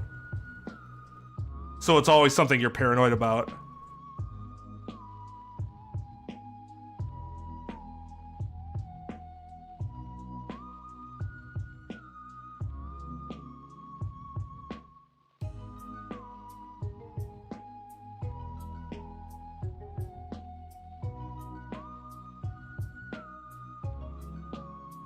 What did he ask? Did you see what he asked?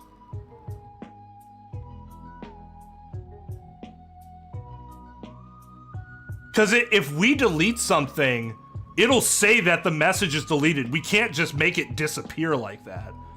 Only YouTube can do that. So if it doesn't say it like here, I'll give you an example. Yang says they cycle female celebrities so quickly in Asia. So I'm going to remove this and see what happens. It doesn't just go away. You'll see that it says deleted by Students of Gaming.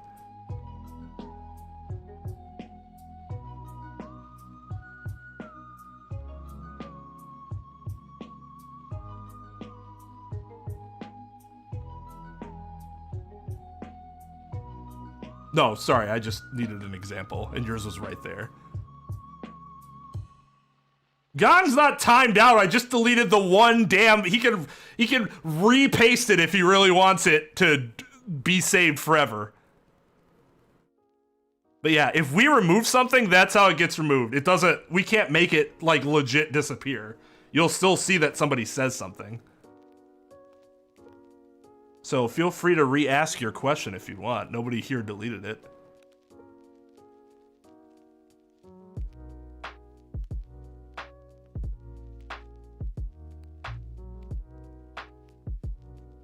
But yeah, so I have been and it has not changed. Big fan of Sayaka.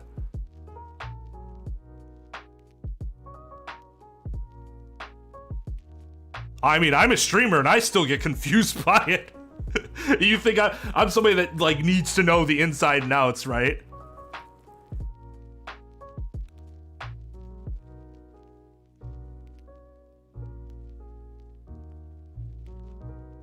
See, that time you made your own message disappear.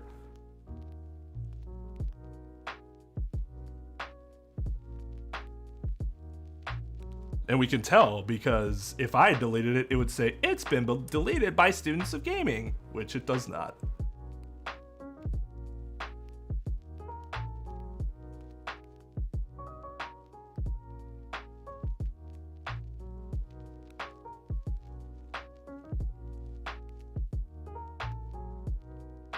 Postal dude tier list. All right, Teru. So he can be funny, but he also gets really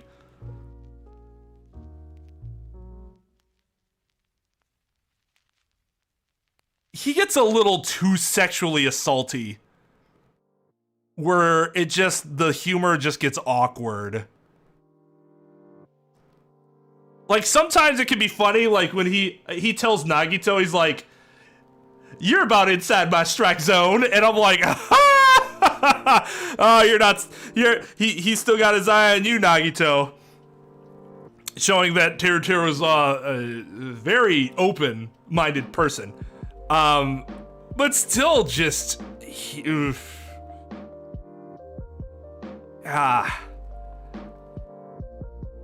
it's really unfortunate how sexually assaulty he gets, because it kind of ruins his character for me.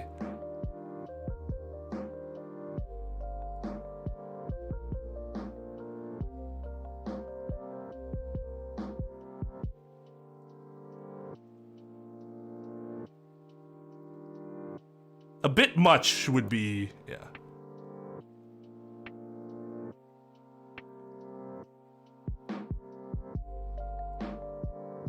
He drugs Hajime at the, oh my god.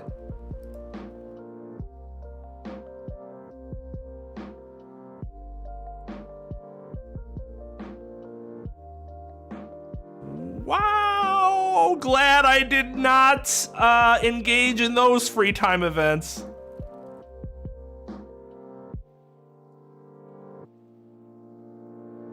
Yeah, every like recent new update's been just blech.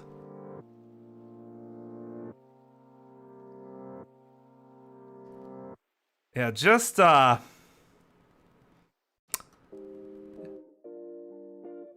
least in the anime he gets smacked around a little bit and you're like, yeah, you deserve that. MILF Agakure.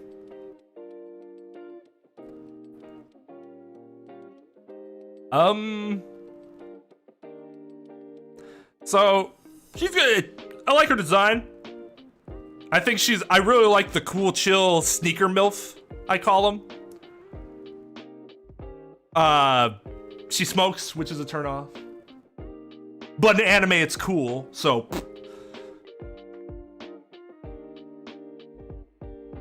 She doesn't really do much after your first encounter with her, though, so. And I mean, nothing that birthed Yasuhiro can possibly go above C tier. Monsters Inc. is by far the best anime. Okay.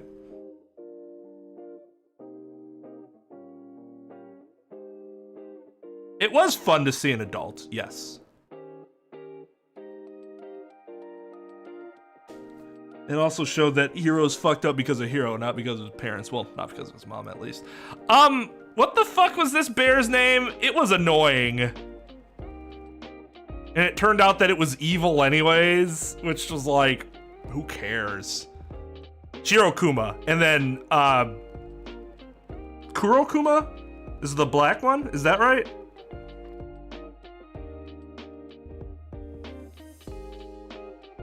Yeah, okay.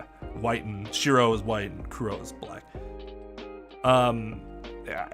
But I guess she was fine.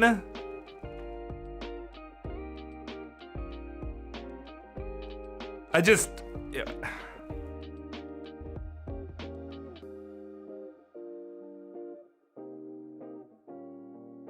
She was there, I suppose. She wasn't actively annoying like Kurokuma was.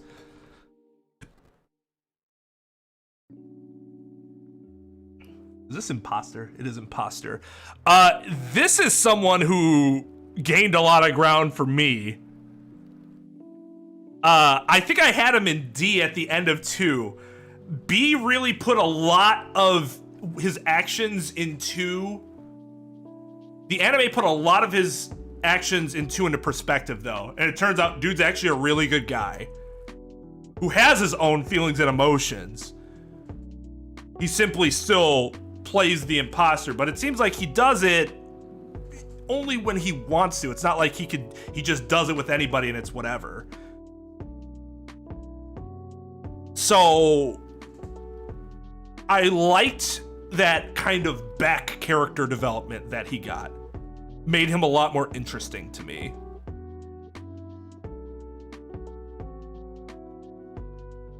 Oh yeah, because like you think it's just him being Byakuya, but then you find out about him later and you're like, oh no, that was kind of just him.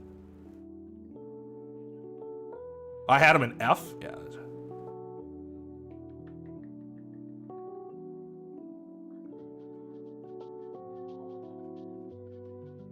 So he made a gigantic jump. Gigantic jump. Hiyoko. A big example of why lurching character development is a problem. She starts to get better and then does something to put herself 2 steps backwards. She should have been better, I think, than the game portrayed her. She actually was better in the anime than she was in the game. In terms of, yeah, she was still the same, but I thought she was just kind of a mean girl in the anime. In the game, I thought she was like just kind of a disgusting person. Because I don't know if it was the delivery or what, but instead of it being about insecurities, she just actually wanted other people to feel awful. Whereas again, in the anime, it didn't seem like it was as much like that. So she was lower C, I think, before. So she's probably gonna end up mid C. The anime bumped her up a little bit, but man, I do not like how the game portrayed her.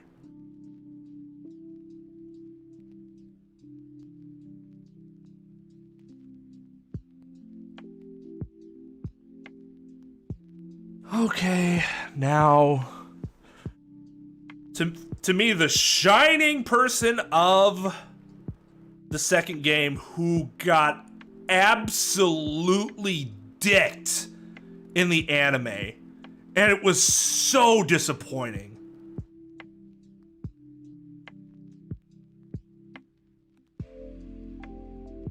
It was so disappointing.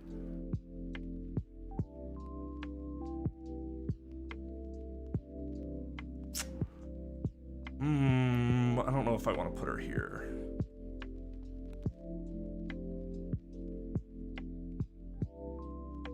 I mean, it dropped her below Chiaki. Part of that is that Chiaki rose so much, but part of Ibuki dropping is that they just did nothing with her. I don't think her new voice fit her at all. It like changed her personality. I was so disappointed with what they did with her in the anime. They just did nothing with her. She's basically like, oh yeah, that's the girl that likes rock. That's it. That was it.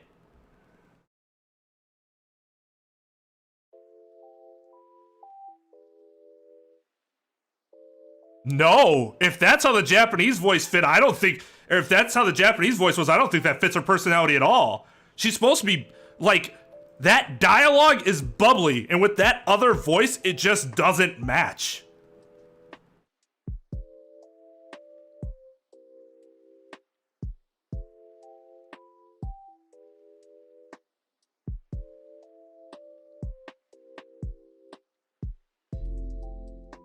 Who said anything about no development? Did somebody say she had no development? Oh, I never saw much development in her. I think it was less so development and more so that you simply learn more about her over time, because she's actually similar to Kokichi in the beginning, in that you don't really know how she really feels because she just acts kind of wonky. And especially if you do her free time events, you realize what a genuinely nice person she is. And so it's not necessarily that she necessarily develops, which, I mean, over 2.5 chapters, that isn't a super long time to develop anyways. But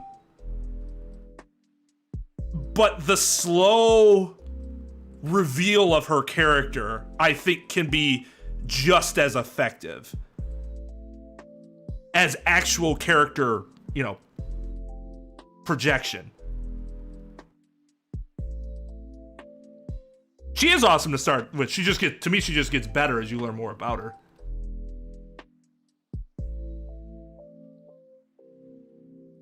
But man, they didn't do anything with her in the anime. She was one. I'm like, man, I'm looking forward to seeing how Ibuki is in the anime. It's nothing, just nothing.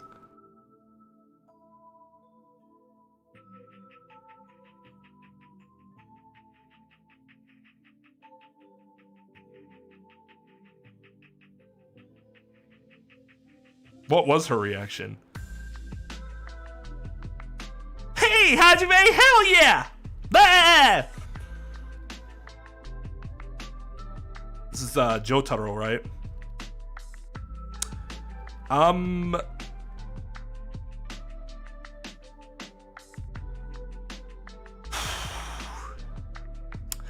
I thought he was an effective villain. The reveal that he's actually not ugly underneath was not a surprise at all. I think that was really telegraphed. But I think it also adds a layer, a dynamic layer to him, and to... I probably have more sympathy for the kids than the average person just because of my job experience. And his character is kind of tragic in that, well, it's very tragic, but like, it just shows in a real life situation. Like, he thinks he's just this abomination of a child, and he's not. But if you keep getting told that you are by your parents, and that's how you're raised, you're gonna think so regardless of what the objective, like, truth is. And that's really sad. And that just fucking warps your mind. The personality did get a little grating at times, but I did like having one of the kids just being like a flat out fucking like straight jacket. This guy needs a straight jacket sort of thing. There are many cases like him in real life, I will tell you. Jotaro. Jotaro is Jojo.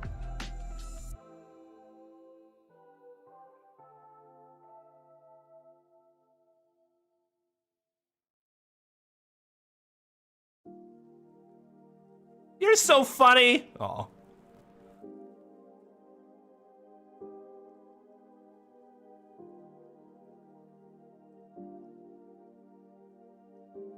Oh, there's a lot of stories like that here. Parents that act really weird because their child is like a pageant winner or model or something like that, and they go way overboard in their control and manipulation of them.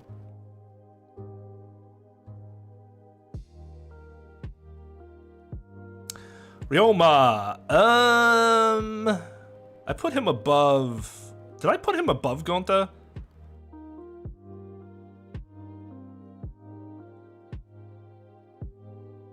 I don't remember. That was like an hour ago.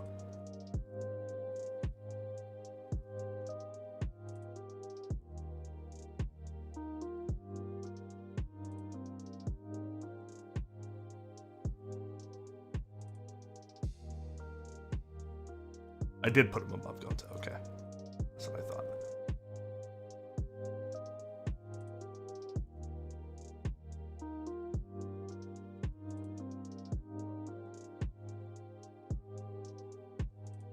Oh, I mean, Monica is, I don't think she was any different from, in terms of kid gets manipulated by their environment in a very negative way. They turn out evil or do evil things. Monica, the problem with Monica's is that her actions were more extreme than the others. All right, so Ryoma, probably here. I had him above Gonta, and I probably still consider him higher than Shisor the Imposter, just because I found Ryoma's character to be incredibly interesting from the get-go. And his change over a chapter and a half was really compelling. Just a character that really leaves an impression, despite the small stature.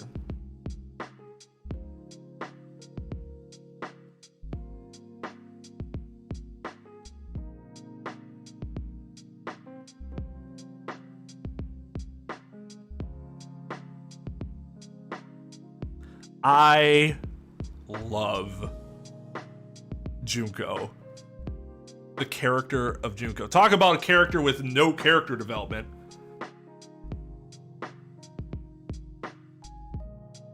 And I'm gonna tell you, this is how much I just love Junko's character in the first game. I did not want to see her come back in the second game. I thought that was lame, that they basically fell back onto her again. But I understand, it's because she's that good of a character. I hated what they did with her in the anime. Hated it. Hated it. First of all, the whole brainwashing thing was fucking stupid. And the not showing any interaction with her classmates, I thought was a fucking travesty. Because I thought the whole reason that she picked out her classmates specifically for the games is that she saw herself as legitimately friends with them, and that killing them would actually bring her despair.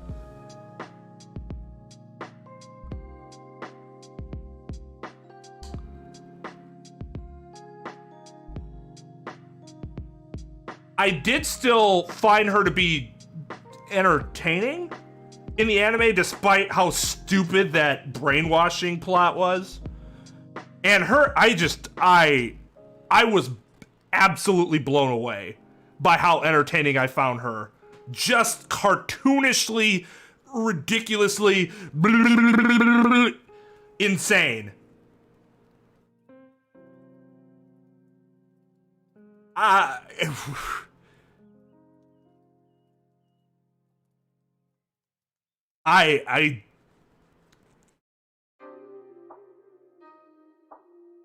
I don't consider her to be an objectively great villain or anything like that. But when you can make a ridiculous villain like that, like entertaining to that degree, I just have to tip my cap to you, because I don't think that's very easy. Von Karma, I think is very similar. Now, Von Karma's motivations are more relatable, to be sure. So that's a big difference between the two. But Von Karma is another cartoonishly evil person who they're like, how over the top they are is why they're really good. Because if you understated them, like someone we know, then they're fucking boring, and who cares? It's lame. Tsumugi was lame, and that's what happens if you take Junko and made her understated. Suddenly she sucks.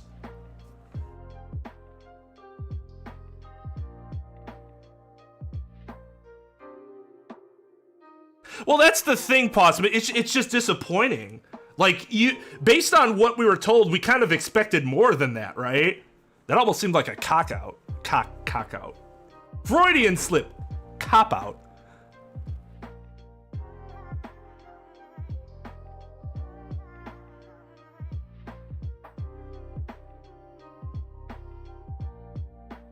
I agree. I as much as I love Junko, just have her, the idea of her be the impact. To me, that's a lot more powerful and would speak to how much more of a reach she truly had than simply bringing her back every time in some capacity.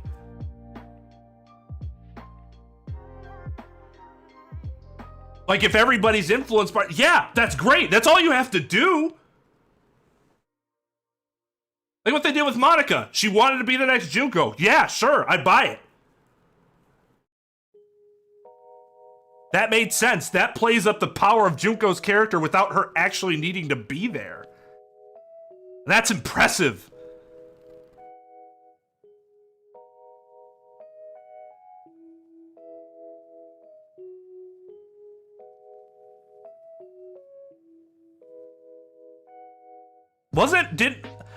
Wasn't her motive that that was literally the only way she could feel anything? Because she was so talented that she got so bored with life that despair was the only thing that ever made her feel like...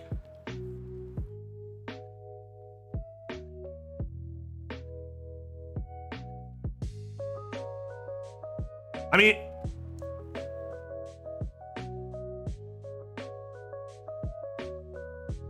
Not to bring up something that might trigger somebody, but I say this from experience.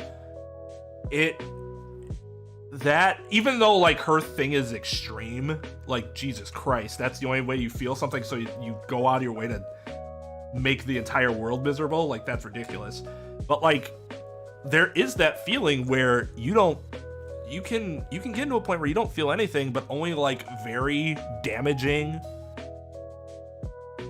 mutilating, self-destructive things give you feeling. And it sucks, but people will fall into it and keep doing it because feeling something is better than feeling nothing.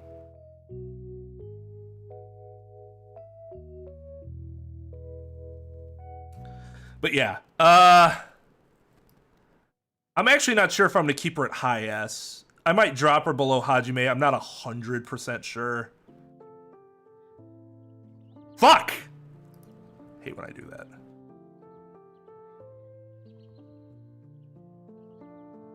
We'll keep her there for now. Fuck this guy. What's his name? Fucking hate him. He is just... He's a whiny little bitch. Like, he has his issues that he feels like he can't deal with. Yes, that sucks. But what does he do? It does not give you the right to be an asshole. And not in an entertaining way. If you're gonna be an asshole because you're upset with something, be an asshole like Junko. Be a cartoonishly ridiculous asshole. He was just an uninteresting, broody mess.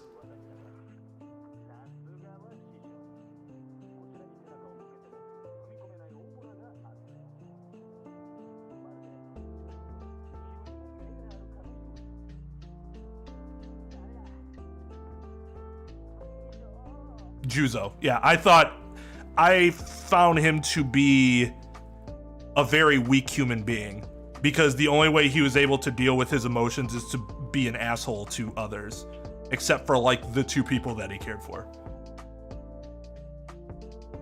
And it wasn't entertaining. Like, there was nothing entertaining about it, or like, I feel like they just needed an asshole character. So that's what he was there for. They needed not even an asshole, but an enforcer. They needed an enforcer character. And so they just like gave him an arbitrary backstory and said, this is how he deals with his problems.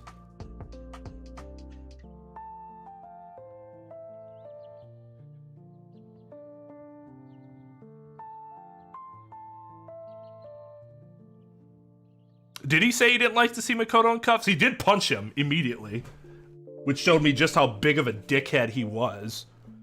Yeah, but didn't he only save Makoto after he got betrayed?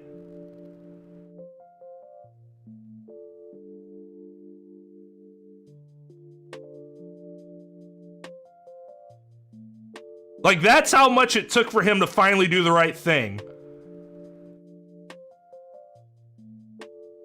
I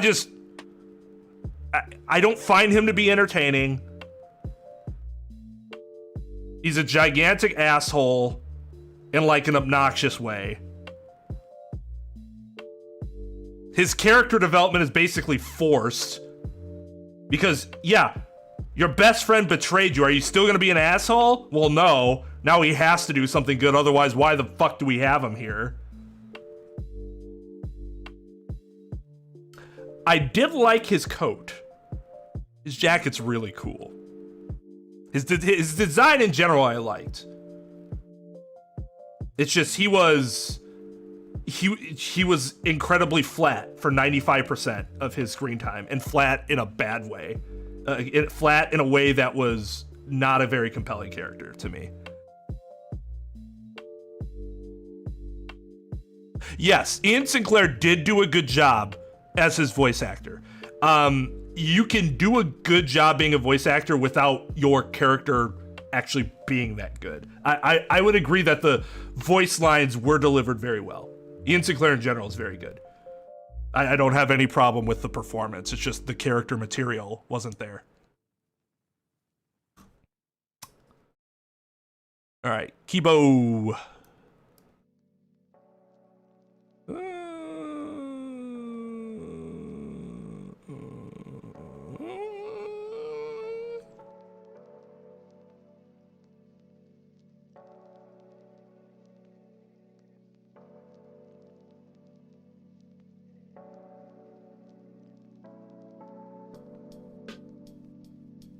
Oh, wait a second. Oh shit, hold on.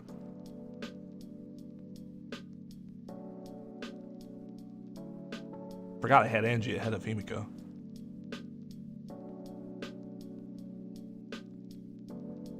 Maybe I want him here then.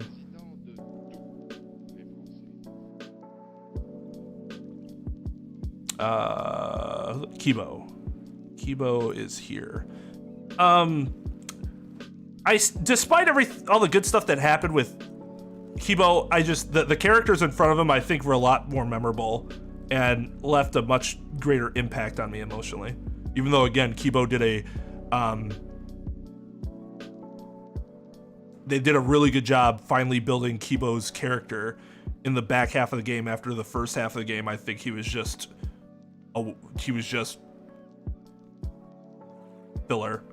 Not even filler. He was just a cardboard cutout that was there. Didn't really add anything. But he became very important in a good way at the end.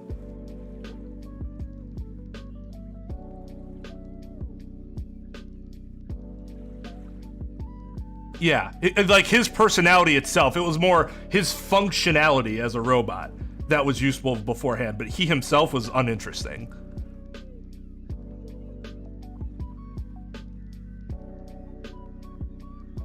I don't like her design. I don't like Terutero's design. He has stupid fucking hair. I guess I do like Toa's design. Kind of fits him, but like Celeste, I like her design except for her drills. I don't like her twin drills. This design's more interesting than good. It's kind of scary.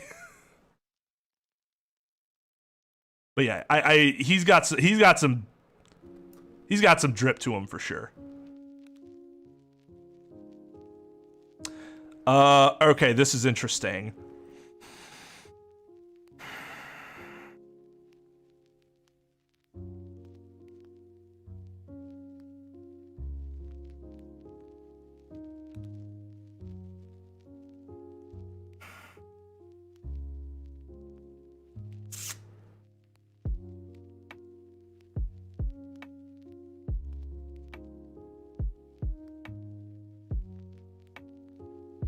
I'm kind of unsure about this one.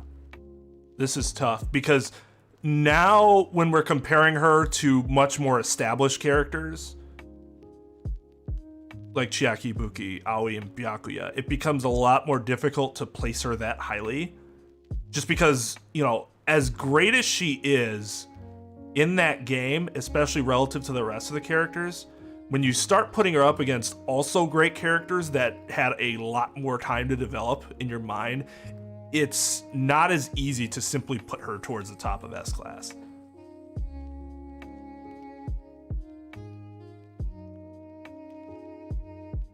Kaide, fantastic. The character I feel like I actually resonated the most in terms of how I would handle a situation and how she wasn't just a pushover. Like, you know, most anime protagonists, she actually said, fuck you, insulted back. Like, that's a real person. Tragic. Big flaw in how her character was, the narration went with the attempted murder, because that's just not how you write, like, it was just very inconsistent narration, and that's bad writing.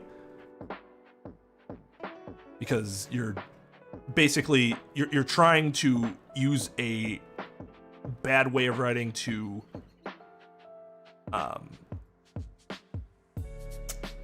deceive your viewers, and I think that's an incredibly lazy way of going about things.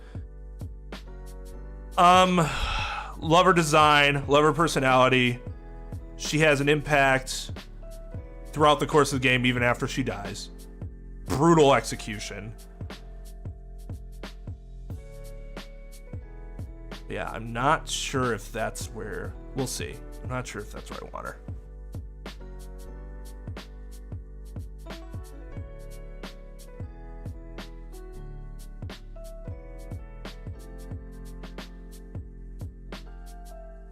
Kaito's still an A. He's just not above any of the characters that are an A from the first two games. At least from the characters that are on there right now.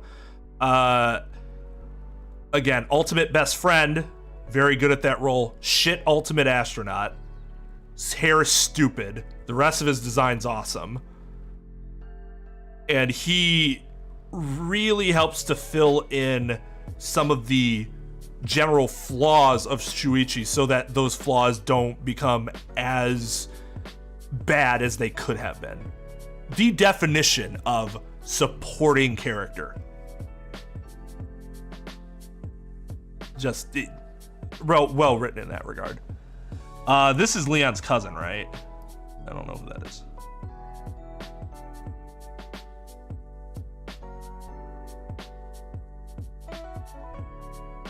Kazuichi sucks. I had him in C before. He doesn't deserve to be in C.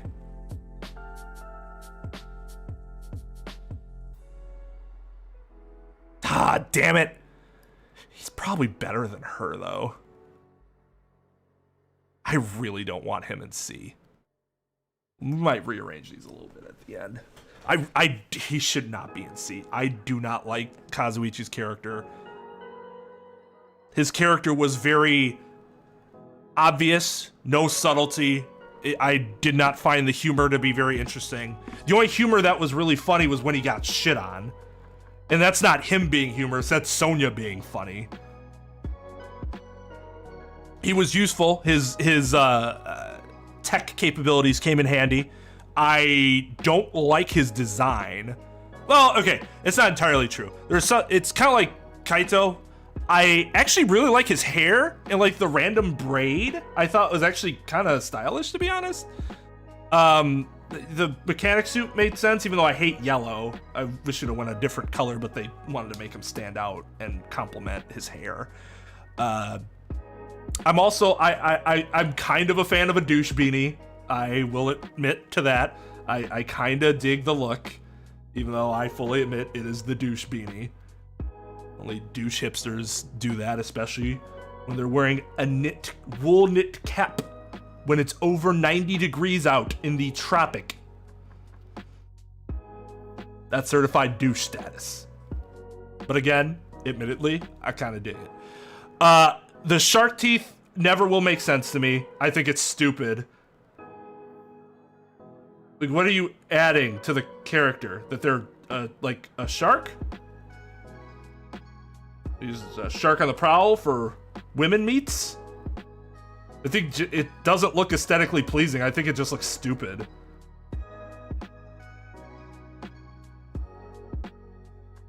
Oh, there was an actual legit reason? Okay, well that's more interesting. If he sharpened his teeth so that it was literally a way to reject people from coming towards him, then hey. At least there's a reason he had shark teeth, other than aesthetic, you know, creative choice.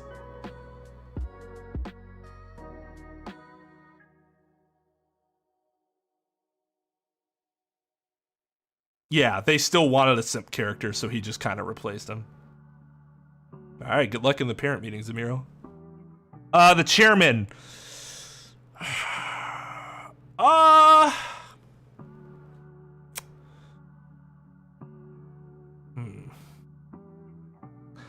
think he was effective at his role. I was very interested in his motivations. I think he played that powerful old man pretty well. He just wasn't around for all that long. His exchange with what's-his-fuck I thought was actually really cool. And he almost succeeded in his plan.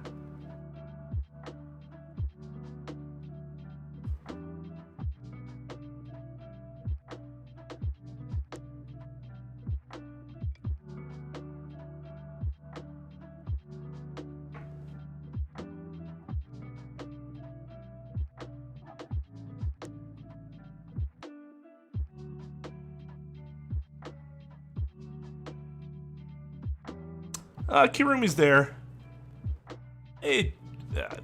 Much like I was saying before, like, I don't know, she's better than him, I guess. I had higher expectations for her. She didn't disappoint like Celeste did, but I just think she never really did anything to build on her character for me than from like my first impressions of her. So, just solid character. I really liked her design.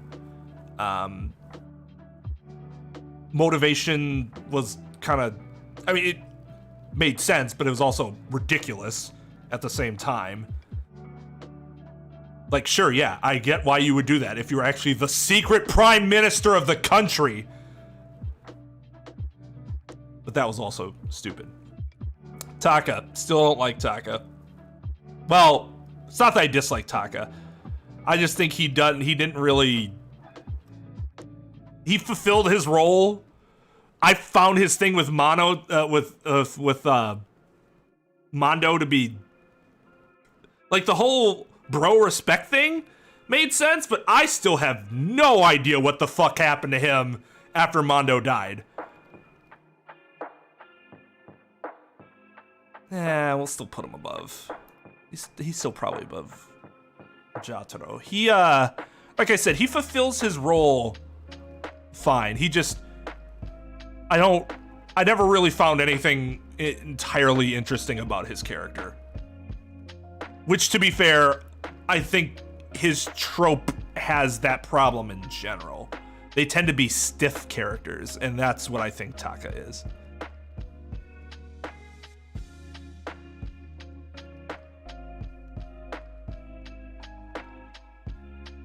That one did blow me away, too.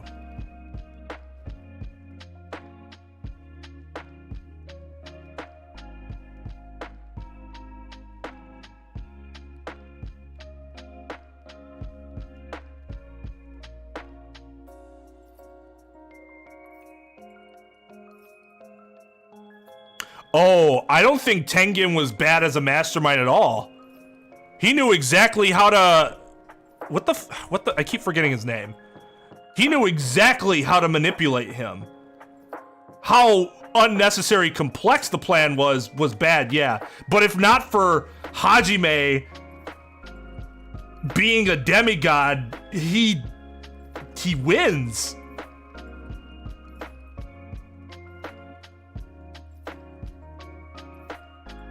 Right, later, yeah. Take it easy.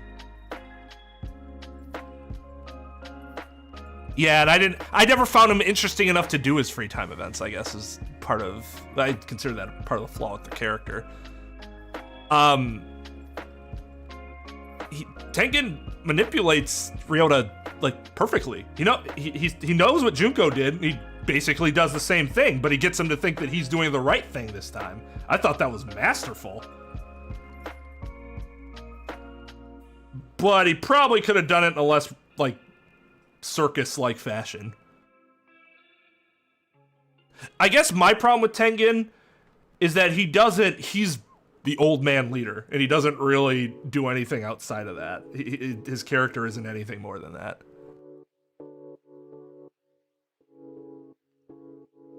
Right, that's what I said when I saw your tier list. I didn't think there were any that were more than 2 tiers a difference, except Angie. But Angie was honestly one that I wasn't sure about until I actually thought about it. So, like, at the time, I wasn't sure. Okay, this was supposed to be the main teacher.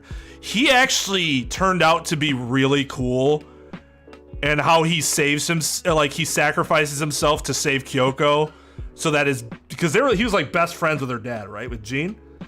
Like, really spoke to their friendship. And I kind of like the Fedora, the cool cat Fedora character who's like, yeah, whatever, man, but actually he really does care. It's a tired trope, but I really like it personally. So despite him not getting a ton of screen time, I did really like him.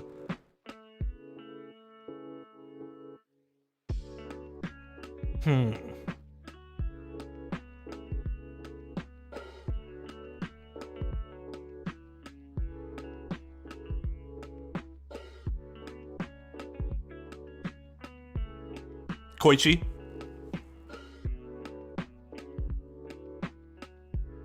Yeah, I did enjoy his character.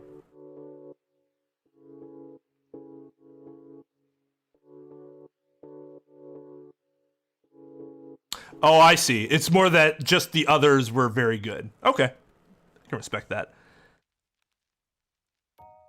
Kokichi, double S tier. Again, so good of a liar, you never had any fucking idea whether he's telling the truth or lying. That's pretty damn amazing. Voice acting was fantastic. Design's fantastic. You finding out that he's actually not like this purely evil dude and probably hated Monokuma more than anybody in the end was pretty amazing. His talents fitting in with him, with the thing being, the label being misleading but not really. All just really nuanced stuff, and I just loved it about him. Great character. Kamaru. Kamaru's actually probably my second favorite character in terms of how humorous she was. I thought Kamaru was really funny. To me, she acted the most like her age in a lot of the circumstances. And I respected that they actually did that with the character. Now, I understand that it's probably because part of her thing is she's the younger sister of Makoto, so she's supposed to act younger and more mature than Makoto. But I thought she was adorable. I love how she shit on the kids. She shit on the kids so... Boosh! Like, hey, I can respect that. You dunk on those kids. Oh man, it probably has something to do with my expectations of her being virtually non-existent. Because I thought my initial expectation was her to be kind of a bland character. Or not necessarily, no, she wouldn't be bland, but she would kind of just be a Makoto copy. And that would be bland to have two of the same, you know, fucking, like, I was worried she wasn't going to have a personality of her own.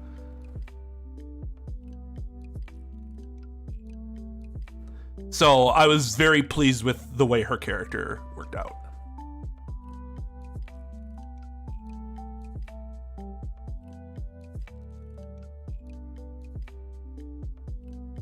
Is it the name of the song, The 12 Days of Christmas?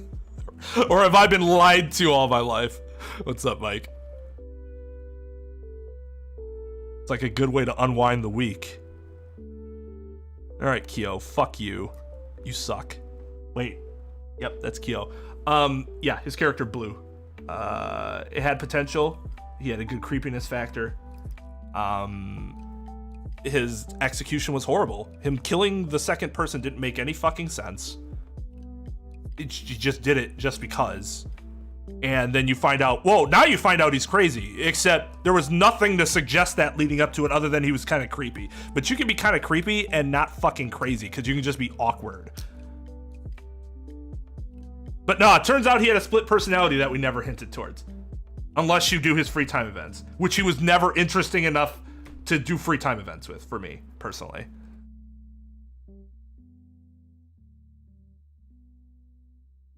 You can end a sentence with a preposition. Don't worry, Mike.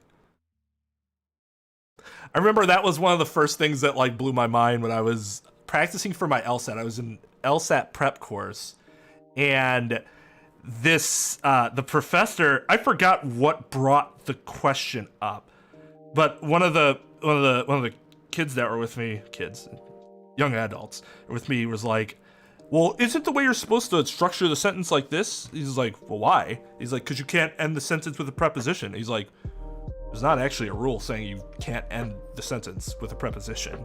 You just want to avoid it. Doesn't make it technically incorrect. And I'm like, he's like, if it makes sense, you can end a sentence with a preposition. I'm like, oh my God! Shit on everything my teachers told me.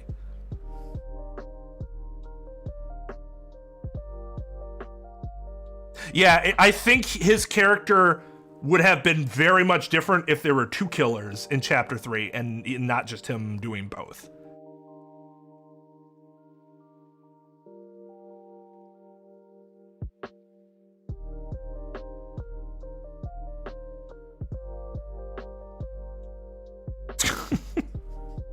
The social worker would have slapped the kid.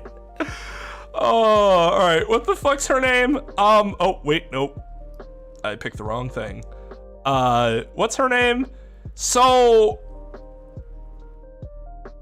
very much like Jotaro, I really feel for what happened with her.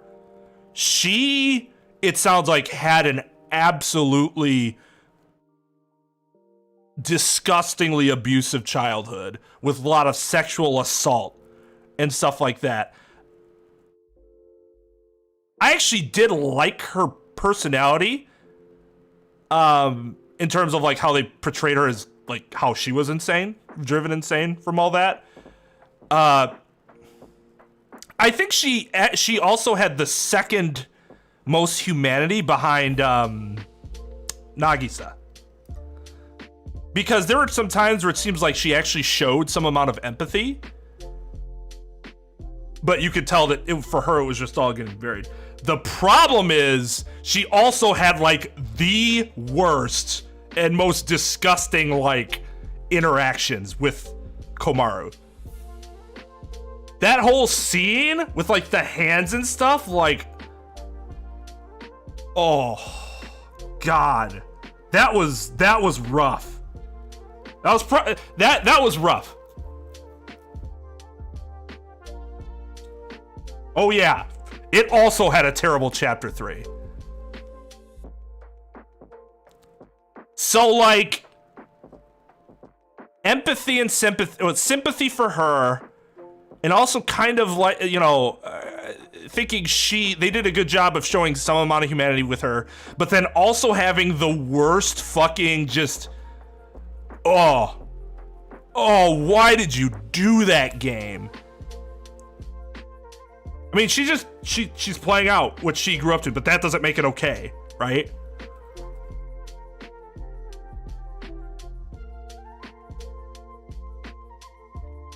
I'll put her here.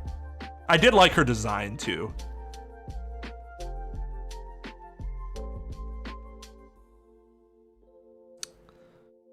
The other thing that gives you sympathy for the kids is how utterly terrified of Monica they were. Like, palpably terrified. Kurokuma, I still... Like, why? Why was he a thing? I feel like they could have accomplished what they needed to without having terrible characters. He was just obnoxious. Honestly, his design's really cool. I love it. But he just went over the top. He was just fucking bad. And for most of the game, you're like, what's the fucking point of him being here?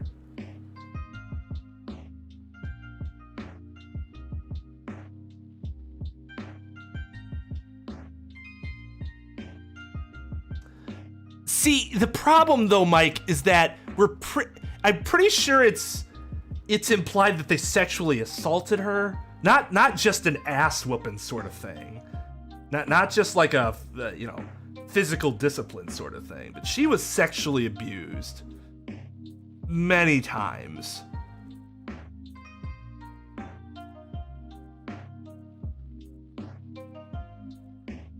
I would agree that the Monokubs are better than him.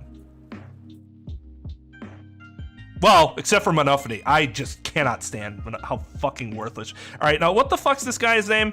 He was goddamn annoying. His motivations, he's bad Byakuya. What if you took Byakuya and made him unlikable? That's this guy. Munakata. I am not a fan of Munakata at all. The one thing I can say about him is at least he does come around at the end instead of being like so stubborn. So we're gonna put him here. But generally speaking, just fucking obnoxious. Kyoko! Double S. Love her design. Just love how she operates. Makoto is who I wish I could be on the inside. Kyoko is who I wish I could be on the outside. Which also makes them an awesome dynamic. She's a badass. Love her backstory. Love her growth that she gets. Yeah, she's fucking awesome. She would be. I do think she'd make an awesome villain. Oh, you're talking about the preposition guy. Gotcha. No worries. So you'd have backslapped him from the front of the room, just reached your arm out, just motherfucker.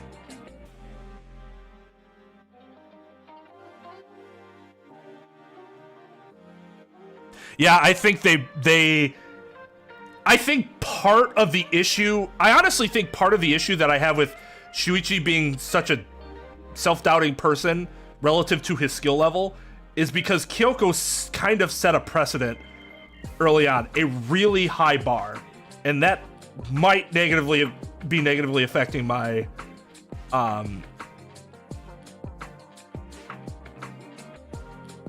my view of Shuichi. Maybe not. I'm just saying that might be a possibility because she's just, everything about her was awesome. She had the same character arc as Maki. Didn't like her, loved her. My top 1 character. Say your favorite character. Don't be a dickhole. Leon was just, the only thing I like about Leon is his, I thought his design was cool. It was douchey, but cool.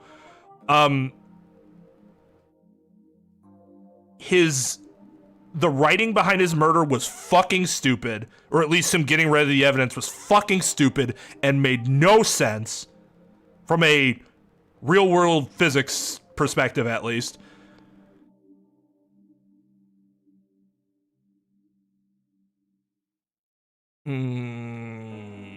Probably here. But I mean, he had a presence initially, I guess. He had his own distinct personality. He just didn't like him. Did not like him. Glad he died early. Mahiru. Mahiru is a character that I was disappointed with how early she died, because I liked her personality. That G's really would leave a mark, leaves an impression on you. I loved her design. And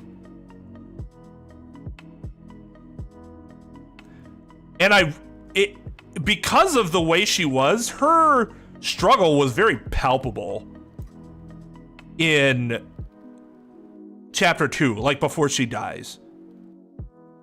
You're like, wow, what the fuck's going on? She's normally not like this at all. And you've only been with her for 1 chapter.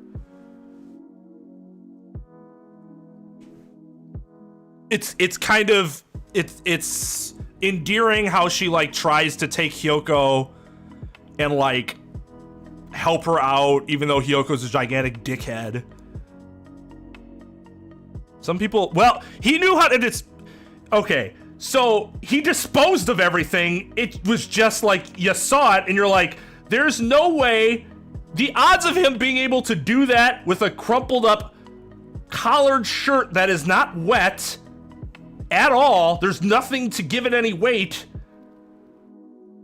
and be so precise through essentially prison bars 40 feet or whatever it was away into a little hole, basket or whatever.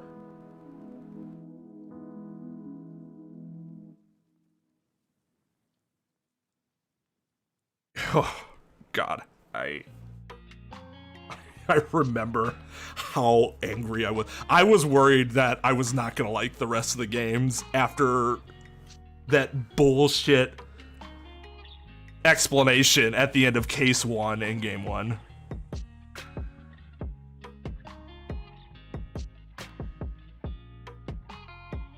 Yeah, I don't blame the 11037. That was made for a Japanese audience. I get it. I don't hold that against the creators. For us, it's gonna be obvious.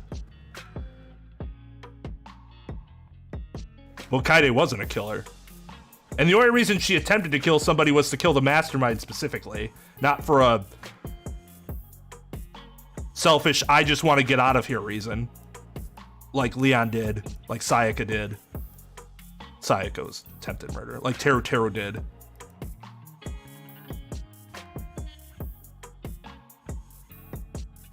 Lucky!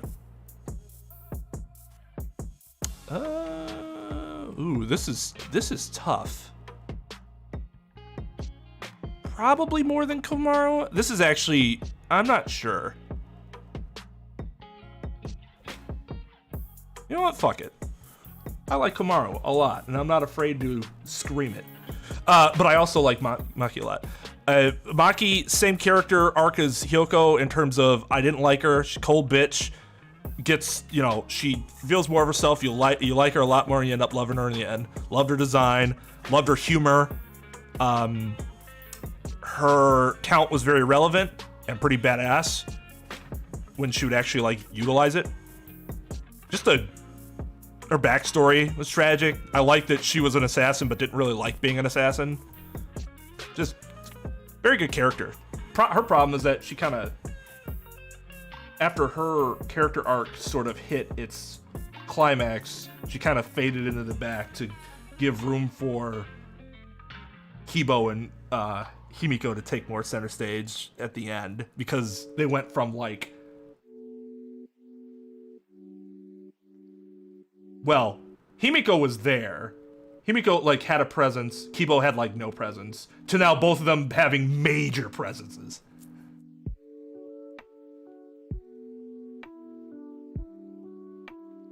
Well, who do you have?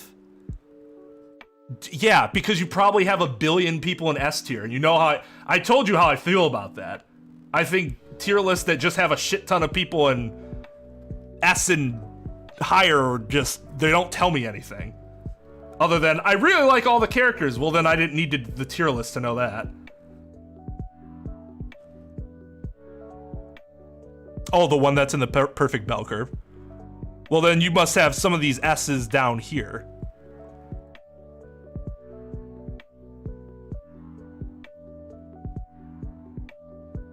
Still think Makoto's the tits. I just look at him, I'm like, man, I wish I could be like you. It's how you overcome adversity. I think his design's cool. I love the hoodie, like, uniform look. I don't know. Like, his face and hair aren't, like, super interesting, but I think his whole look is great. I very much enjoyed his interactions with characters, even though he wasn't as spunky as like Kaide was. I just thought he made an awesome protagonist. Probably the most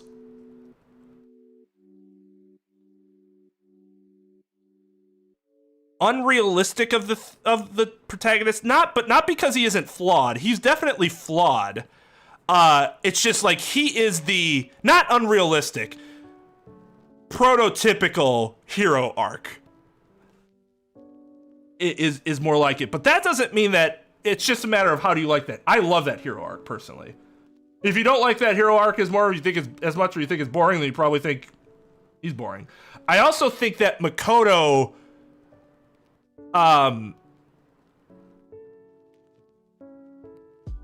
gave you more of an ability to resonate with his character than any of the other protagonists other than Shuichi.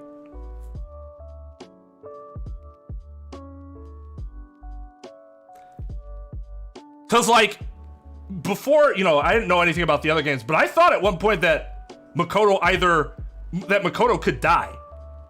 And that's, like, characters that aren't flawed, you don't have that feeling of. Mary Sue's, you don't ever think they're actually gonna die, because Mary Sue's have no consequences for their actions. They can't, they have bulletproof armor.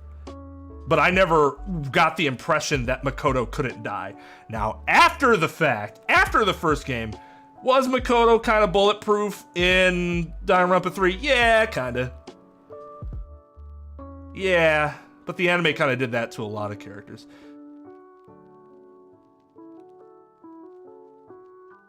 I just think Makoto is like the symbol of what this game tries to, like, the message of these games.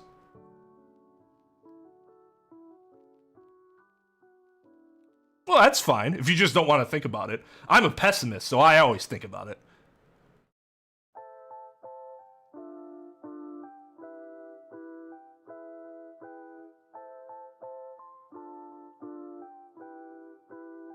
He did have a lot more energy to him as well, yes, I would agree.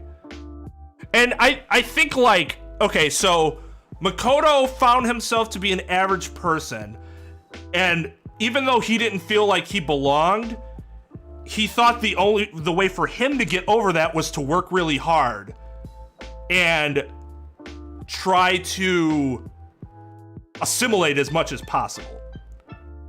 Be the best him that he could be. Hajime didn't know anything about him, and because of himself and because of his uncertainty, he was more brooding about it and seemed a little less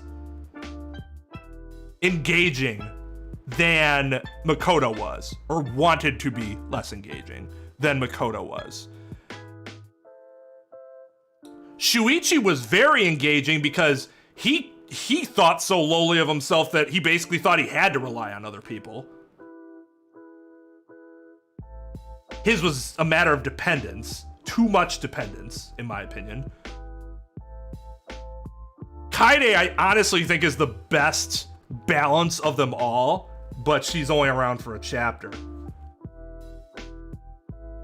And then Komaru doesn't really have a similar dynamic to the others. Her dynamic's a lot different because it's just her and Toko, as opposed to, you know, Komaru's more like, if I don't do this, I'm going to die. A little more straightforward.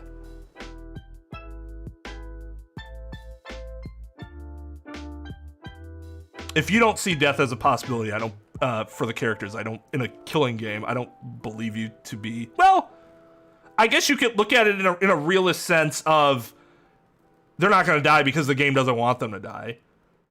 But simply not thinking about it, I don't think is a realist way of looking at it, personally.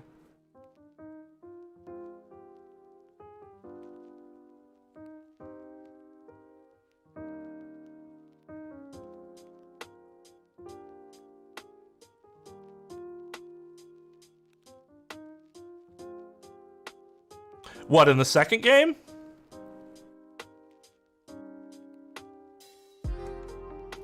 I don't know, I thought she had flaws. She had personality flaws. Sure, she wanted people to, you know, all get along and try to help out, but she was still very evasive. She still kept secrets from them. And like, her secret keeping, that flaw is what led to her death, because she was who Nagito wanted to expose. If she was not that person, based on Nagito's luck, she would not have died.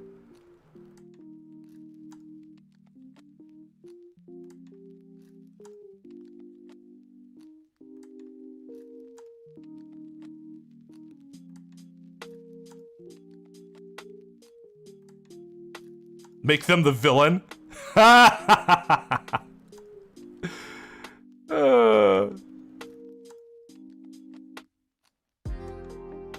Hello and good night, Frodestain.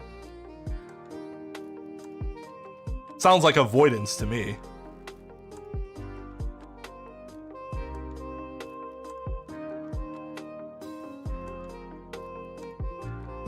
Yeah, Gary Stu. Good old Gary Stu.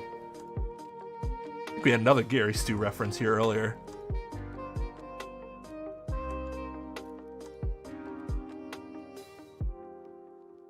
I had blind faith in Chiaki. That's the character I had blind faith in. The boss, hero, whatever the fuck his name was. He was fine. He played like that character fine. Nah. His issue is that he's around less, so you get a little less development from him. So he's probably like here. Go put him here. I like Hifumi more than him. This is the computer girl. Now, she was actually controlled by Monica, right? She had actually died before the series started.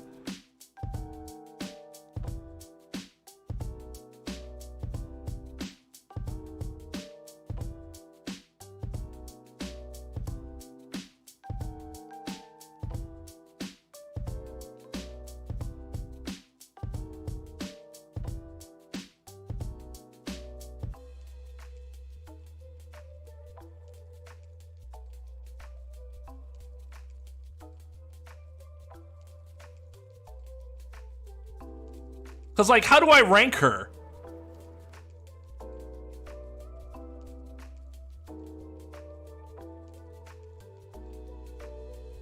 Oh God, I'll get to Monica. Okay, the personality that she tried to emulate, I actually thought was really humorous and kind of cute in that awkward way. I guess the big issue is it wasn't really her. And then the fake version gets fragged.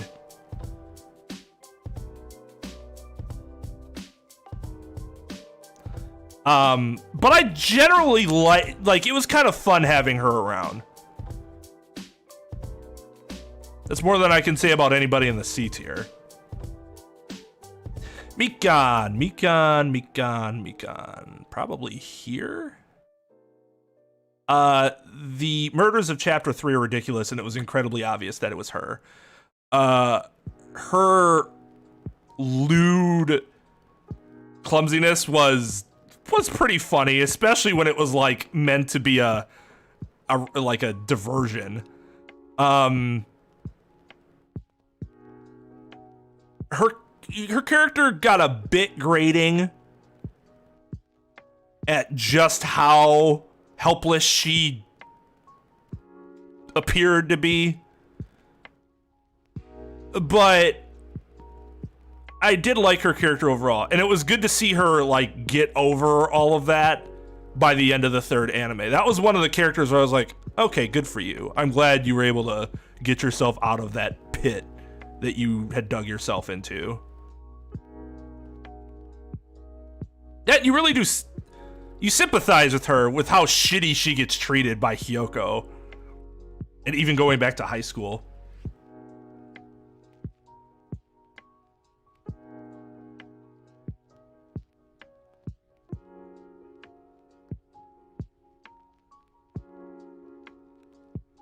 Where do you have her, in D? If you have her in S, I'm gonna laugh.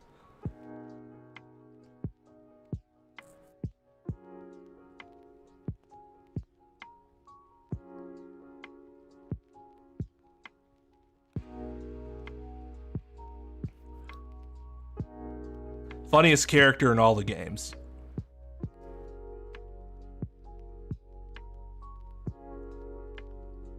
High S. God. I don't think there's anything about her that deserves to be an S. Unless you like whiny characters. Miu's the funniest fucking character in the entire series. She's hilarious. I love her design. I love that she has this dichotomy of being overly confident, but it's arrogance because she's actually incredibly insecure. Where she's like probably the greatest inventor fucking ever, or could be at least. But she's so obsessed with sex that all her inventions end up having nothing to do with anything but sex acts or taking measurements of your feces. And like she'll talk a big game and then Kokichi will shit on her and she'll crawl into the fetal position.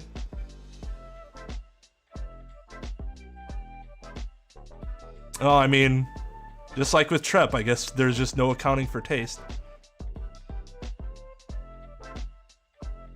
You had blind faith in Mikan? I don't get that.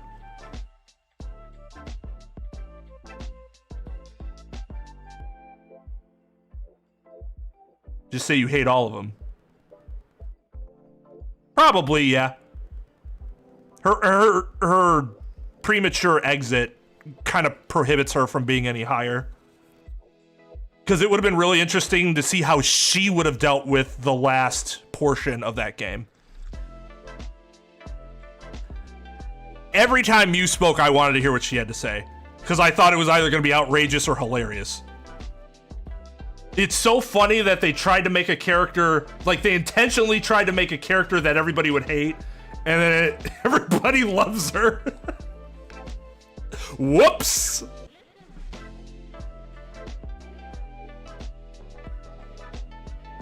Oh, I like Mikan fine. I just don't think there's anything about her that would put her in a high S. Like, there's nothing about her character. Like, let's put it this way. If we took each and every one of these characters and let's, like, spread out their ratings across several attributes. You could take any attribute you want and and have me give them Mikan a ranking for. Nothing about her would be S tier. Not a single element of her being would be S tier. There wouldn't be anything that would be really low tier either, but there is absolutely nothing that would be S tier about her.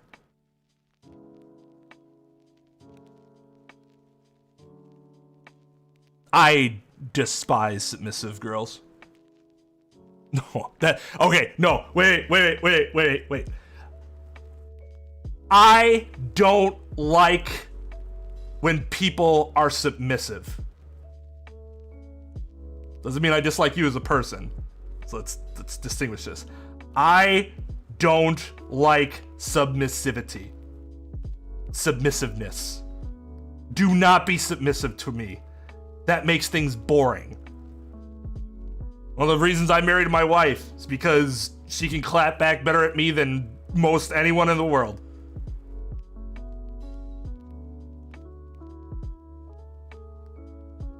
I don't find anything attractive about submissiveness. I think it's boring.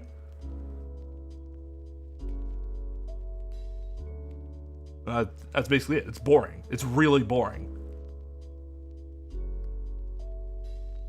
Just low effort.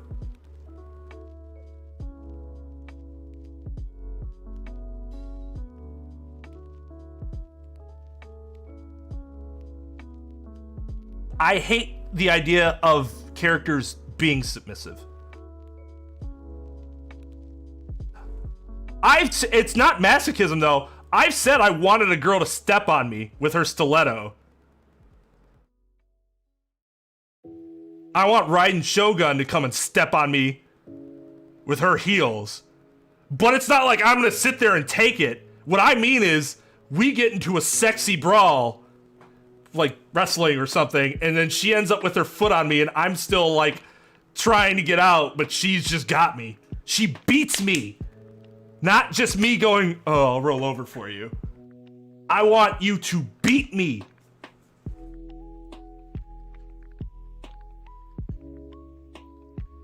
I know they are, because that's their culture, and that's their culture. Like, people have different, there's kind of a culture like that in the United States too.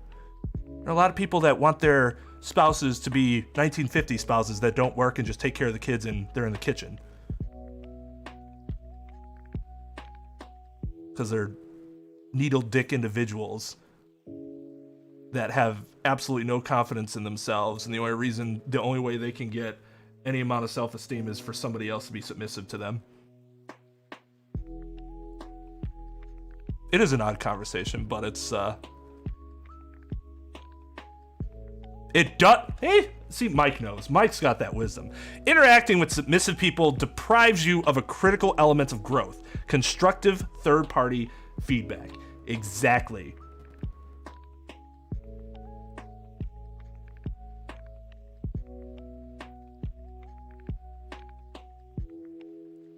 Right. They went too far into, oh, she's innocent and weak. Like, yeah, okay.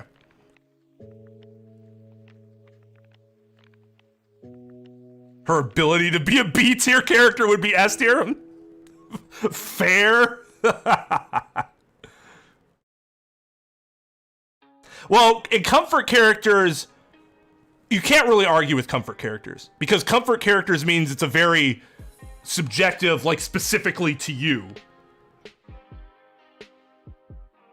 I guess maybe the issue is I don't have a lot of comfort characters. Honestly, the only person on this list right now that I have listed that I could see as a comfort character would be Buki.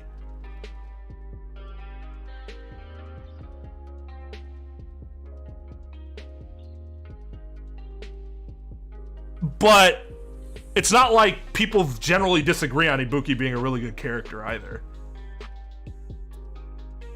probably what pissed me off so much about the anime, just not using her. Faye from Xenogears? I honestly don't remember any of the characters from Xenogears. I played it like twice in the 90s. That was it. Wait, 90s, right? Didn't it come out in 98?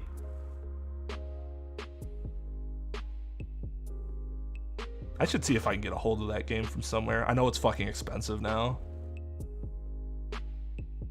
Kaito makes sense as a comfort character too.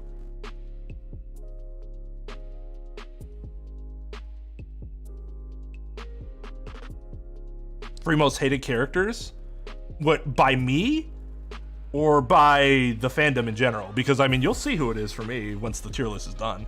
Monika! Monika was a great villain. She was disgustingly evil. She was a disgusting person, but we were supposed to think she was disgusting. That's what made her a compelling villain and made us want to destroy her. That means she was effective. Did they go a little overboard with some things? Yes. For example, her pupils are swastikas. Why the hell would her pupils need to be swastikas? And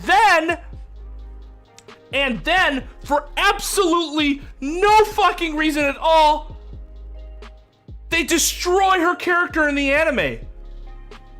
Why even have that part? She literally just says, I'm bored, she leaves. I thought it was like, I kept thinking it was gonna be some like big brained like move. No, she just was sitting in space doing nothing in her truck. So disappointing. They wrecked her character. Absolutely wrecked her character in the anime. She is a very effective, disgusting villain. You, despite everything she does too, you still kind of sympathize with her when you find out how much this shithead traumatized her when she was a kid, including breaking her legs. Right, later, Trep.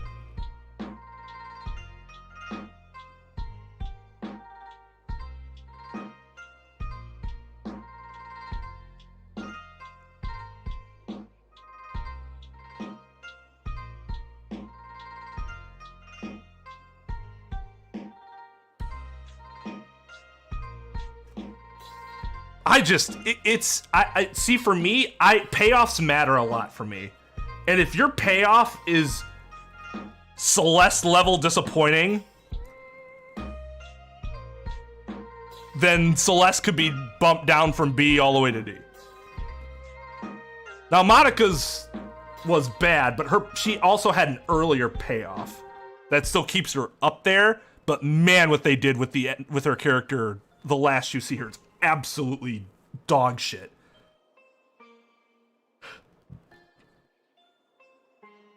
Mondo fucking sucks. Fucking sucks.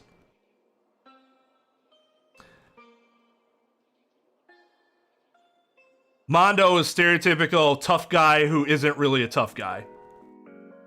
It's uninteresting. It's boring to me. He's a garbage individual who took care of a very physically weak person when he thought his penis size was being challenged. His design is awful. And honestly, like even his execution I thought was underwhelming. The Mondo Butter thing is funny, but like he just drove the motorcycle so fast that he became butter. Okay.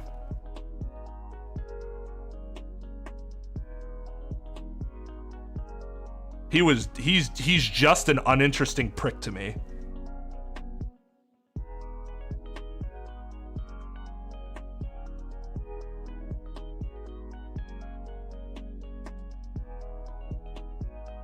Oh, that's interesting.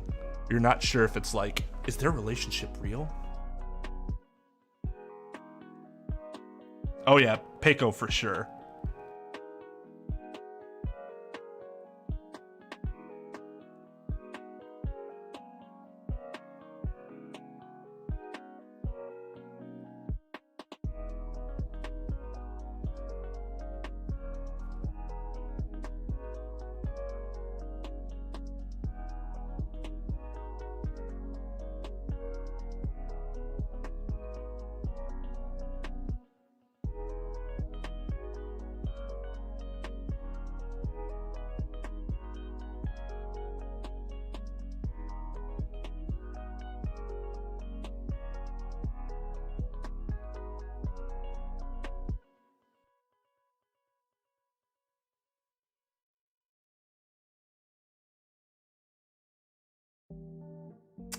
Um,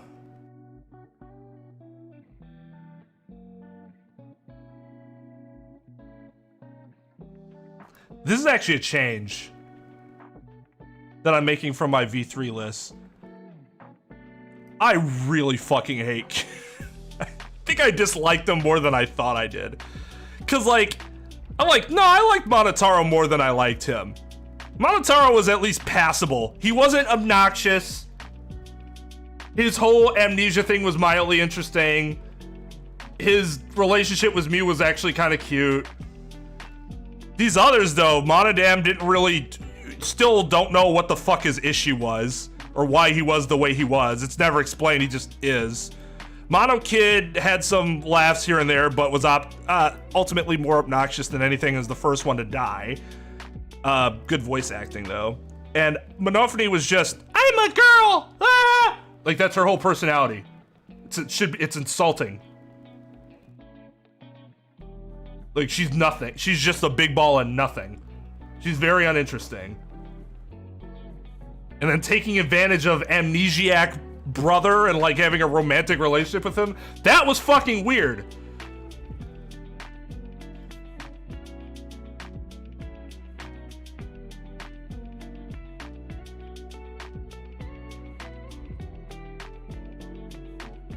But yeah, I think Monotaro's easily my favorite, and I think I still don't like him. But if I'm thinking about it, I like him more than these characters.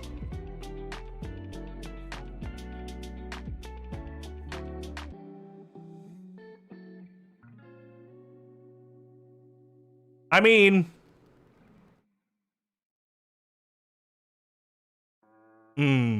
I would have put Monokuma up here.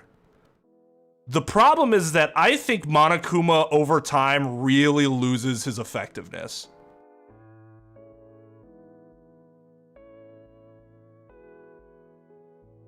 The game isn't as compelling as it is if Monokuma isn't who he is, and it isn't as great of a cartoony teddy bear villain. His problem is that he's amazing in the first game, and he's really good for most of the second game. In the third game, though, I was really hoping it wasn't Monokuma, and it turned out to be Monokuma, and he wasn't even around for an entire chapter. They filled more of his time with the Monokubs, who were utterly just, as you can see, for the most part, fucking annoying.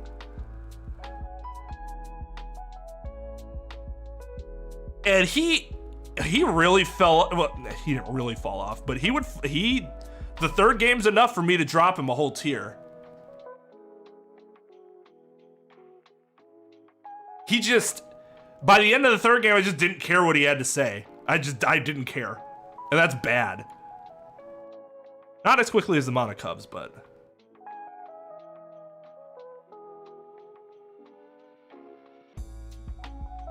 He's a mascot, but I think he's also very important because that's the antagonist that you're interacting with the most. Even though we know that in the first game it's Junko, in the second game it's Junko's AI, and in the third game it's in V3 it's Tsumugi, and in Ultra Despair Girls they're all automated through Monica.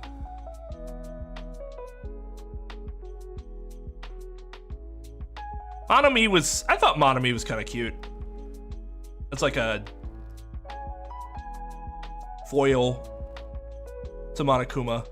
I was actually kind of interested in her story. It didn't turn out to be really anything all that interesting, unfortunately, but like I was still interested in it. Be like here. I felt bad for her when she got bullied. Seemed like she genuinely wanted to help you, like struggled for it. So yeah, I'd say she's a B.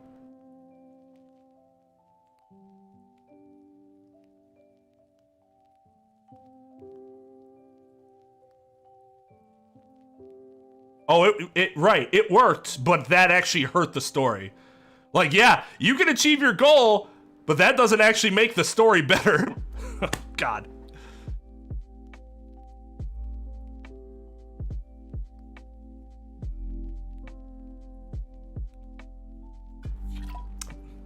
Okay, but if you mean to write an underwhelming character and they're underwhelming, then they're underwhelming.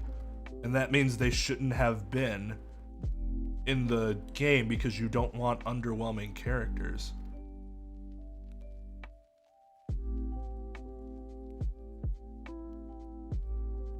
Underwhelming characters don't add anything.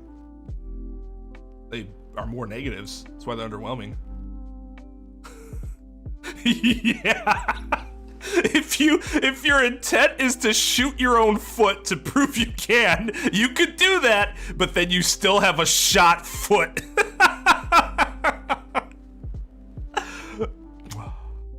Perfect. Oh, Monosuke. I think I had Monosuke higher than the others, which I think I still, yeah, agree with.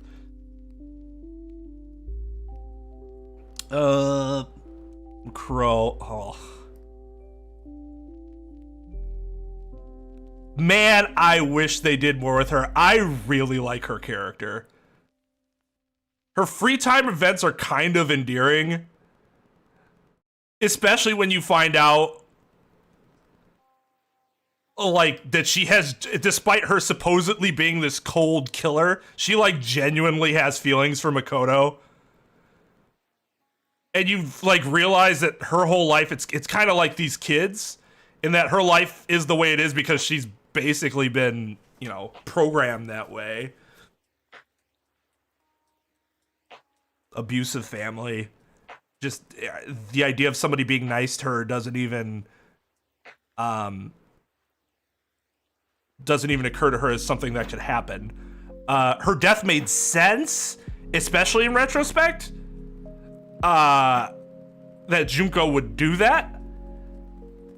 I also really, really, really like the alternate reality fanfiction. Well, not fan fiction, because it's written by the alternate reality story where Makuro survives and Makoto saves her. I really like that story. And it's probably not correct to tie that in with her character, but it still takes the basic building blocks of her character. The situation just plays out differently.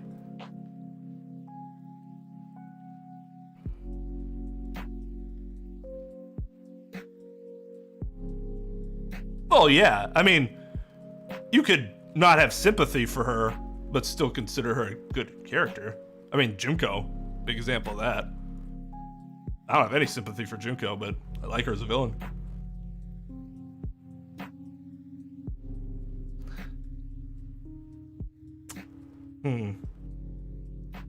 I don't know where I put her here, probably.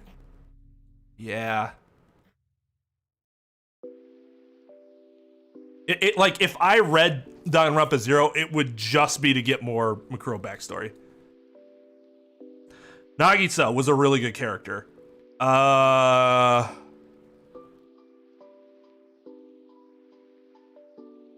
His backstory was tragic and something that I, not to his extent, but I kind of understood. Overworked kid. But the fact that he was still able to see, like, the difference between right and wrong and knew that they couldn't keep doing what they were doing, and his ability to break through that made him a really strong character.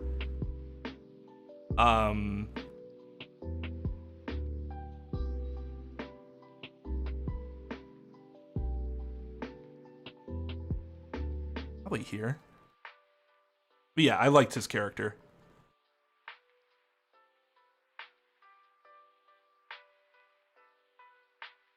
They just don't really do anything with him later. And he didn't have, I like his character, but he didn't have that much of an impact where he would be A or higher.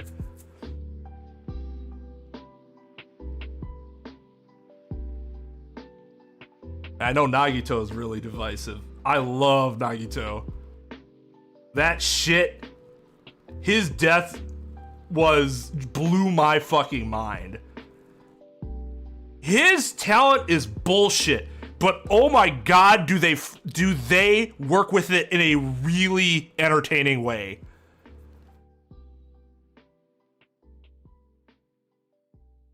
They could have understated it, but no, they went batshit crazy with it. It was amazing. One thing that keeps him from being the best is something that was talked about in Discord recently. It's not enough for me to bump him a tier, but it is enough for me to go, yeah, that's kind of weird. And that is, why was he different from everyone else within the simulation? I guess Mikan had that issue too, right? Didn't she get her memories back? But it was strange. There's like this debate about like why he was the way he was versus everyone else. Because he kind of got into his bring despair to let hope shine through sort of thing.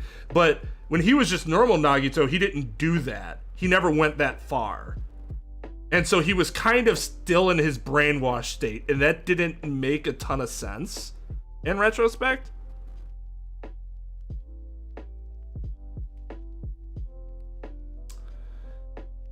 He was always very menacing, despite not, like, being menacing. I don't think the intent was to be menacing, but it's always something about him. You're like, what the fuck is he gonna do next?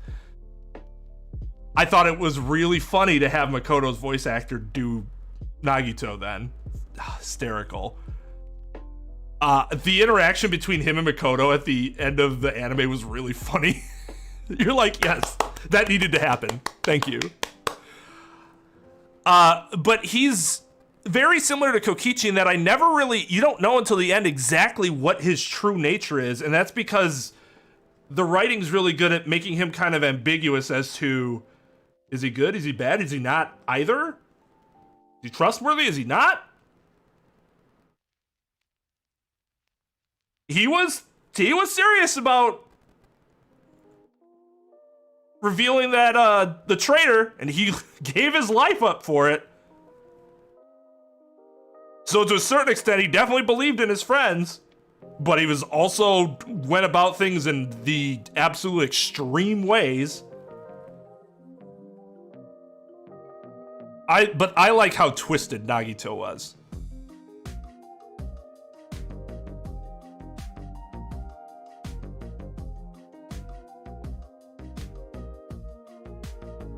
Yeah, because that's not really his wheelhouse normally. It's more like the Makoto.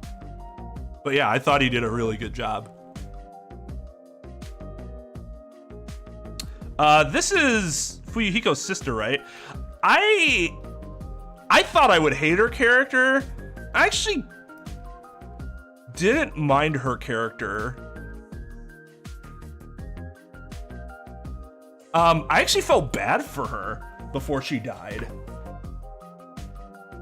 Like I don't know.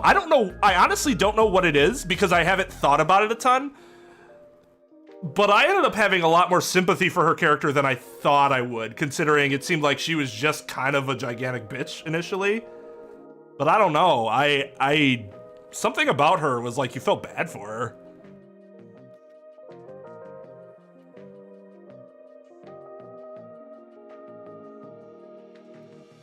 Yeah, surprising amount of depth I think would be correct.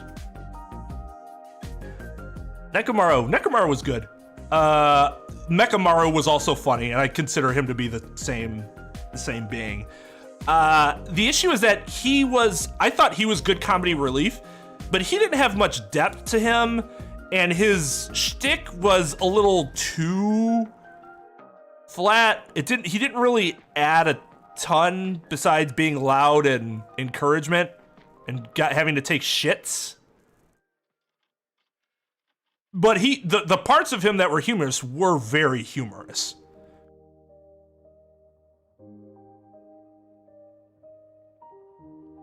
Also, the mini Maros were adorable. I mean, basically, he was funny. his character sort of hit a wall that it never got past.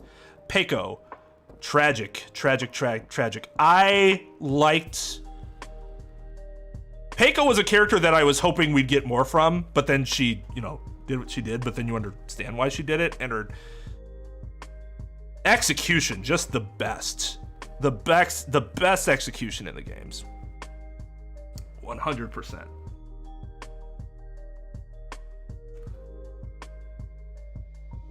The problem is you still, and I thought she was pretty cool in the anime, but you don't really get much character development. But you do get a little more of her than I expected. So probably put her here. I think that's low. I think that drops her a little bit, but that's just because some of the characters got higher, like Imposter.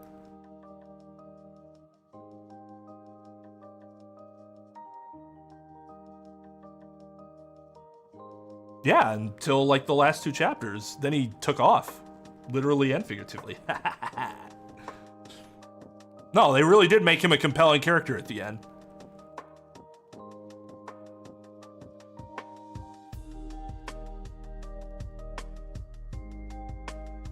Yeah, like, I wouldn't have done what she did, but there was some rational thought behind it, at least, based on the context. It's horrible, and it's not forgivable, but it's like, based on what we know, especially given how that sort of thing can work, it's not surprising. And she basically just tried to, she did it, she didn't do it for herself, she did everything for Fuyuhiko.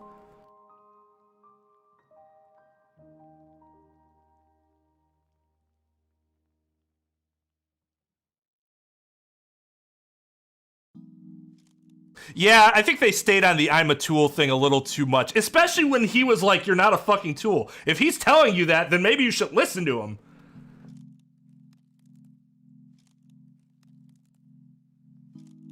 But yeah, no, I think that's one of the things I liked about the anime was that it gave you a little bit of Peiko outside of Fuyuhiko, which was nice. Because she is her own personality, like she's a martial artist or whatever, that, you know, she has a personality outside of Fuyuhiko. That's just like her job. Kind of like, what's his fuck from on High School Host Club? The tall guy. He's not just the attendant for the... God, see, I haven't watched it in like 6 months and now I can't remember anybody's name. Little blonde kid. That's not just his personality. He has his own personality outside that. It's just, that's his jobs. And part of his personality is he's really devoted to his job. That's a part of the personality.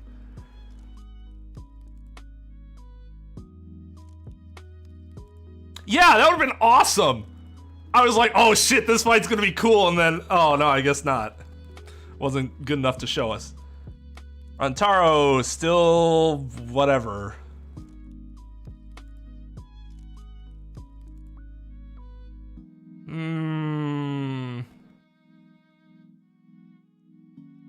So apparently a lot of people like him because he's hot. He's not really interesting. He's not entirely uninteresting. In fact, when he died, I'm like, oh man, I was interested in seeing what happened with his character.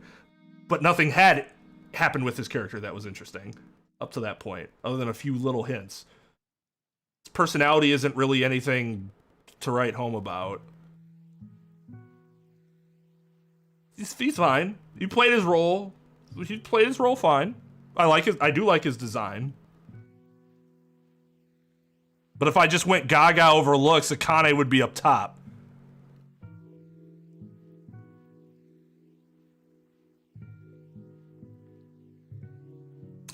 Sakura.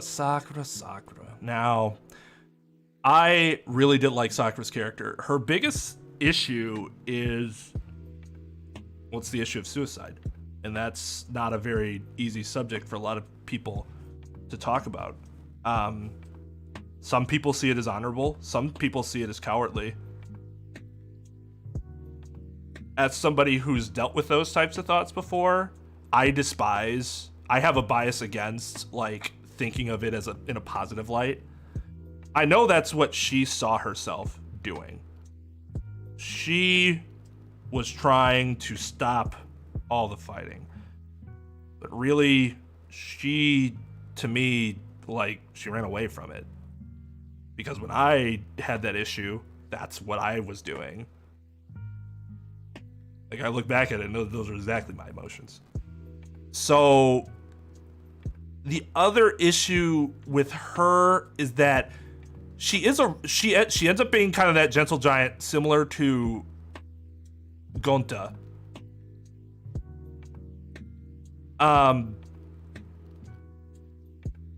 But her character doesn't, like, she's a nice character, but it doesn't really develop beyond gentle martial artist, despite her being around for 3.5 chapters. You like her a lot, and you kind of sympathize with her situation where she's like a traitor, but she's doing it for her dojo, and then she says, fuck you, Monokuma, I'm not going to do this anymore. But she still kind of hits a wall in terms of her characterization. So, probably put her here.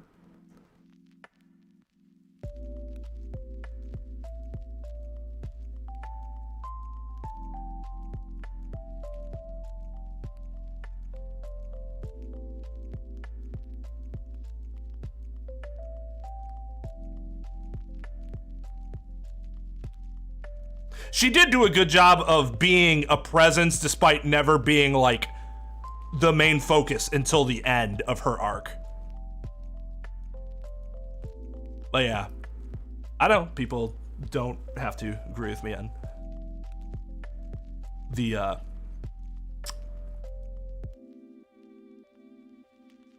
feelings and subject about suicide, but that's just my feelings as somebody who battled through, dealt with those things when I was younger.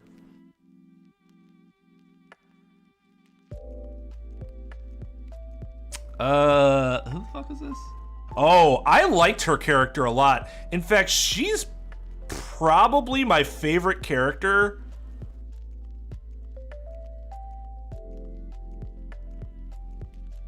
in the like anime original. Her shit was tragic. What's her fuck just used her and treated her like shit. But she was so nice until she got fucking fed up with it and went kind of crazy.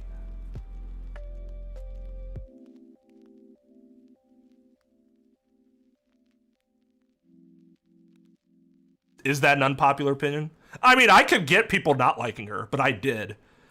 Not a ton, obviously, because I only have her in mid to low B. She's not good enough to go anywhere above that. But I really did feel for her. Veruca, fucked her up.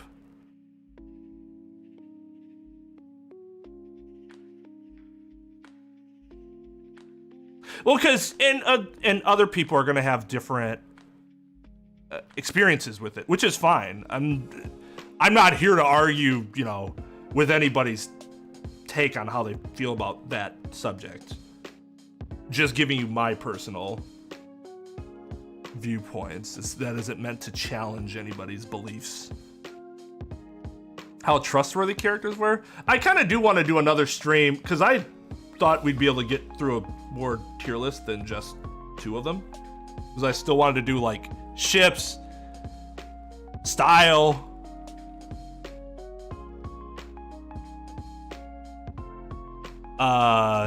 trials. So yeah, we'll just have to plan another one somewhere. Or have an extra day or something. Oh, sure. And I'm not trying to justify her actions.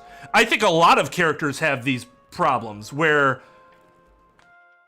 their actions aren't really justified, but you can see and understand what happens when a character gets pushed to the edge.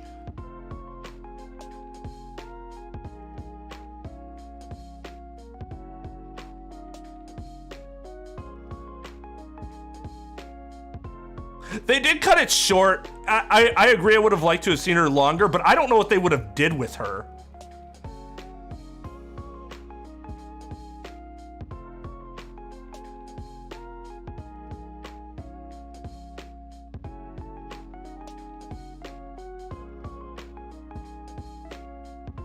Kokichi was gonna die anyways.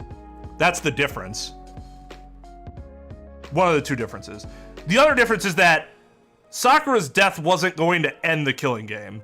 And I think she knew that. Kokichi literally thought he was going to end the killing game. Which he didn't. But like, it's kind of like, sort of like with Kaide's motivation. But the big issue is that Kokichi was gonna die, and he knew he was gonna die. I don't think it was his intention initially to do that.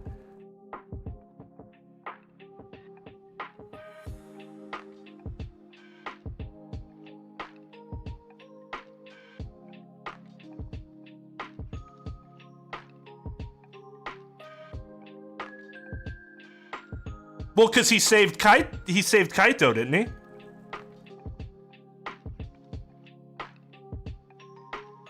No, wait, what did he do with the antidote?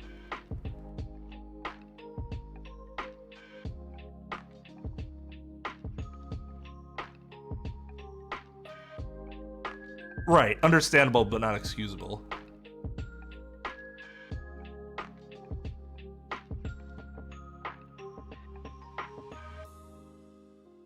He gave it to Kaito. So he just chose to make sure someone else lived as opposed to him. That's not what Sakura did. It's not like if she would have stayed alive, someone else would have died. That's literally the decision that Kokichi was faced with. If they're not, the situations aren't really the same.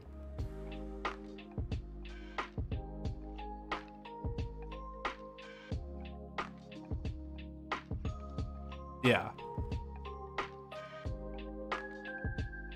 She could have chose to not kill a classmate and fight Monokuma. She was able to do it before. Kokichi was literally in a situation where he's like, all right, we're both poisoned. One of us is going to die.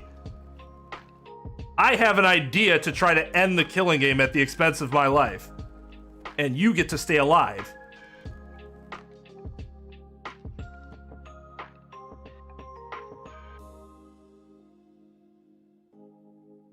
Nah, but she had already gotten over that. That's not relevant to her. The suicide part, at least. I think that was entirely focused on the classmates. Because she had already gotten, like I had said, she worked past the whole, my dojo was threatened. Because if she didn't get past that, she would have continued to be a traitor for Monokuma. The mole or whatever.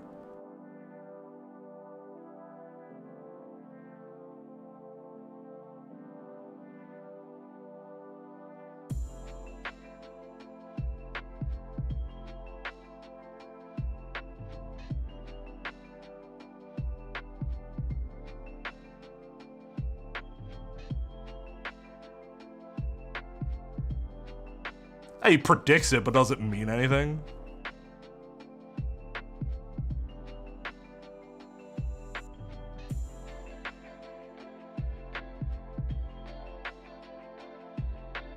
Of course it does, because Kokichi's a dick.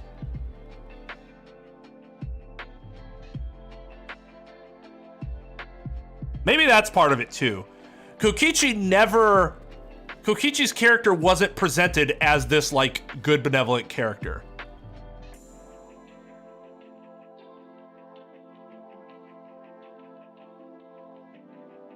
So when he does something like that, I'm like, yeah, makes sense. When Sakura does something like that, it's like, come on, Sakura, you're stronger than that.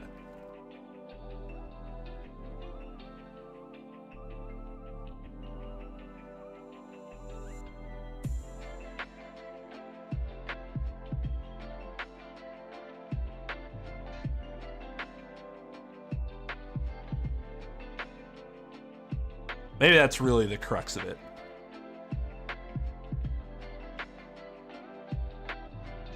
I expect more out of Sakura and less out of Kokichi. In terms of like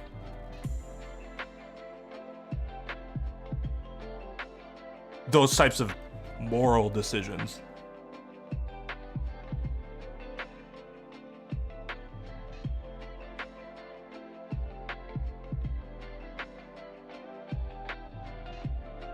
But again, part of her issue is that, I mean, she dies. She just doesn't make, she could be up here, even with the suicide thing, if she had made that much of an impact, but she didn't. She was never the forefront of anything until the end when she died.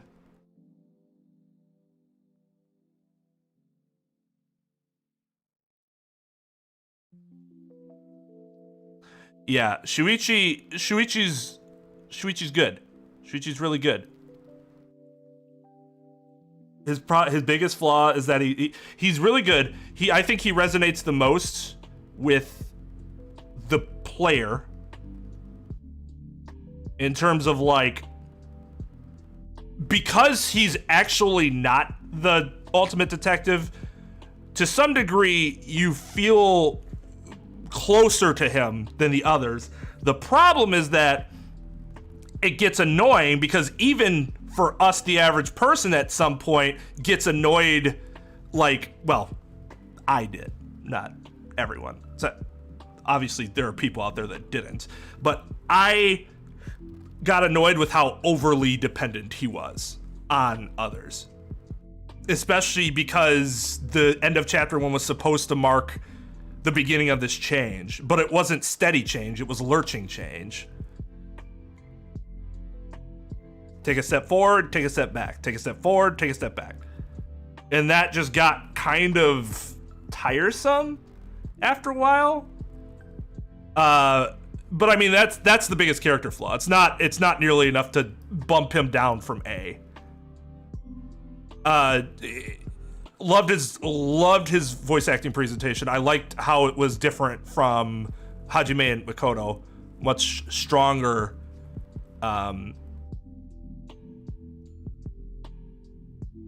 much stronger delivery.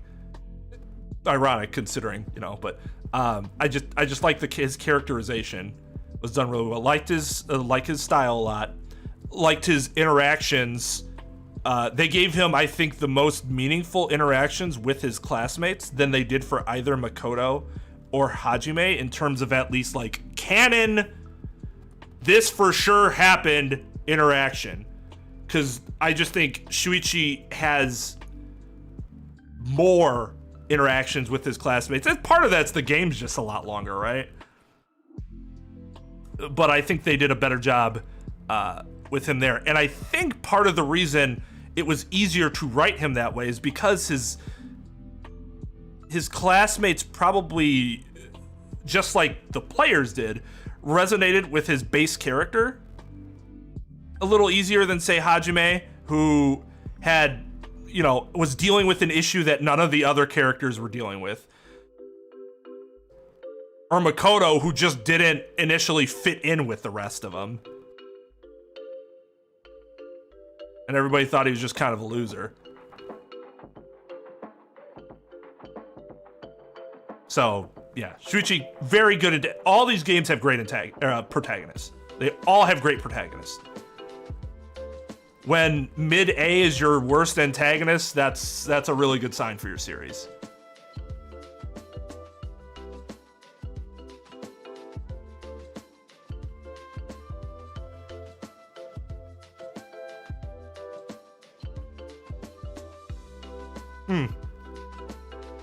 Yeah, you're right. That is interesting. It is a decline and an improvement, but not like it's not the same from going like D to A. Going from A to S is like much more incremental. But yeah, that is the general trend. I wonder why that is. That's just the way it turned out? Or does it have something to do with the way the order in which they're presented? Junko would have been higher if she was just in the first game. I'll say that in terms of antagonists.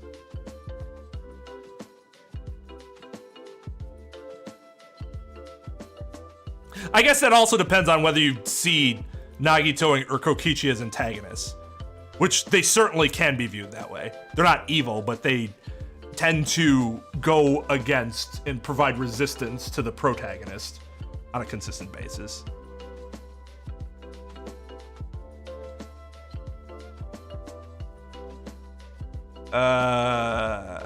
Well, okay, but there is one exception to that rule, Brian.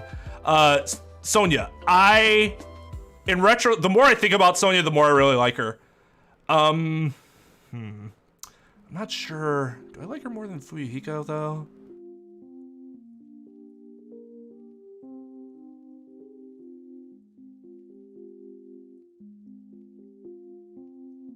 Actually, you know what? Sonya was one of those characters where, in retrospect, I think I enjoyed her more than I thought I did. She's hilarious. Absolutely hilarious. The only problem, well, not the only problem, but I'd say the biggest problem I have with Sonya is that outside of her humor, which she's very good at, the only other thing she really does is try to act as like a Chiaki light. Like trying to get people to work together and stuff, but she just isn't very good at it or very convincing of it or very compelling in that role. But her humor is off the charts good.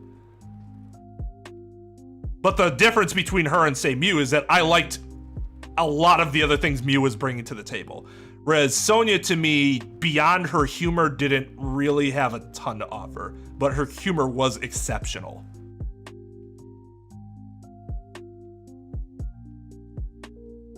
I honestly thought Sonya was so trustworthy for most of the game that she wasn't trustworthy. And I think that's probably partly what colored my initial evaluation of her.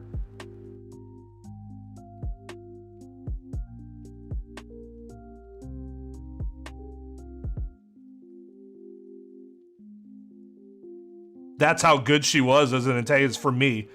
I understand that Junko's not everyone's cup of tea. I love that sort of ridiculous, over-the-top villainy. And the performance was so well done. She's just a very... That experience was very unique for me. This guy was nothing. He had her, and without her, he literally had no character.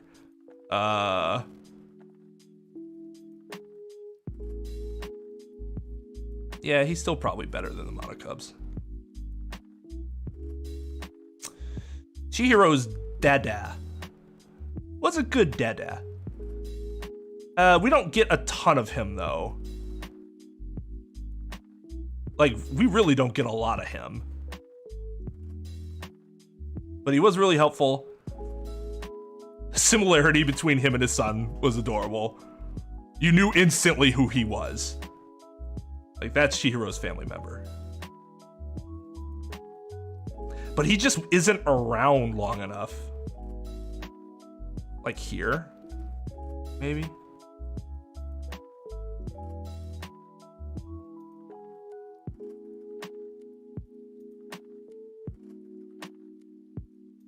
Oh, Aoi bro.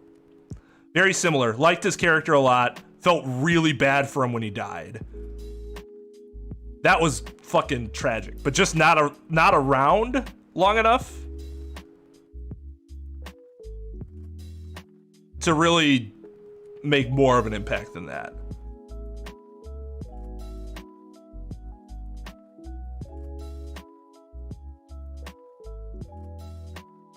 Now here's the exception to that rule.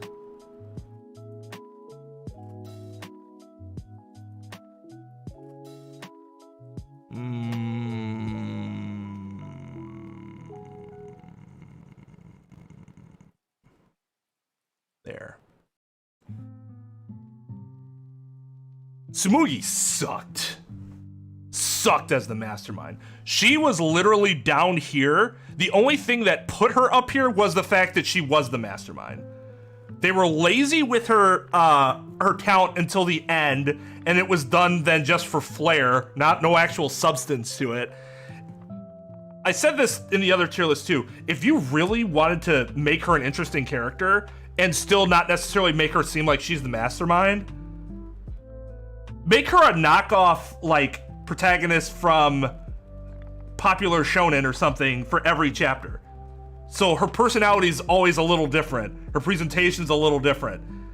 Every time you see her, like, man, who's she gonna be in the next chapter? I wonder. Obviously, you couldn't make her Goku, but as somebody suggested, you could make her Kugo. Or, no, what'd they say? Yeah, Kugo. Or Ukag. Good Kogu. Good old Kogu.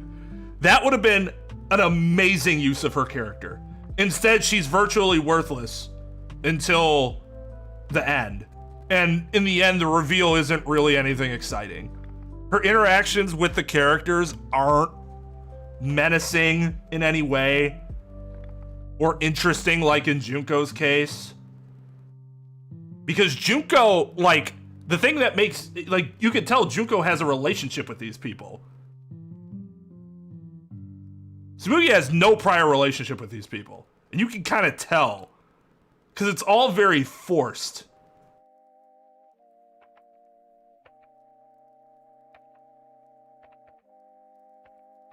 Yeah, I changed my mind.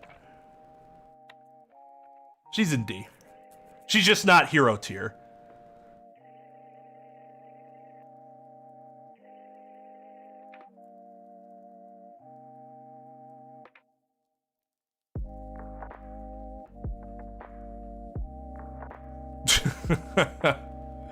She's just she adds nothing for most of the game, and then when the big reveal happens, it doesn't feel like a big reveal. It's just like, oh, who cares? And then she interacts with you, and she's like, okay, and then I was like, wow, now I really don't care. For me, like, the bigger antagonist was the public, not her. Because I was thinking, like, yeah, viewers, that's kind of fucked up that you would want that.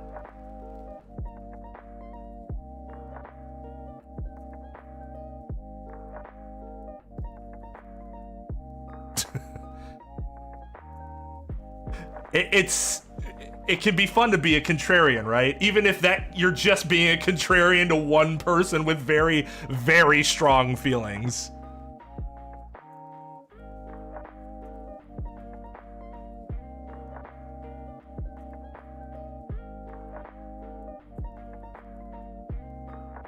Yeah, we can put her there. Or no, I didn't mean to do that. Oh, fuck. Now I gotta.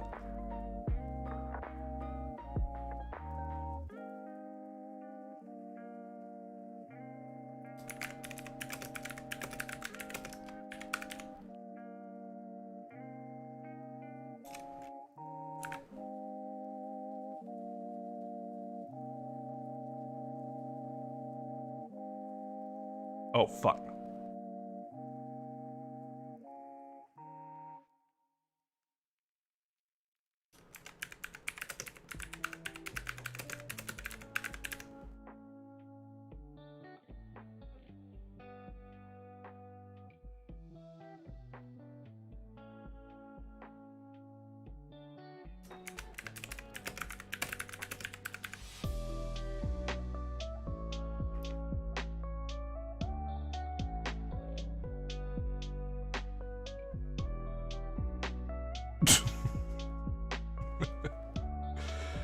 All right, yeah, so I'm gonna schedule another, maybe I'll do that one with the community.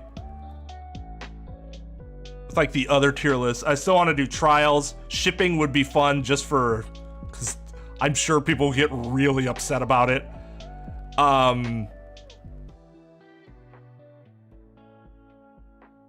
Style, trustworthiness, evilness. do a bunch of other quicker ones. These took a while because there's a lot of detail to go into them. I'm actually kind of surprised.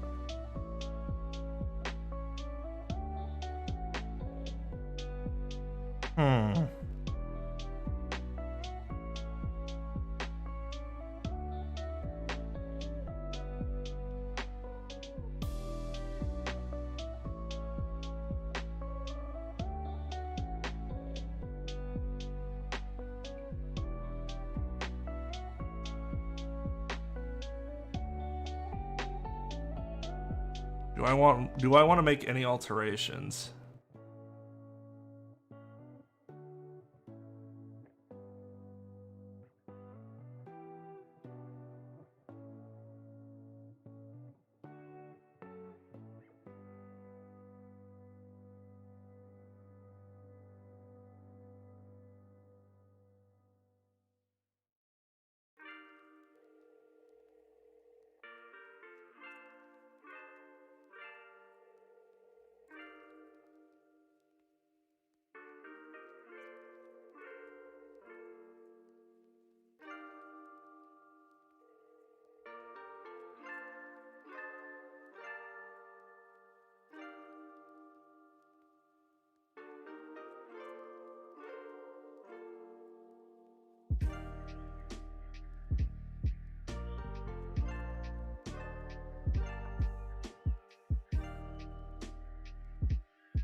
I'm feeling like that original distribution didn't reflect how much I like most of the characters. In that it didn't seem like it seemed too top light. But maybe that's not really the case, because there's really only two bad. I mean, this is average. These are average characters.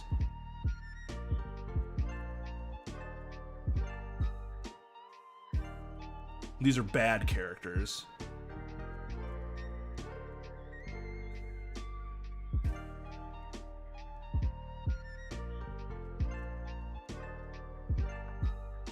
No, I'm not gonna do that.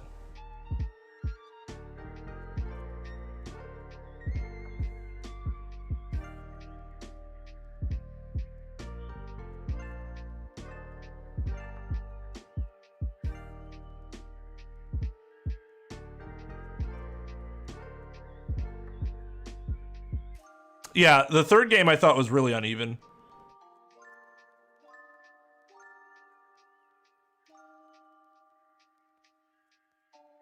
Or not, no. No. It's not that it was uneven. It just didn't have a lot of the upper tier characters. Fewer than the others. Part of that is that like people like Aoi got additional help because you had an entire anime in addition to the first game.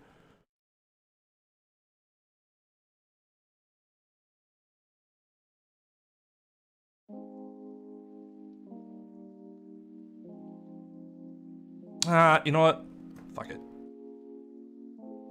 Fuck it. We're keeping it. The only one I'm really sort of considering moving is putting Monica in A. Just because despite what happens in the anime, she's still a really... She plays her villain role really well in Ultra Despair Girls. Like, I hated her. I think I sat there and let, didn't what's-his-face slap her, like, over and over and over again? And I think I just let it happen for, like, 10 minutes. No, was it Nagisa that did it?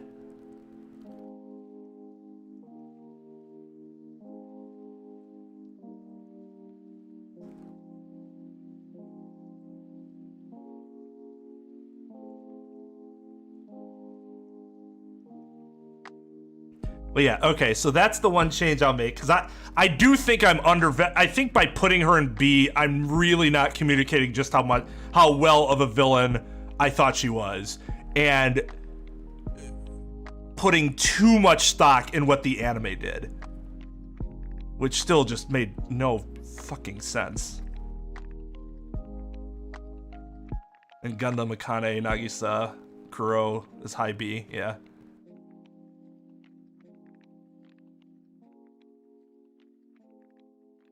Yeah, so do we want to look at the distribution quick here? Game 1 has 2 double S. I'm not going to count Monokuma. 1 S.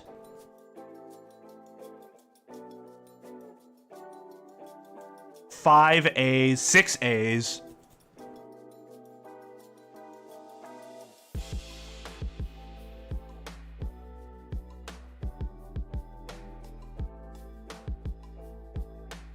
Two B's.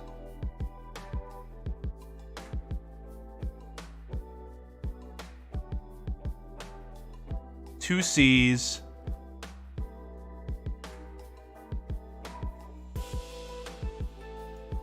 Three D's.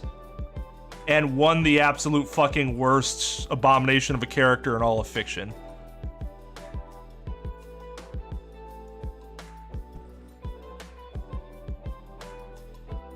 Game 2 had 1 in double S,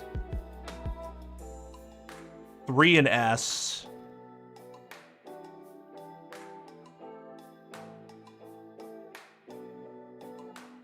2 in A.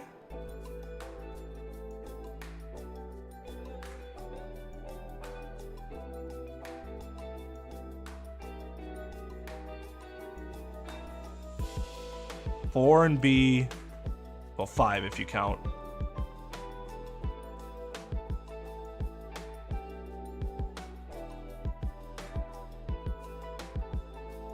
One in C? Is reading that right?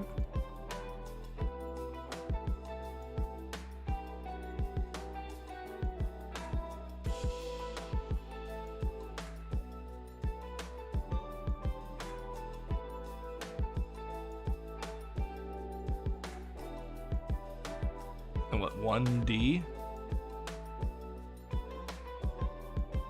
Yeah, so really interesting thing about game 2. It's not as top heavy as 1, but I think it's significantly more. It's like there aren't as many characters below B. Like most of the cast of 2 is pretty solid or better.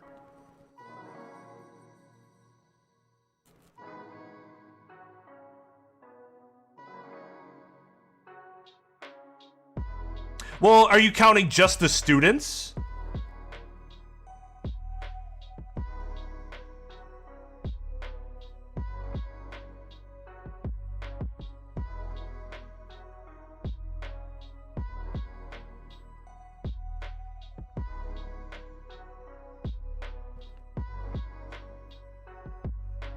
One, 4, 6, 11, 13. Who are we missing? Oh, there's 7 in B. 1, 2, 3, 4, 5, 6. Yeah, there's 7. No, there's 8. Isn't there? Wait. 1, 2, 3, 4, 5, 6, 7, 8, if you count Monami.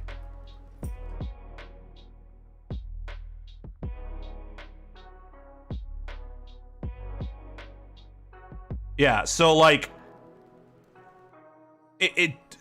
B's floor is, we call it something like this, and we're talking about like either making bets or fantasy football, stuff like that. The floor for B is very high, which means for the most part you won't get a lot of shit performances or like shit characters. It's just the ceiling also isn't as high. Whereas 1 has a wider, lower floor, higher ceiling. Now, V3 is the one I'm really interested in, because I know the anime and Ultra Despair Girls, for the most part, are going to have a lot of lower characters, because most of them are shit. One in double S. 2 in S.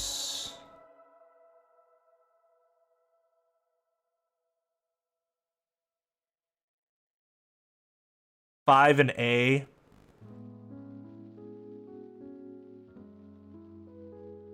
One, two, three, 4, 5. 5 in B.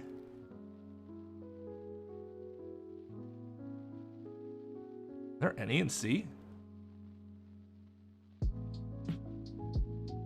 No, oh, one in C. God. Okay, it kind of sucks though, because the Monokubs are really bringing down the average for V3 here.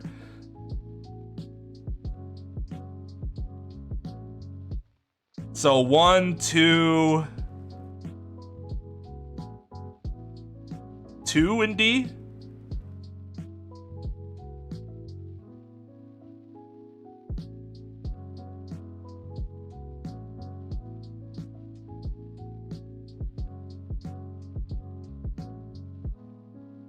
That's 16? Okay. So V3 has a similar distribution.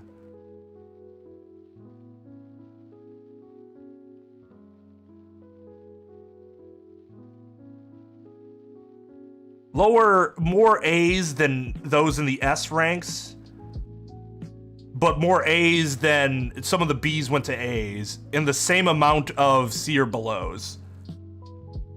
So 2 and V3 had much more solid casts, but 1 has the higher top end. It has the most A's, it has the most double S's. I think it has the most if you have 9 from A to double S. 2 has 6. V3 has 8.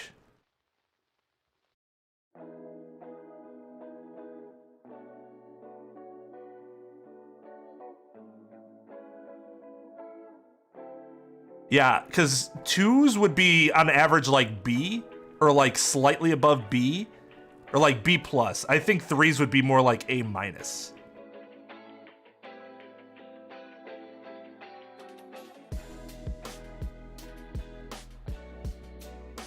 So yeah, that's interesting. I think it also makes sense too. The first game is always going to be, it might have some of the most compelling characters in the entire series, but it's also going to have some of the roughest characters. And as they start refining it, the characters should become more consistently good in the following games. The problem with the anime just didn't have a lot of time, so I understand why the characters aren't really all that good, but some of them are just such a, like, who fucking cares? And Ultra Despair Girls was just a different type of game. Smaller cast. The biggest problem is that they just went too far with some of the shit with the kids.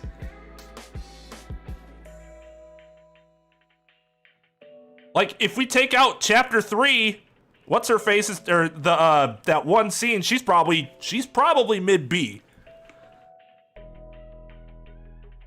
But that's there, and I can't remove that from my mind. Oh, Executions was the other tier list that we're gonna do. So I'll pick a free day. I feel like streaming, and we'll do that. Like I said, I'll probably make it a community day, because I'll probably need some input from some of my members that might remember things better than I do, especially that have both played the game and then watched the game, especially when it comes to Executions, maybe some details about Trials that I don't remember. Stuff that isn't, like, obvious just by looking at the characters.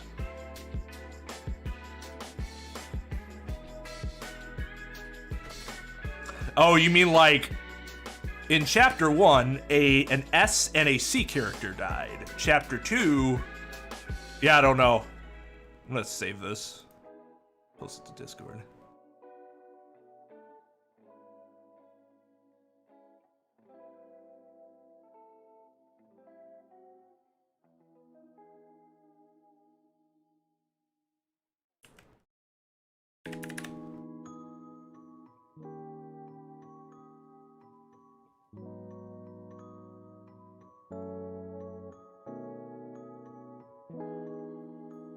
Let's see, how many people actually die early?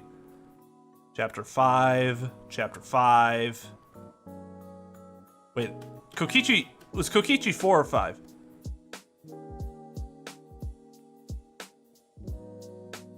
4, because Kokichi was 5. 4, 5, 5, 5, 3, 1.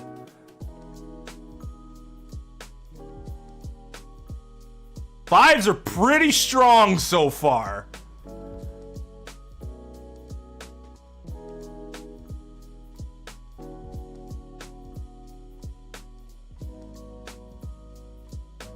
Yeah, I think that would have showed some compelling character development on his part. Instead, he was just a fucking asshole.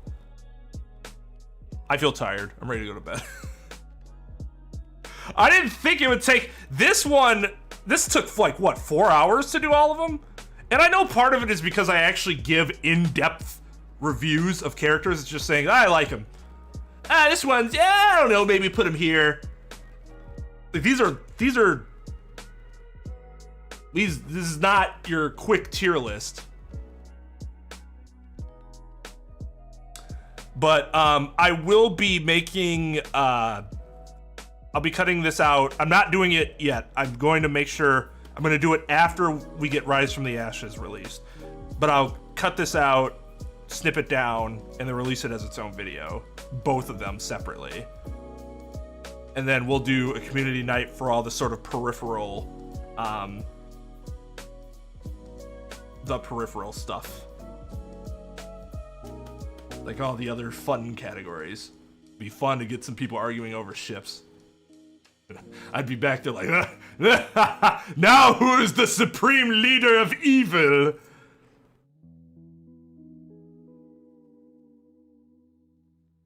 I mean, it makes sense, because Chapter 1, a lot of the characters have the issue of you didn't see them for a very long time, right?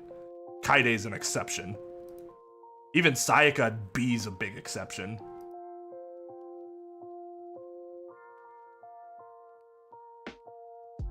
All right, so yeah, I'll cut this down, and we'll get it released in a condensed form. Again, though, not until Rise from the Ashes gets released, and that's still on target for the 15th. So I think the only reason it would be late is if it takes for fucking ever to render and then upload to YouTube, because it is going to be a long ass video. So yeah, thank you all for watching. Thank you to Pudge, Zombies Go Numb, Sensei Rain, Monique Fiore, all for the raids. Much appreciated.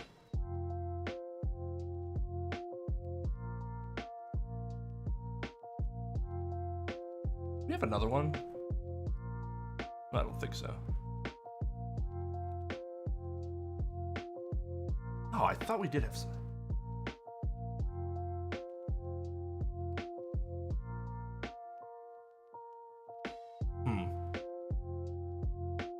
We had somebody in like hour 1 or something like that, I think. But we're in hour 6 and now my brain's mush, so apologies.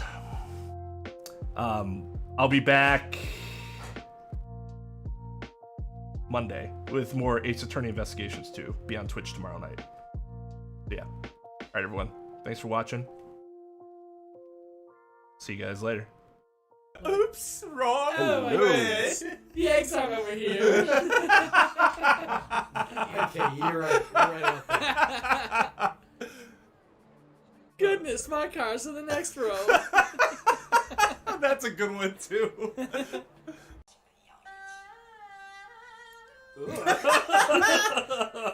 What was that? It's the Chinese. You guys really don't like the Chinese fiddle. I like it. I just think it's funny. No, I'll agree. Like, if instruments were people at a party, the Chinese fiddle would definitely be a loud drunk guy. Or no, a loud drunk chick. Yeah.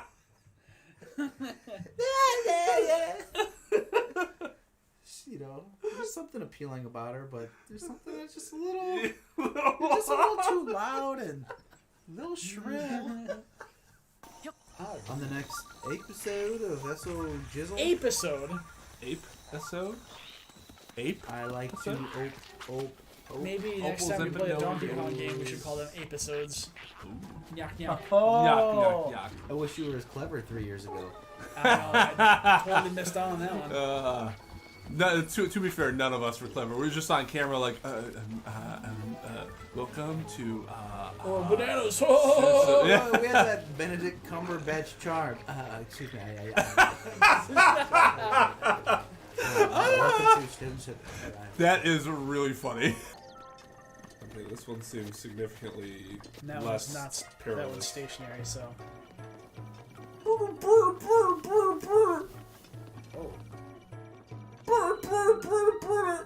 God, stop it.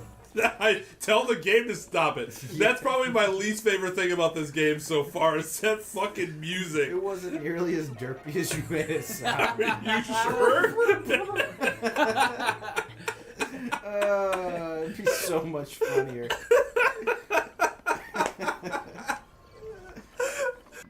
Okay, wait for it to go. It's changing. Hold it right there! Oh, well. That guy looks like he belongs at a magic tournament. The guy with the oval With glasses. the sunglasses. He's got like the box mustache and like the sunglasses. Pretty sure I've played against somebody like that Yeah, before. exactly. I'm pretty sure those are transition lenses. Yeah, they're mid-transition. They just haven't fully adjusted from coming in outside. Damn, and I was thinking about getting transition lessons too, then I'll definitely be a nerd. And then you gotta do with a fucking zoot suit and a huge hoop earring on. Zoot suit. Did you leave your fucking fedora at home, dude? Oh, this guy's got a lot of health. Yeah, he he's does. also wearing his grandma's cardigan too. Shut up, dude. I'm trying to get him up. Oh, nice. Too bad There none you of go. them wearing hats. Could have been like, nice hat.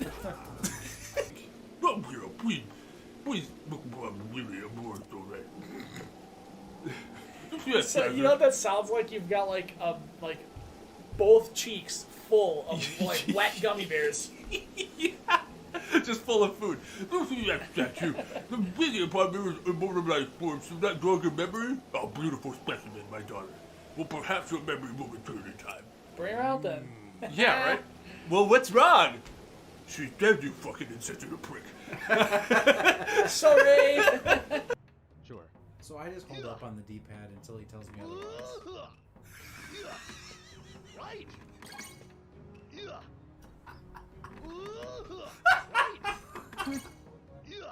Who sounds like that?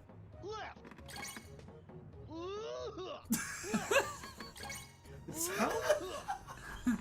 It sounds like he's got a really tough shit that he's trying to squeeze out. Right. Right. I can't think of any other time I've made a noise like that. It adds so much more context to why that song is hysterical. There's a couple of Berta-Bertas. Bertas. Is that what they're called? Yep. Huh. Berta-Berta. Yes! You didn't catch it? Oh, I did No, not. I didn't. I'm sorry. That I is apologize. hysterical. Berta. I don't want you to try to kill it. No. Because you're going to fail again. Right. And I don't want that to happen. Right. No, I wasn't really going to try to. It's clear I can't do anything to it, so. Right. So we're on the same page. Right, yeah. I know you like to assume that I'm an inept moron, but, you know. I don't like to assume. But yet you still do for some Fist reason. bump? So, anyways, Okay. I'm just going to try to climb For fast. the record, me and KY just fist bumped. We did not. I can confirm that it did not happen. Damn stenographers. Alright, Yeah, can you read back? let the record show that KY and Tone did not, in fact, fist bump. You want to make some honey meat? Honey glazed ham? Honey glazed Ooh. spicy ham. With some mushrooms? Steak? Steak and mushrooms? Steak and mushrooms. Steak and mushrooms. Which one? Times 0 for the steak, though. Get those This bell- one's chock full of... Let's get You know, those bell let's peppers do and them beef. both. Yeah, bell peppers and beef. Do we throw anything How out? can Throw a this be screw in bell there? peppers and beef when there's no beef? Wait, what I is love how Tone, like, literally 60 Amber. seconds ago was like, Okay. what the fuck are we playing here? Now I was like, oh my god, what type of What gourmet did dish you do all I put want to make together? next? I don't know, man. It's gonna be delicious. Rock Whoops! Yes! We'll annihilate Ganon together. Damn. Farewell. We'll annihilate it. That was some aggressive, Watch Ganon get annihilated. By facts and logic. I mean, I don't know who this Ganon guy thinks he is. Coming in here, I mean, this is America. He's all about big government. Yeah, exactly. Totalitarian dictatorships. And clearly Ganon is on the left.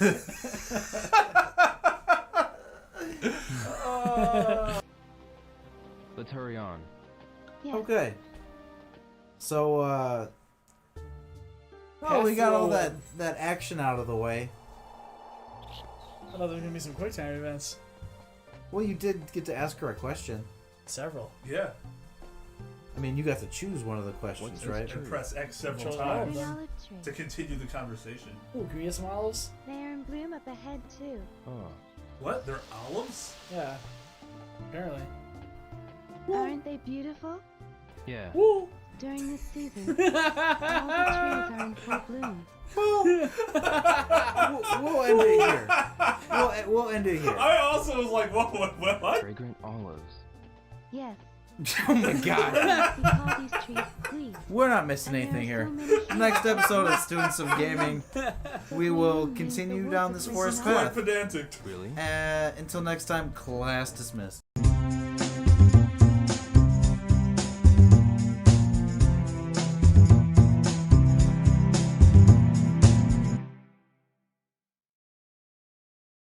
I was trying to find something funny for you guys. That's cool. All right, you guys ready? Wow. What were you looking for? No.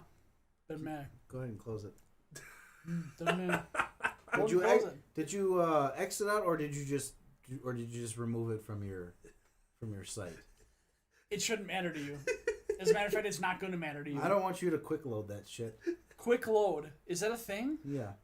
Oh. When you've already got it. When You you know what already I'm got, saying? when you already got it. All right, let's go. Let's go. You already got. While the tension's up, let's go. Not as much tension as the waistband of dude's jacket.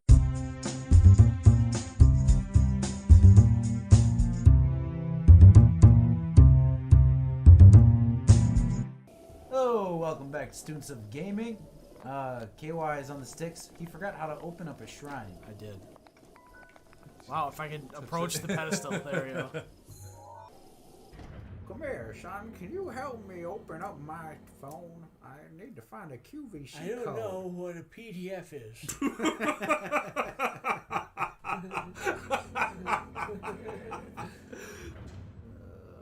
That's damn QVC funny. code. I don't know what a PDF is. To those who set foot in the shrine, I am Tina Kora. Did you guys see how that guy was moving? Huh? My bag got stolen a while ago. That's nice. That is not nice. My bag was just stolen. Nope. I see. What the fuck? Just said, I see. Nope. And that's the end of that interaction. Maybe we should have enough, huh? Maybe For not. 2 nights, maybe. Not Yeah, I even 2 think you're nights, right. just under 2 nights. Shit. Shit. No, you got 90 You bucks, got like right? $75 or something like Yeah, that. it's $38 a night. Oh, it's 30. Yeah, that was 35. Damn. All right. That's what Tone said. Never Tone mind. was wrong. Yeah, that's the Joy special.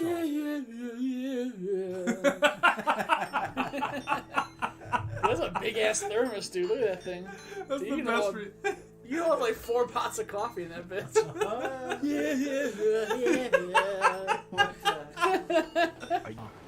I don't can't, know how you're gonna. You think you can land on those posts? Do we have to build something? Oh no. You're dying. Oh, shit. No. Well, What is that? Two for you, KY? yeah, you still have more than me though. Fuckface. Wait, it's very early in this episode. You know, the more people that are in a group, the less I like tapas. It sounds like it makes it very complicated. I like it with 2 to 4 people. It's Oh, there it's it is. amazing. Dancing Dragon Building.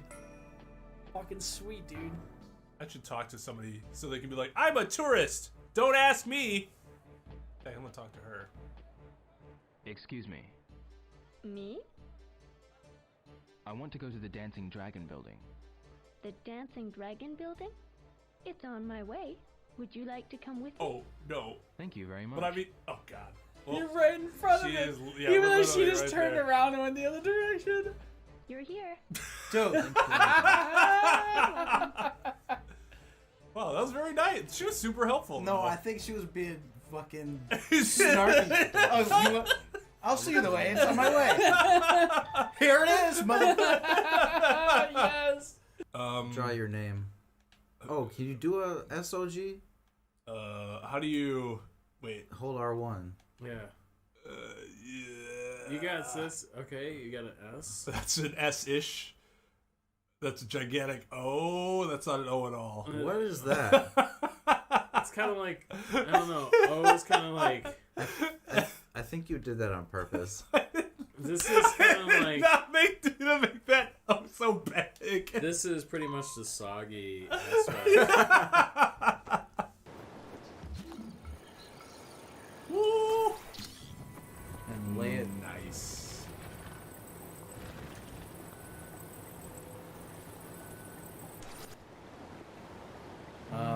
That might be good enough. No. See, position a little better. A little forward. That's probably good. Okay. You can jump. Oh. Come on, dude. What the fuck, man? Hey, now we know what we're doing. No, Hey, Really, we don't. You know what we get to do again? cook a little bit more food. Dude is keeping a very safe distance. Also, that dude has chicken legs. I was gonna say, what about those hips, man? Bark, bark, chicken. Yeah, and he's got a super fucking high crotch too. With like extra broad shoulders for his like the rest of his frame. That dude's like Dude, totally he's- sucking it he in. is. He can't be real. He's not real. He works out like his upper body only, but he's also a little bit anorexic. Yeah. He just works out arms and shoulders. He never misses arm day, but skips leg day often. And ab day and Half day. core day. dude His does- core is awful. Dude does his presses for sure, though. He's got them fucking fat ass shoulders. He looks like he has to take a dump the way he's walking. He's like- trying to hold a roll of quarters in his butt cheeks. A roll of quarters. All these protein shakes I've been shitting 4 days. He squeezes it together like. Oh my god. Oh, there's a fox. Oh, there he is. Oops. Follow, Really? I thought we were supposed to avoid him. Fox? Yeah. Careful, buddy. That was a fucking joke. Holy shit, I will dude. next time you right now. Next time the shit In out the of middle of your Whoa. fucking sentence, Let's I go. will Go next for it. time Go Bang, for bang, it. bang, bang, bang, bang, bang, No bang, balls, bang, you won't bang, do it. No balls, you won't do it. Oh. Well, how many? Wait. How long? episode. No. Bang, bang, bang, bang, bang, bang, bang, bang, bang, bang. Worst episode ever. Yeah, slide down the hill, bitch. Oh my god. Oh, fuck. Never mind. Run away. I have a high grind, though. What the fuck? You're no Obi-Wan. Correct. It's over, Anakin. I have the high. Oh. He just fucking throws his lightsaber at him. Some fucking Chad Jedi tries to challenge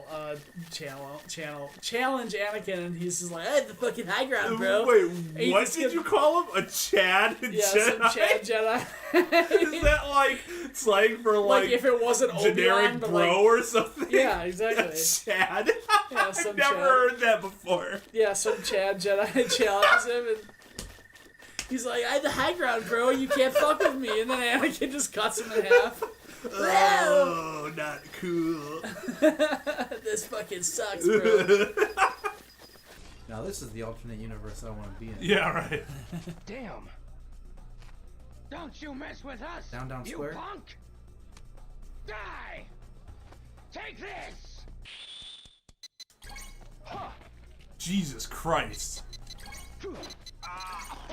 Nice.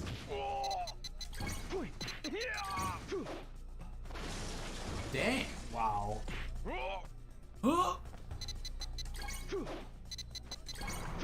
Nice hat. Yeah, right. Just talking shit. Like, Hey, the wrong one. No! why'd you take your hand off the controller? It was. You were flawless. He is feeling arrogant as a. I thought it was over. Nice hat. Thought I'd have a moment. Fuck! Come on! You need a fucking checkpoint, man? That was hilarious. That was worth it.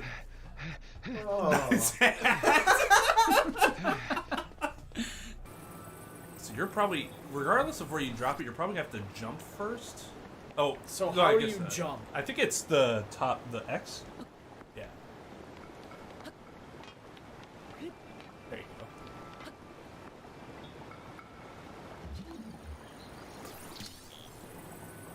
Good idea.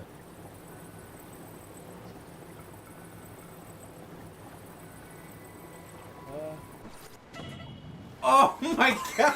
Are you serious? I'm keeping it low.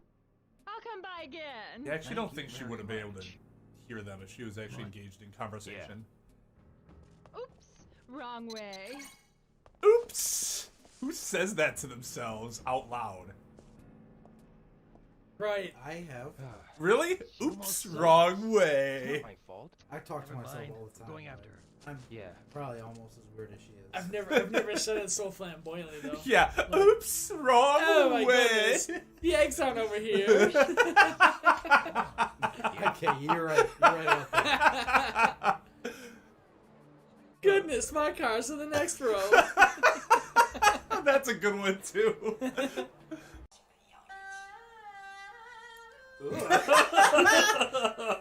What was that? It's the Chinese. You guys really don't like the Chinese fiddle. I like it.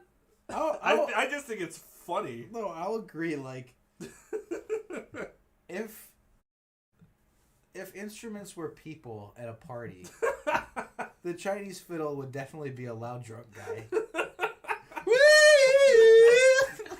Or no, a loud drunk chick. Yeah.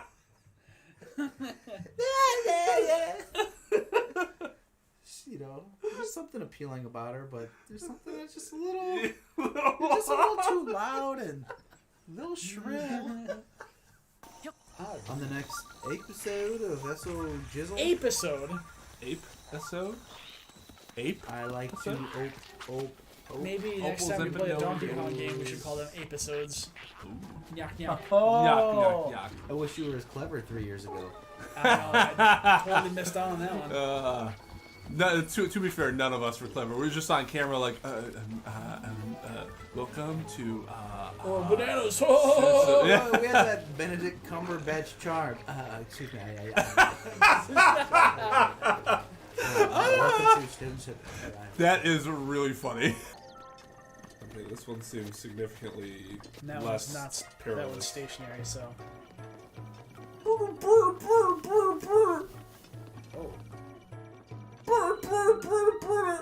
God, stop it. I tell the game to stop it. That's probably my least favorite thing about this game so far is that fucking music. It wasn't nearly as derpy as you made it sound. Are you sure?